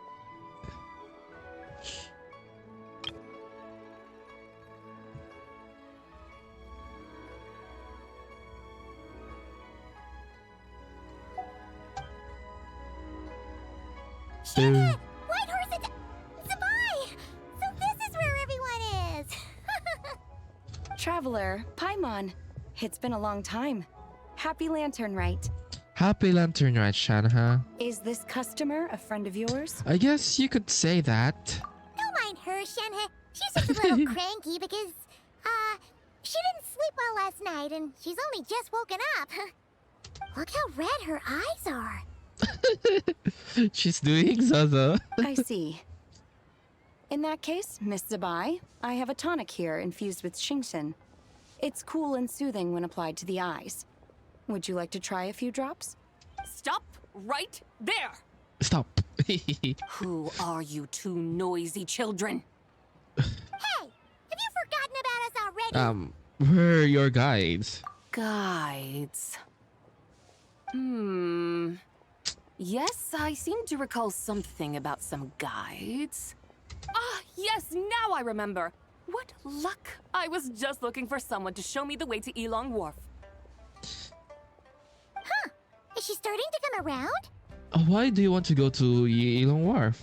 Someone requested my help in purchasing some tea leaves. I was informed they have discounted prices during the festival and that I shall get a good deal there. But like, you know, don't be, you know, fool. Don't be fooled by the discounted prices. Tea leaves? This sounds like Zhongli's doing. He sure knows how to get people running errands for him. Has Zhongli started buying discounted tea? Bro, why are the gods being fooled by discounted tea? Your friend Rex Zhongli initially requested the most expensive tea, but then a young lady in a hexagram hat mentioned he'd burned through the Wangsheng funeral parlor's yearly expenses at an exhibition a few days ago. As such, he is only permitted to buy items that are discounted this month. Oh, that's his boss, Hu Tao. It's about time she realized the problem and put a stop to his spending sprees. True. The fire Zhongli, man. He's not doing shit.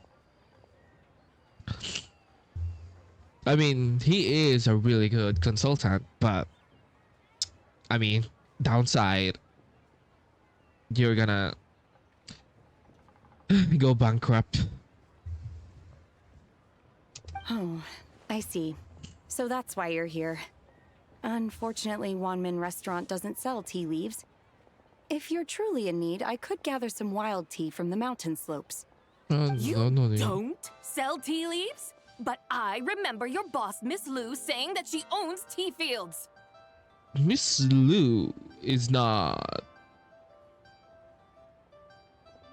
Is not. No. It's Lu Shang, and they don't own One Min Restaurant. You really should get some rest. The person you're talking about isn't the boss of Wanmin Restaurant. She's just like you. She came here to eat. Is that so? Life really is full of surprises.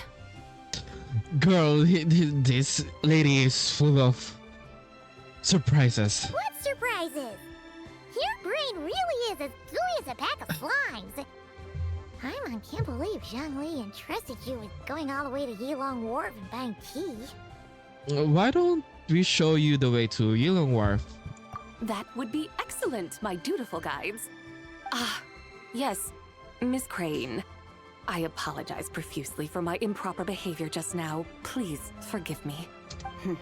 I completely understand. Master often says that the human body is like a mechanism in need of regular maintenance. When a person cannot rest at night, they are sure to become irritable and on edge. Miss Crane, you appear reasoned and compassionate on the surface, yet I sense dark forces churning within your spiritual core. Those red ropes you wear are what bind them, am I correct? Oh, you can sense that? Indeed. I also sense that with your strength, you might try undoing one or two of those bonds when training. Untie Shen has ropes? Wouldn't that be risky? Though the use of red ropes to bind the soul is a wondrous technique, practitioners must eventually learn to break free from external aids and look within themselves for restraint. Master has told me similar things, but I am not ready yet. Your self-cultivation has progressed far enough. She's growing. She said she's growing. Then I will seek further guidance from my master. If you still have doubts, you can find me at the Baiju guest house. I'll be taking up residence there for a while. For now, my dutiful guides, let us be off. Okay.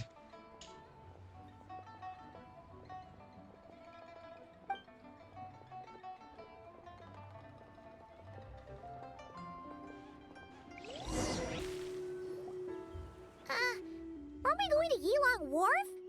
How do we end up on this mountain? Is that small town over there not Yilong Wharf? I sense a familiar scent wafting through the air. You're right! Except for the smell part.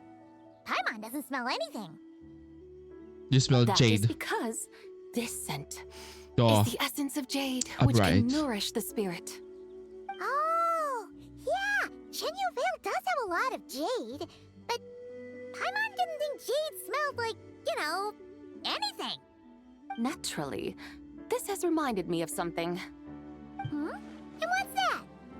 A few simple tricks for mastering one's power.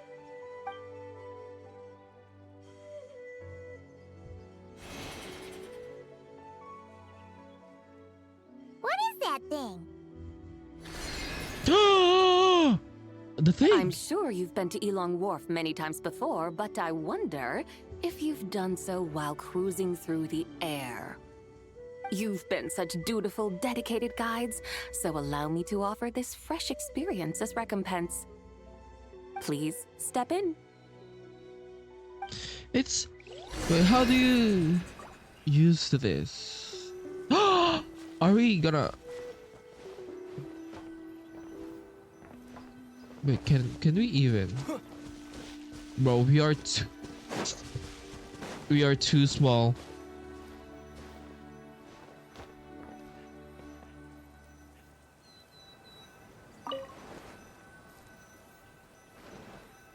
Can we not talk to her?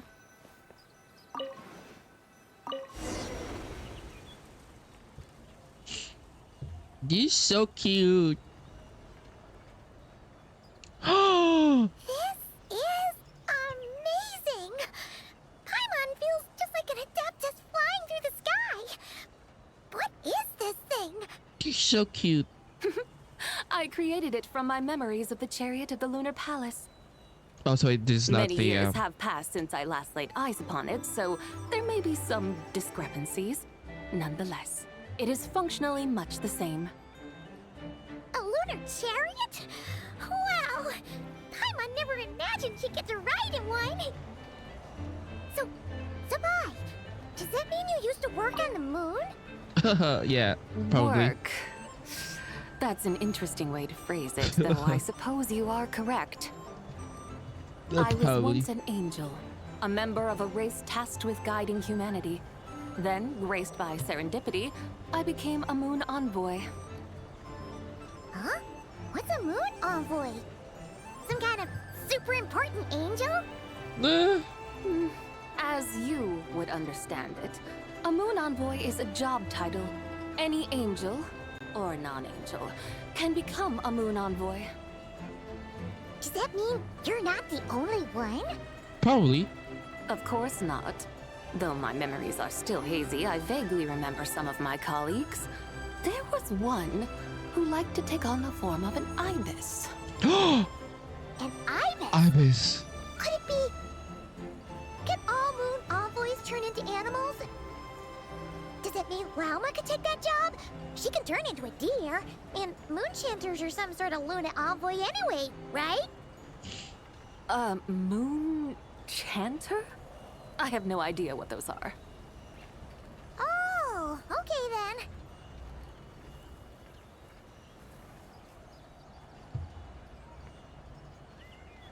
Look! Paimon thinks she saw a tea vendor over there! Very well. Let's take a look. This is so cute.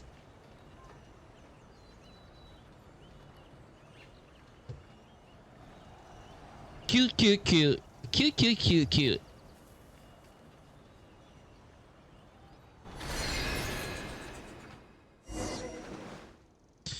Go to where the merchant is. Cute, cute, cute, cute, cute, cute. Cute, cute, cute. Cute, cute, cute, cute, cute. I love this. Welcome, please have a look around. We only sell teas of the finest quality sourced directly from Chaoyang Village. Right now we're offering a special discount for Lanternlit. Look over there! Discounted tea! Bro, we just told the Velat not to buy discounted tea. Dear customers, are you looking to purchase some tea leaves? Not buy, but like not get fooled by discounted tea because he already bought a ton. I can see from your bearing that you are no ordinary customers. My humble shop has some exquisite teas that should satisfy your more refined tastes. We're not here for quality. We're looking for a discount. A discount? Well, that's a coincidence. Our Sungla tea is on sale right now. A special festive offer. Something about the name of that tea sounds familiar to Paimon. Sungla, I haven't. Buy 3 boxes of Sungla tea during the festival Oh. to get 10% off. Buy 4, get 20% off. Buy 10, but... Buy 10, get 50% off. Of course, of course. That's right. 10 boxes at half price. Have you been to our shop before by any chance? Yeah, I mean... Paimon's definitely heard this spiel before. 3, 4, 10, 10, 20, 50. Zibai, what are you muttering about? If you buy 50 boxes, then it's free. When purchasing 3, 4, or 10 boxes, the corresponding discounts are 10, 20, and 50%. Okay. The intervals 20, between the 20. two sets of numbers are 1 and 6, and 10 and 30. Look! Her eyes turned blue! That's gotta be a first! If the differences between intervals remain equal, the interval after 6 should be 6 plus the difference between 6 and 1, which is 11. Similarly, after 30, the next interval should be 50. Therefore, extrapolating upward, the next two numbers in each set should be 21 and 100. 21 boxes is free. You're making Paimon's head spin! Those numbers! What do they mean? They mean that if we buy 21 boxes of Songlot tea, we should get a 100% discount! Stop! 100% discount? You mean we'll get them for free? That is what she means. Oh, there was a pattern to the discounts. Is that right? The pattern we speak of is mathematics, little one. A pattern that is always right. That's amazing! You're a shopping genius, Zibai. Oh, wait. Something feels off here. I had no idea our shop's discounts were tied to the laws of nature. I've learned so much from you, dear customer. No need to thank me. Now, please give us our 21 boxes of free tea. No. Wait! What's the matter? Paimon just realized what it is that's not right. It took you long enough. We got the short end of the stick. Think about it. If we don't have to pay when buying 21 boxes, then if we buy even more, the vendor should be paying us money instead, right? Stop. Huh? Stop. Hey, Zibai, work this one out. If we buy 100 boxes, we'd make loads of money, wouldn't we? It stands to reason. Wait a moment, dear customers. Don't you think you're haggling a little too hard? You are the one dictating the discounts. We're simply extrapolating the numerical patterns within. As such, we are hardly haggling. You have a point. However, that's right. I'm so sorry. I just remembered. My supplier didn't come today, so we don't have any tea after all. Such a shame. Terribly sorry about this. Awful, awful luck. Where can we find your supplier? Ew. Well... Not to fret. We'll save you the effort and go straight to the source ourselves. Stop. Well, you see, dear client, the supplier's discount isn't as generous as ours. You won't be able to get the same price from them. Huh? Does that mean they won't pay us for taking their tea? They might not even offer you a 100% discount. How very unfortunate. Nevertheless, as the original supplier, they must offer some sort of discount. Besides, we're not looking to make money. We just want a good deal. Well, that's great. My suppliers are all tea farmers from Chaoying Village. You can go ask around the village, but please don't say I sent you. Do not worry, we appreciate your generosity. Referring customers to your business partners, even choosing to remain anonymous, the demeanor of a true gentleman indeed. Your business will surely prosper. I hope you're right. Then let us head to Chaoying Village. Do you know the way, my guides? Of course! Just follow us! Damn. What otherworldly beings were those? Thank the heavens I managed to send them on their way. I should hurry home and pray to the White Horse Adeptus. May she bless me such that I never encounter such customers again. You prayed on the very person you want to avoid. Meat. Bro, I can't look at the mint in the same way after all that quest. Here we are! Chaoying Village! The mountains and waters are pristine. They embody the beauty of heaven and earth. It's a good-looking place, all right. But it's hard to enjoy the scenery when Paimon can't stop thinking about all that tea-buying Mora we're missing out on. Should fate dictate, Mora will find its way to you sooner or later. Well, Morak certainly finds us often enough. He even sought us out in person this Lanternlit. For now, let's look around and see if any tea farmers are selling their crop. We'll be able to see more clearly from up high. Let's take to the sky and enjoy the beautiful scenery while we're at it.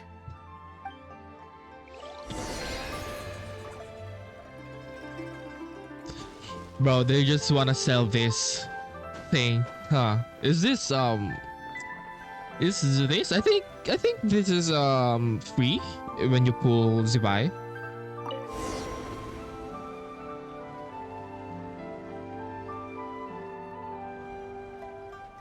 Wow, Chaoying Village looks beautiful from up here. Indeed, the houses here are quite different from those in Liyue Harbor. They follow the natural contours of the mountains, forming unique, elegant structures. Yeah, it's super beautiful. The white walls and dark tiles frame the emerald waves of the terraced fields, while the curved eaves and tall gateways juxtapose each other with grace. It's almost too beautiful to be true. The crowing of roosters and barking of dogs, the calls of farmers working the fields, a vibrant pastoral chorus overflowing with earthly vitality. Yeah, it's incredibly beautiful, huh? Have you studied the linguistic arts by some chance? No. Huh? Your vocabulary for beauty seems rather constrained. Paimon knows how to say pretty as well. I see. Now then, let's take a look around and see if we can find any farmers selling tea. Just said you're stupid, Paimon.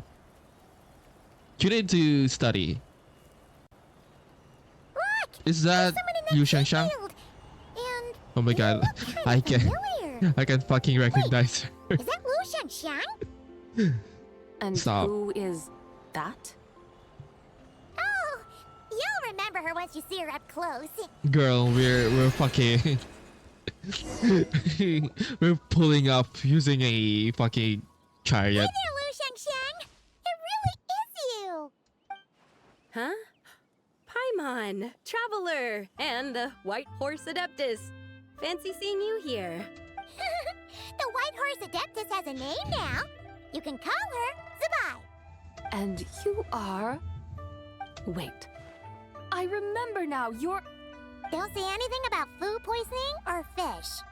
You're the young lady who wanted to rise above the rest, are you not? Yes, that's me, but I'm in a bit of a state right now. At best, I can say I've fallen below them. Fallen below them? What happened? Like I said the last time we met, I'm being punished according to family rules. My father, mother, grandfather, grandmother, other grandfather, other grandmother. Oh, that's a lot of family members. Yeah, and on the night of Lanternlit, they held a family meeting to discuss my situation. So, they do care about you. There's no doubt they care. But they think that since I caused all that trouble in Liyue Harbor, it shows I can't be trusted on my own. They decided to ground me. Ground you? Yeah, though they're not confining me to my room. Instead, I have to personally nurture a tea seedling until it grows big enough to be sold at market. Aw, a tiny little tea baby. Do they want you to experience what it's like to be a parent? I bet Zibai will help her. It's supposed to cultivate my character and temperament. They say this will help me calm down and reflect on my issues. What happened in Liyue Harbor really wasn't your fault. Oh well, at least this punishment doesn't sound too harsh. So, how long will it take for the little tea baby to grow? Zibai will make it grow faster. Actually, for sure. I don't know. I've never grown a tea tree before. It usually takes 2 or 3 years. Stop. 2 or 3 years? Oh my god. Yes, the tea in this garden requires 2 or 3 years to mature. That long? Zibai, you're not making this up, are you? How do you know so much about growing tea? When the plants thrive and grow, that is the meaning of my name. I can tell at a glance when their season of ripening will come. Do I really have to waste 2 or 3 years here? Why is this happening to me? I'd only just found my direction in life. I mean, we should, you know, use Dendro. Did you figure out what you could do to make it on your own? Yes, during the night of Lanternlit, I heard many people reciting poems from Long Gone in praise of the moon. In that moment, I suddenly felt a great sense of pride. I mean, I helped excavate cultural artifacts from Long Gone, so I contributed to the revival of these poems too, right? So I decided to stay with the archaeological team. I want to unearth even more history. I see. And are you sure that's what you want to do? If you don't achieve anything significant in the years to come, will you still enjoy it? Yes, because archaeology gives me that boom shakalaka feeling. Wait, did Xiangling teach you that? That's right. I was asking her for advice. She said that if something gives you that boom shakalaka feeling, then it has to be worth pursuing. I immediately thought about how, when I'm excavating in the ruins, I always feel like there's a ghost standing beside me, and not in a spooky way. Oh. It feels like my great-great-great-great-great-grandmother patting me on the shoulder and saying, "Keep going. You're about to rediscover some grand ancestral knowledge." Or maybe it's Zichao. Oh, no, that's Zije. It's Zije. That certainly sounds like a boom shakalaka sort of feeling. Right? It feels like I've made some kind of connection with my ancestors. Isn't that amazing? Since you've made up your mind, you should give it your all. And I'd love to, but I'm still grounded. Run away, summon up a little boom shakalaka, and leave the tea garden behind. Flee this village. That might be going a bit far. You don't want to lead others astray, Zibai. Maybe you can try negotiating with your family. Bro, she was an angel, bro. And she's saying this. Yeah!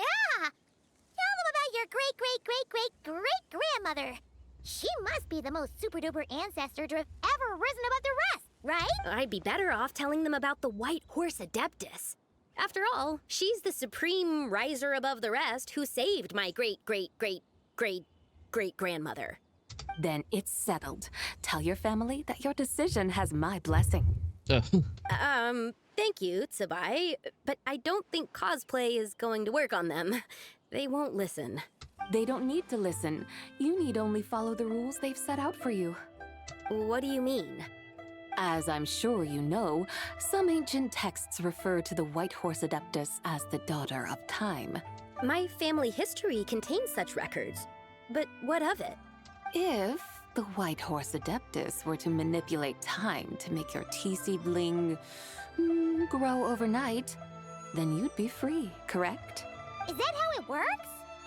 If the White Horse Adeptus were to really get involved, my grandfather would let me leave right away, but who really believes that she'd show up and help? It's not as if you have any other options. Why not try calling out for help? It won't cost you any more. Guess I might as well. I've got no better ideas anyway. White Horse Adeptus, if you can hear me, please save me from my predicament.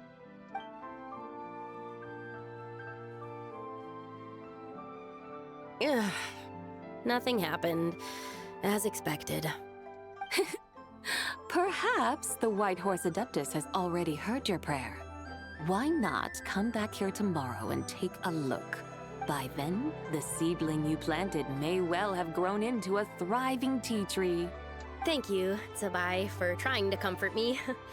I do feel better now, kinda.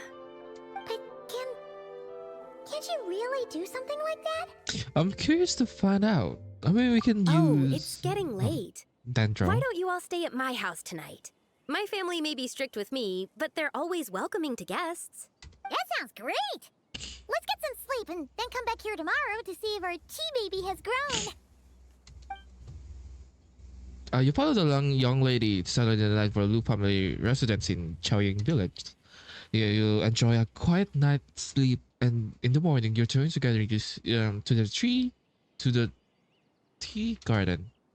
An incredible sight awaits you. Oh, the tea tree! Whoa! Your tea baby is all grown up!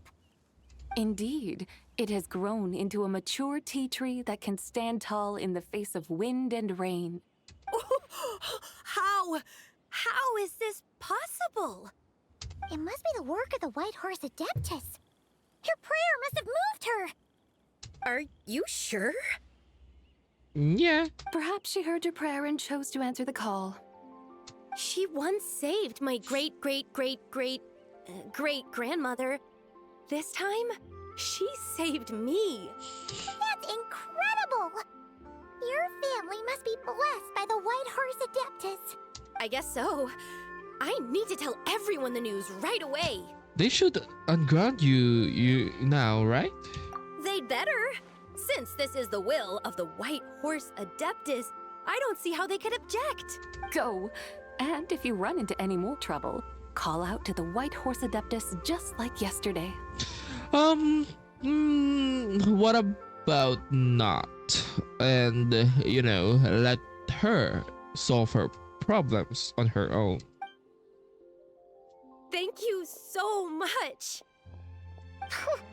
Paimon really thought you were going to use Adeptal energy to make the tea baby grow, Zibai. When an Adeptus exerts effort, consuming their energy, is that not using Adeptal energy?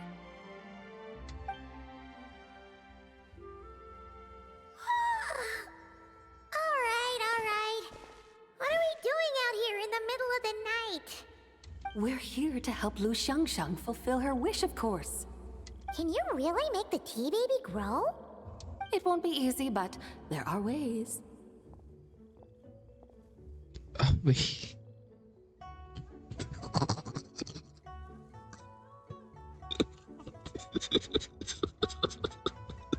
Stop.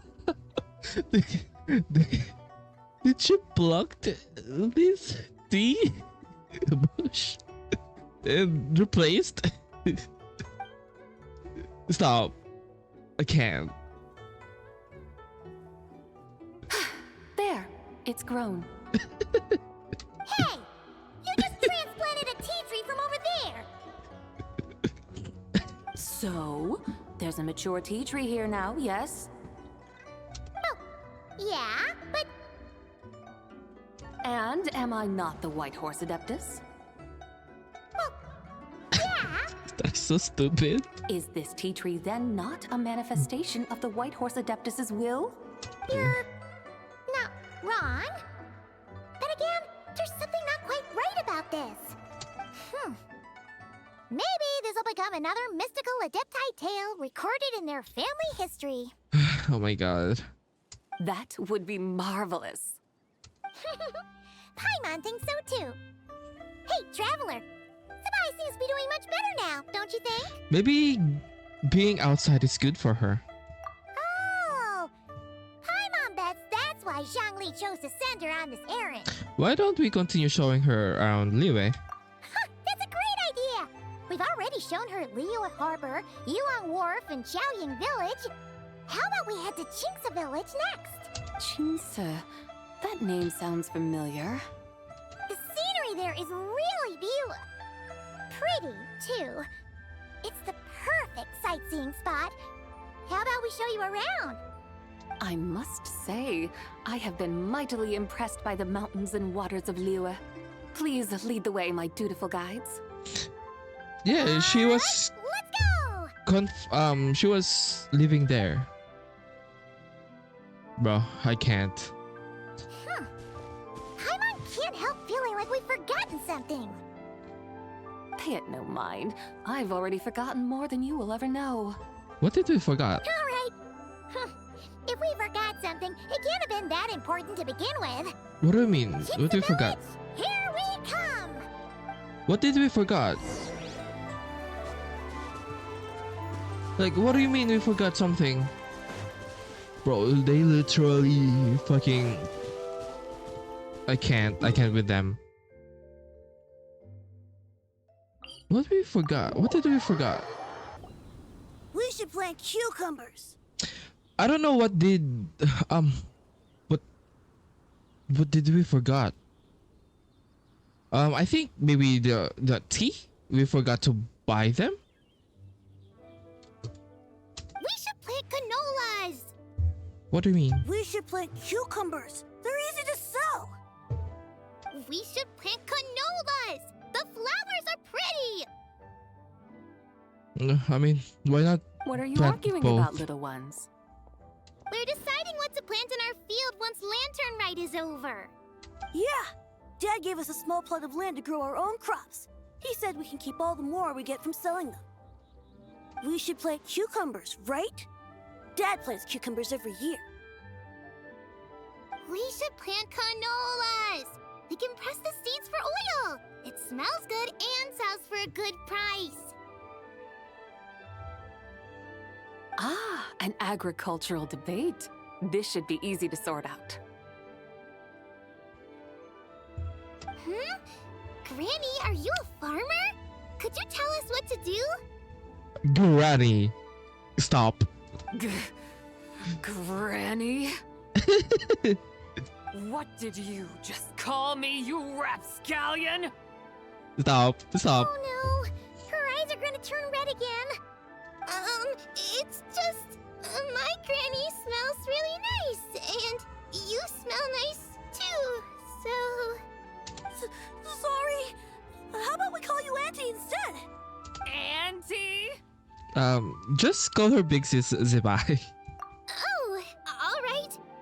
Big Sis Zibai, can you help us decide whether we should grow cucumbers or canolas in our field? You little rascals. Using priceless land like this just for cucumbers and canolas? What a waste of heaven's gifts! Huh? What should we plant instead? With the coming of spring, when all things awaken, the fields should be sown with the 5 grains. Grains? What are those? The 5 grains are life's staples, the heart of the people's table. I notice the people here mostly eat rice, so that is where you should begin. Based on the local climate and soil, seedlings planted in mid to late spring should produce mature grain within 2 or 3 months. When autumn comes, you can plant a second crop, with time still to harvest it before the first frost. The rice you harvest can be sold at market or kept in your stores. It's a far better choice than cucumbers or canolas. Oh, but Big Sister Zibai, I like canolas. That's no issue. It is unsuitable for continuous cropping in any case. You can rotate it with rice to maximize your yields. After the second rice harvest, around wintertime will be the perfect opportunity to sow their seeds. And when they mature in mid to late spring, you shall be just in time to sow the first rice crop of the year in turn. This way, your field will sustain balance. Rice and canola in a harmonious cycle. Wow, that means we'll have crops to harvest all year round. Wait a minute! If rice and canola take up the whole year, what about my cucumbers? Your cucumbers are, you know. A firefly dares rival the brilliance of the moon? In what twisted universe should cucumbers vie for land with rice? Stop. Big Sis Zibai, you're going to hurt Lil Lee's feelings. Auntie hates cucumbers.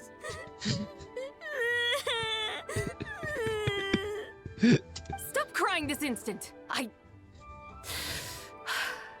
I meant that cucumbers are simple enough to grow. There's no need to devote a whole field to them. Just find an empty corner of your yard, scatter some cucumber seeds in the earth, and before you know it, you'll have a thriving patch of vines.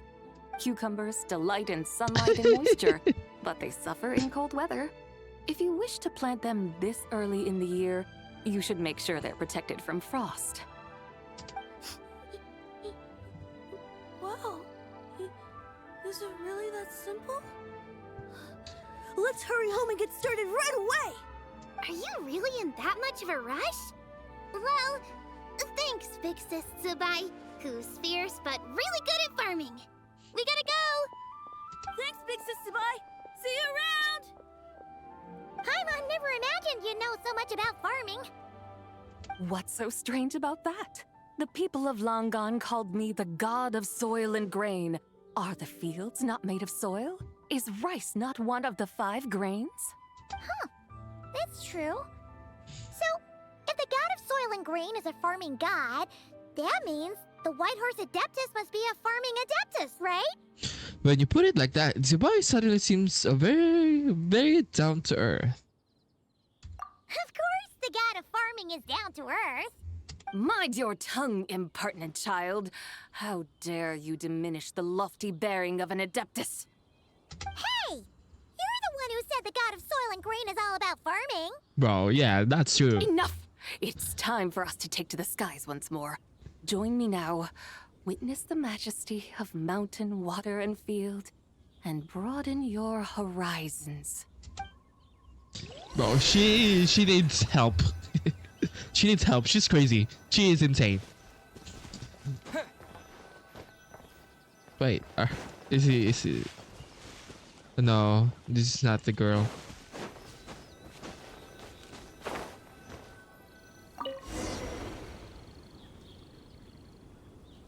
Wow! The terraces look so pretty from up here. Oh my god. The mountains tower like pagodas, the hills coiling at their feet like shells. Layers built upon layers, rising and falling in harmony. A truly unique and mesmerizing sight. Thinking about it, you have a special connection to this place, you know. A special connection? Yeah! There's a local legend about a white horse leaping from a pure spring to follow Rex Lapis into battle. Don't you remember?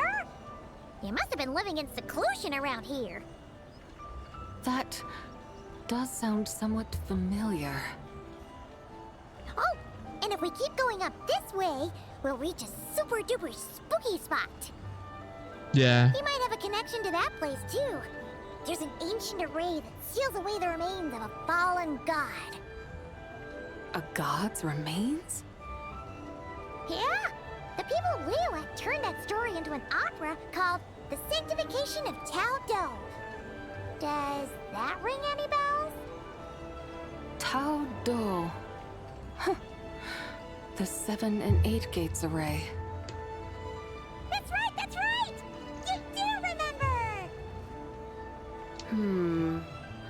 Buna, the god of the underworld, who could pacify the forces of life and death. Huh? So, Tao Do had another name? Let's go take a look.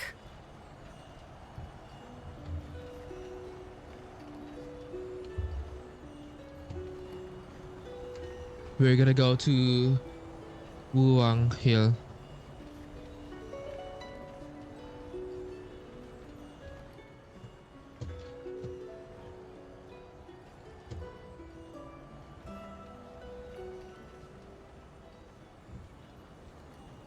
Hello! We've arrived at Wuwang Hill. The atmosphere just turned spooky. I can't help but feel there's something strange about this friend you haven't seen in ages. Huh?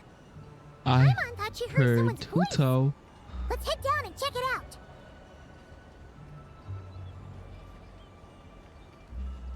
Is this Hutao Zhongli or Hutao Chongyun? I think Hutao Zhongli. I can't help but feel there's something strange about this friend you haven't seen in ages. Strange? Whatever do you mean? Her strangeness defies description. This Miss Zibai is a full-blown enigma, don't you think? I'm afraid I have no idea what you're talking about. Aren't you worried about sending her all the way to Yilong Wharf on her own to buy tea? What if she gets lost? Where there are people, there are paths. Now I'm the one with no clue what you're saying.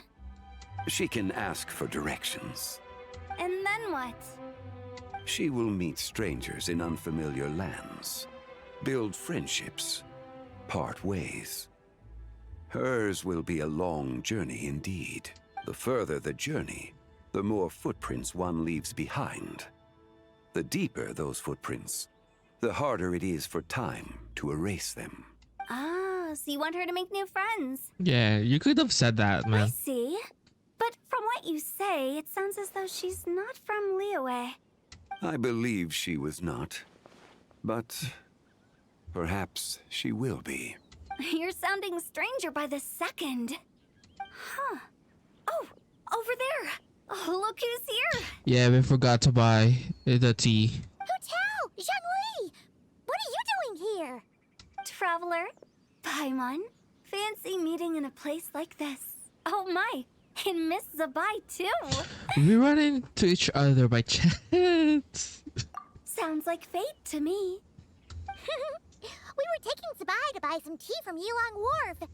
Zhongli sent her there, though she didn't even know the way, and... Oh, drat! We forgot the tea! Oh, Paimon knew we were forgetting something. Sorry, I forgot to. I actually didn't forget. Yeah, I didn't forget. Why didn't you say so earlier then? I mean... What's done is done. There's no need to dwell on it. Fresh tea grows with each passing year. Let fate deliver it as it wills. Exactly. You can get tea wherever you go. You're hardly running low now, are you? Paimon feels a lot better now that you've said that. Still, I'm a little confused. If you were buying tea, how did you end up all the way out here? We're taking Zibai on a sightseeing tour. We started at Liyue Harbor, stopped in at Yulong Wharf, went sightseeing around Xiaoying Village, made our way to Qingce Village, and now we're here. Wow, that is quite the itinerary. Yeah, actually, Paimon thinks it's about time we headed back. What are you two doing here, Hutao Zhongli? I'm here to pay my respects to my ancestors. My dear consultant kindly agreed to join me. It is Lanternlit after all. Adepti and ancestors should be venerated alike. Ancestors? Wait, could you be? Are you heir to the Wuwang Kid? Or perhaps the lone butterfly of the Crimson Flame? Wuwang Kid, lone butterfly of the Crimson Flame. Oh, have you got all your memories back? Butterfly, lone butterfly, Crimson Flame. Huh? Miss Zibai, you know about the Wangsheng funeral parlor and the 8 adepts? I happened to hear a storyteller expound on the sanctification of Taodo. Lots of people know that story, sure, but very few can discern my family lineage from just a glance. Well, Zhongli, your friend here really is quite something. Yeah, she knows a lot, like you. Unfortunately, there's no time to dally right now. We have a hill to climb. Perhaps once today is done, we can find time to chat over tea, recite poetry, and admire the moon? That would be wonderful, Director Hu. Oh, and before we go, you've been traipsing around all day. I suggest you stop off at the Wangshu Inn on your way back for a good night's rest. Wouldn't do to exhaust yourselves, Thank you for the advice. Don't mention it. All right, we'll take our leave now. See you later. Hotel's so thoughtful. Why don't we follow her advice and stay at the Wangshu Inn tonight? Zibai, you can see the whole of Dihua Marsh from up there. The view's amazing. Plus, you can sample Smiley Yinshao's cooking. Wangshu, an intriguing name. It couldn't hurt to check it out. Awesome. Let's go. I like that we're doing sightseeing. Is that towering structure Wangshu Inn? Sure is. We can take the lift up from over there. Always walking the path long trodden. Does retracing others' footsteps not tire you? I mean, you should at least walk once in a while. Come on, get in. We'll fly to the top.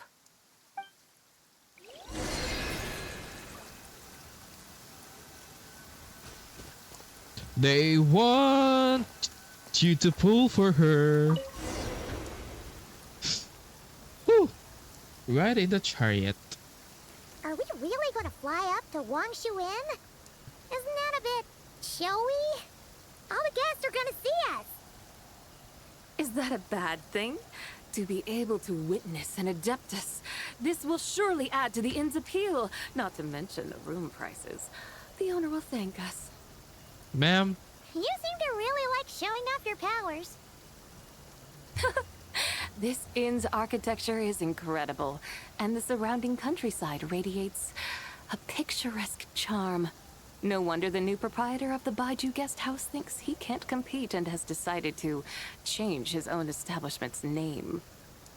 Oh, you kind of remember. Proprietor? Ah, you mean Lu Shengsheng's dad. So you know about that too. Personally, Paimon thinks it should go with something like Rex's Rest. That's a No, contender's name if Paimon's ever heard one. you're kind of. A fitting name indeed. So you think the guest house should change its name too? Paimon kind of thought you'd say something like, "Such sacrosanct traditions must never change." Time flows ever onward. Why should the rules of yesterday be carried forward into the world of tomorrow? The people of today should determine what is to be kept. That is true, bro. They. Oh my god. As old-fashioned and stuffy as Paimon thought. That's. The They years keep ebb on and flow, saying that. seas recede to reveal fields. In the vastness of time, I am but a wild horse in a boundless sea of dust. Even Rex Lapis, having waded through the waters of the river of time, is not quite the same as before. Zhongli? What was he like before? That is another story for another time. Bro, they kept on saying that thing about people of tomorrow can decide what We have happens.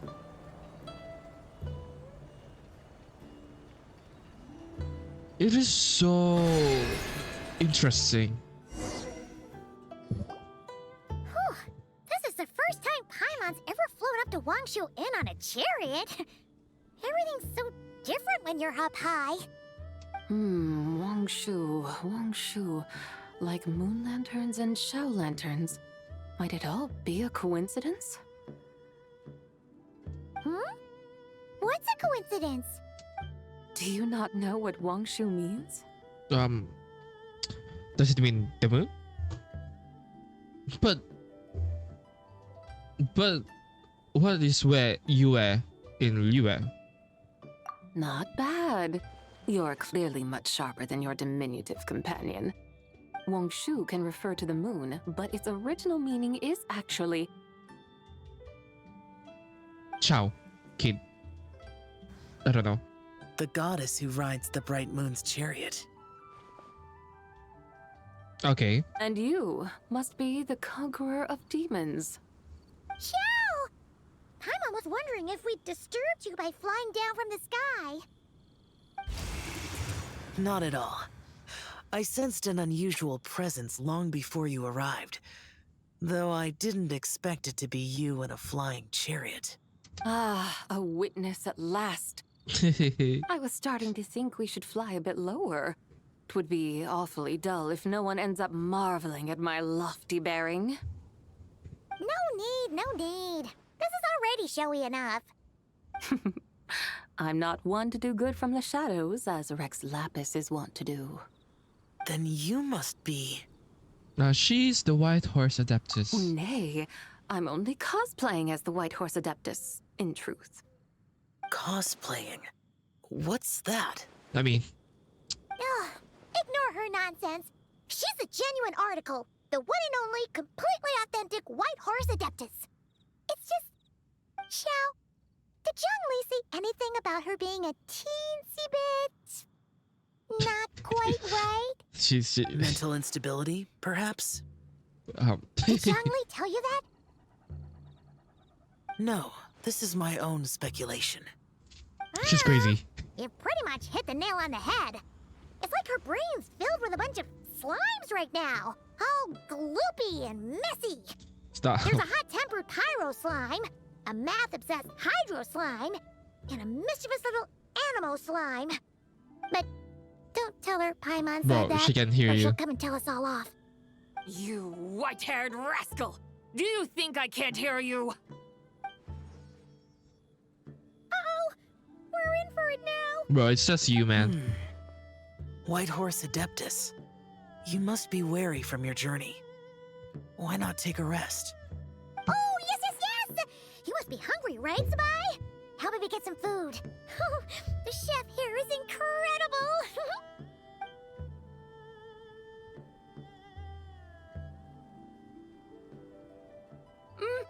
It's so hot! So spicy! Are you okay? Do you want Paimon to get you some water? Don't worry about me. I just need to pace myself.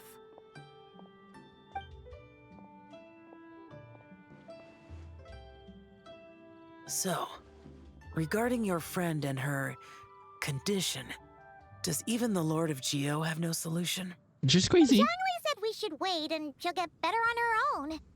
But who knows how long that's gonna take? He says her three spirits have only just merged and have yet to settle. Is that why her personalities change so easily? Paimon thinks that has something to do with her three deadly selves. Zhangli told us that the deadly selves are impure, affecting living things that get too close. The White Horse Adeptus's remnant spirit was attached to the deadly selves for a long time. It makes sense that her temperament and memories would have been influenced by them. But Okay. Paimon still doesn't really understand what the three deadly selves actually are. Paimon, as you do not practice self-cultivation, I cannot help you fully understand. But you can think of them simply as emotions and desires. The act of severing the three deadly selves is a means of exercising wicked desires and cultivating one's true self. Okay. I believe other nations have similar practices. In Sumeru, it is known as shattering Atmagraha. Bro, I don't know that. Oh, so it's about emotions, desires, and attachments. Oh, so the deadly selves. So Zibai,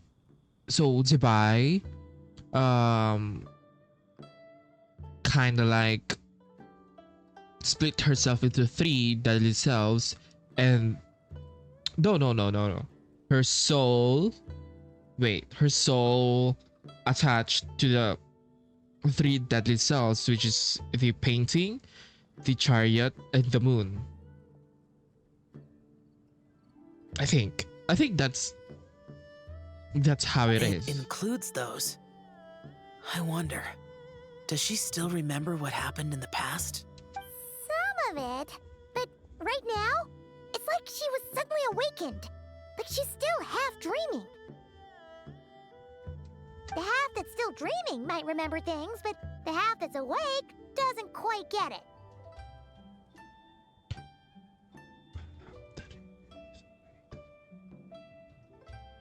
Conqueror of demons, are you looking to learn about Rex Lapis's past from me? You are an old friend of his, so please, call me by my name. But Conqueror of Demons sounds so much more imposing. I'd like to know about Jolie's past too. In days of yore, he was the Lord of Geo, Heaven's Star. What does Heaven's Star mean? Huh? You said the same thing the day you came back. But what does it mean? I'm afraid I can't remember. Damn it. Hey, did you really forget? Or are you just pretending so you don't have to tell? Why not ask Rex Lapis himself? Whether I've forgotten might be up for debate, but I am certain he remembers. He must have his reasons for not raising the past, and you likely have similar concerns. I shouldn't have asked. An answer that suits your style, General Alatis. Now that we're on the subject, though, I suddenly remembered something.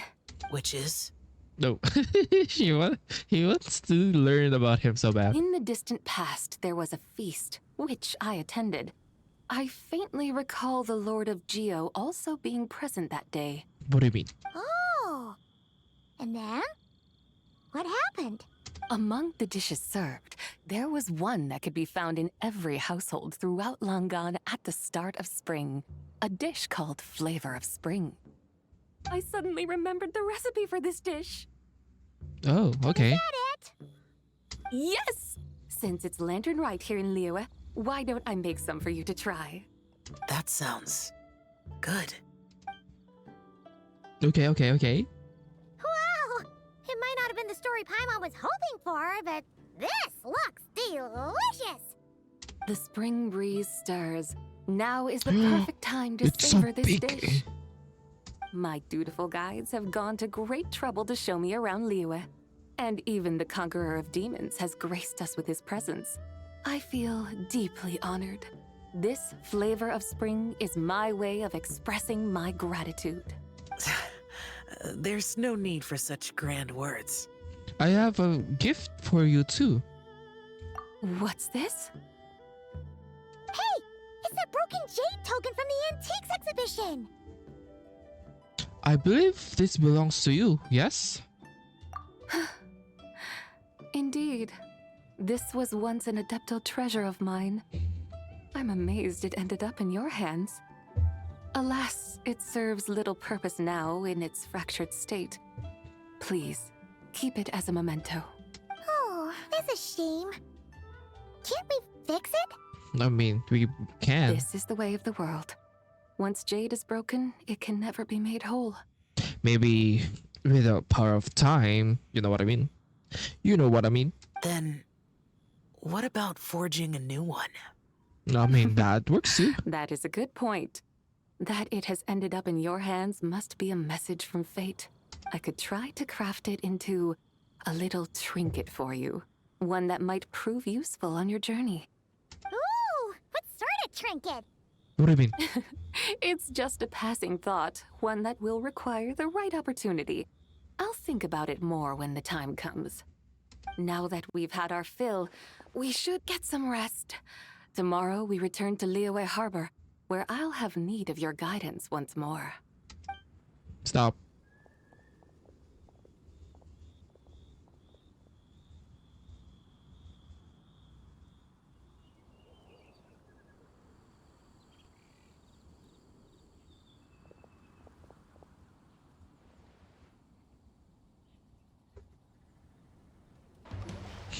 Chi-Chi, the lantern rite is almost over.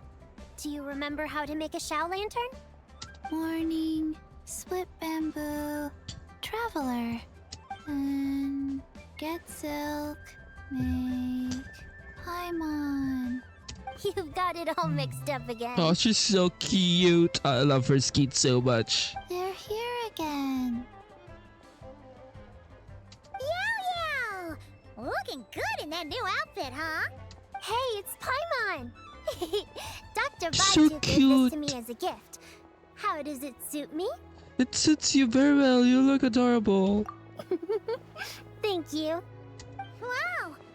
What happened for Baiju to suddenly give you a brand new outfit, Yao Yao? Dr. Baiju is thanking Yao Yao for teaching me to make Shao lanterns. Chi-Chi and I were just playing together. Dr. Baiju's too kind. Oh, yeah, take a look at this. Dr. Baiju gave me these clothes, but it was Chi-Chi who wove this little basket. Wow, it's beautiful. That is so cute. When did you become so good with your hands, Chi-Chi? I learned to make Shao lanterns. Thanks to Yao Yao. I also made a wish. What do I always say? The White Horse Adeptus answers prayers. Come, help this old man make an offering in thanks. Huh? Mr. Liu? What did you pray for? For my idiot son to finally come to his senses and not change Baiju Guest House's name, which he has. Huh? He's keeping the old name? Listen to this. My granddaughter planted a tea seedling in our village just a few days ago. Of course, I know that. She made a prayer to the White Horse Adeptus to help it grow. Overnight, her seedling flourished into a mature tea tree. Oh, that's like a miracle. Could the White Horse Adeptus really have helped it grow? Of course she did. Oh, White Horse Adeptus, how blessed is our family over whom you keep watch. Truly, this is an extraordinary miracle. You must record it in your family history without delay. Of course. Huh? Is that you, Miss Zibai? Indeed. I have a long-term booking at your guest house.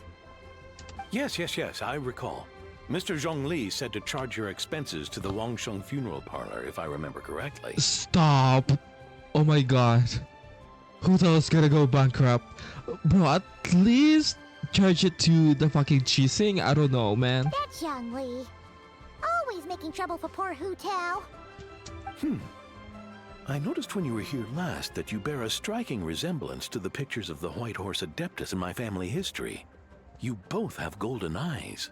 Perhaps fate has had a hand in our meeting. And a glad meeting it is, Miss Zibai. Now, why don't I gift you some tea from my garden to celebrate this encounter? We grow Sunglaw tea there, and it has quite the reputation throughout Yilong Wharf. I hope you will accept it. Oh my god, it's free now. Oh! Sunglaw, buy 10 boxes, get half off teas. Back on the menu.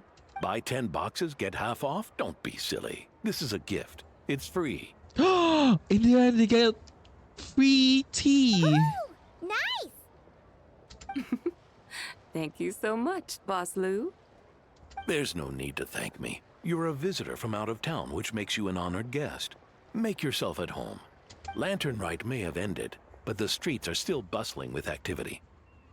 Make sure to take everything in, meet some new friends, and enjoy your time here. And that goes for you kids as well. Happy Lanternlit.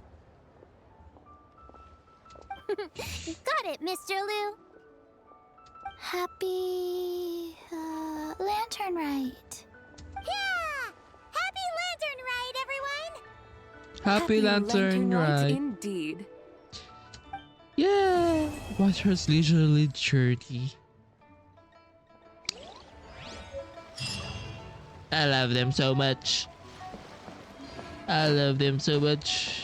Okay, I enjoyed this year's Lanternlit. Basically, we kind of learned a lot of things, but also there are more things that, you know, came up. So we got a lot more questions, like Zhongli's past. They kept on you know, bringing it up, like the Heaven's Star. Also, they kept on saying, they kept on bringing up the people today, something tomorrow. Zandrona brought it up. The living only gets to choose. Also with this Lanternlit, they kept on bringing that concept about the present day and the living are much more important than the past. Like the present kind of defines the future. And also I like Zibai's character. I think she's kind of broken mentally right now and she needs help.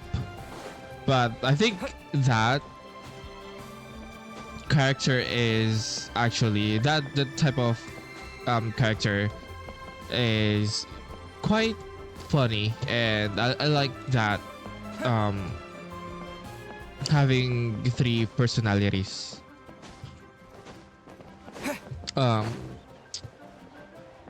yeah, I think that's it. I think I enjoyed my time in this Lantern Rite, and I think we learn a ton of lore.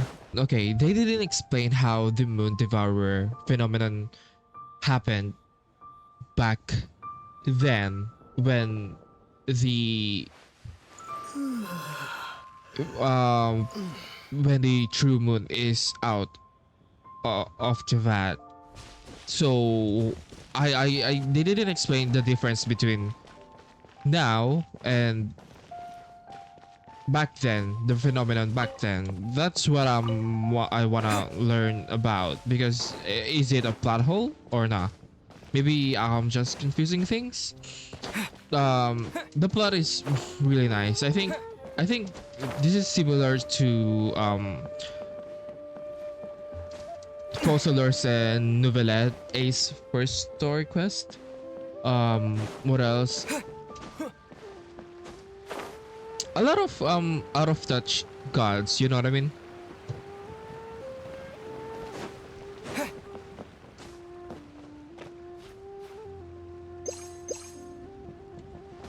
Um I think this is a really good Lantern Rite, and I don't have any qualms about this one.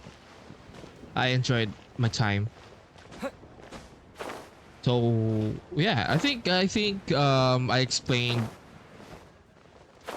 a lot of things. At the end of each phases of this quest, so I don't have much thoughts. So yeah, I think that's it. I think yeah, that's it. Bye bye.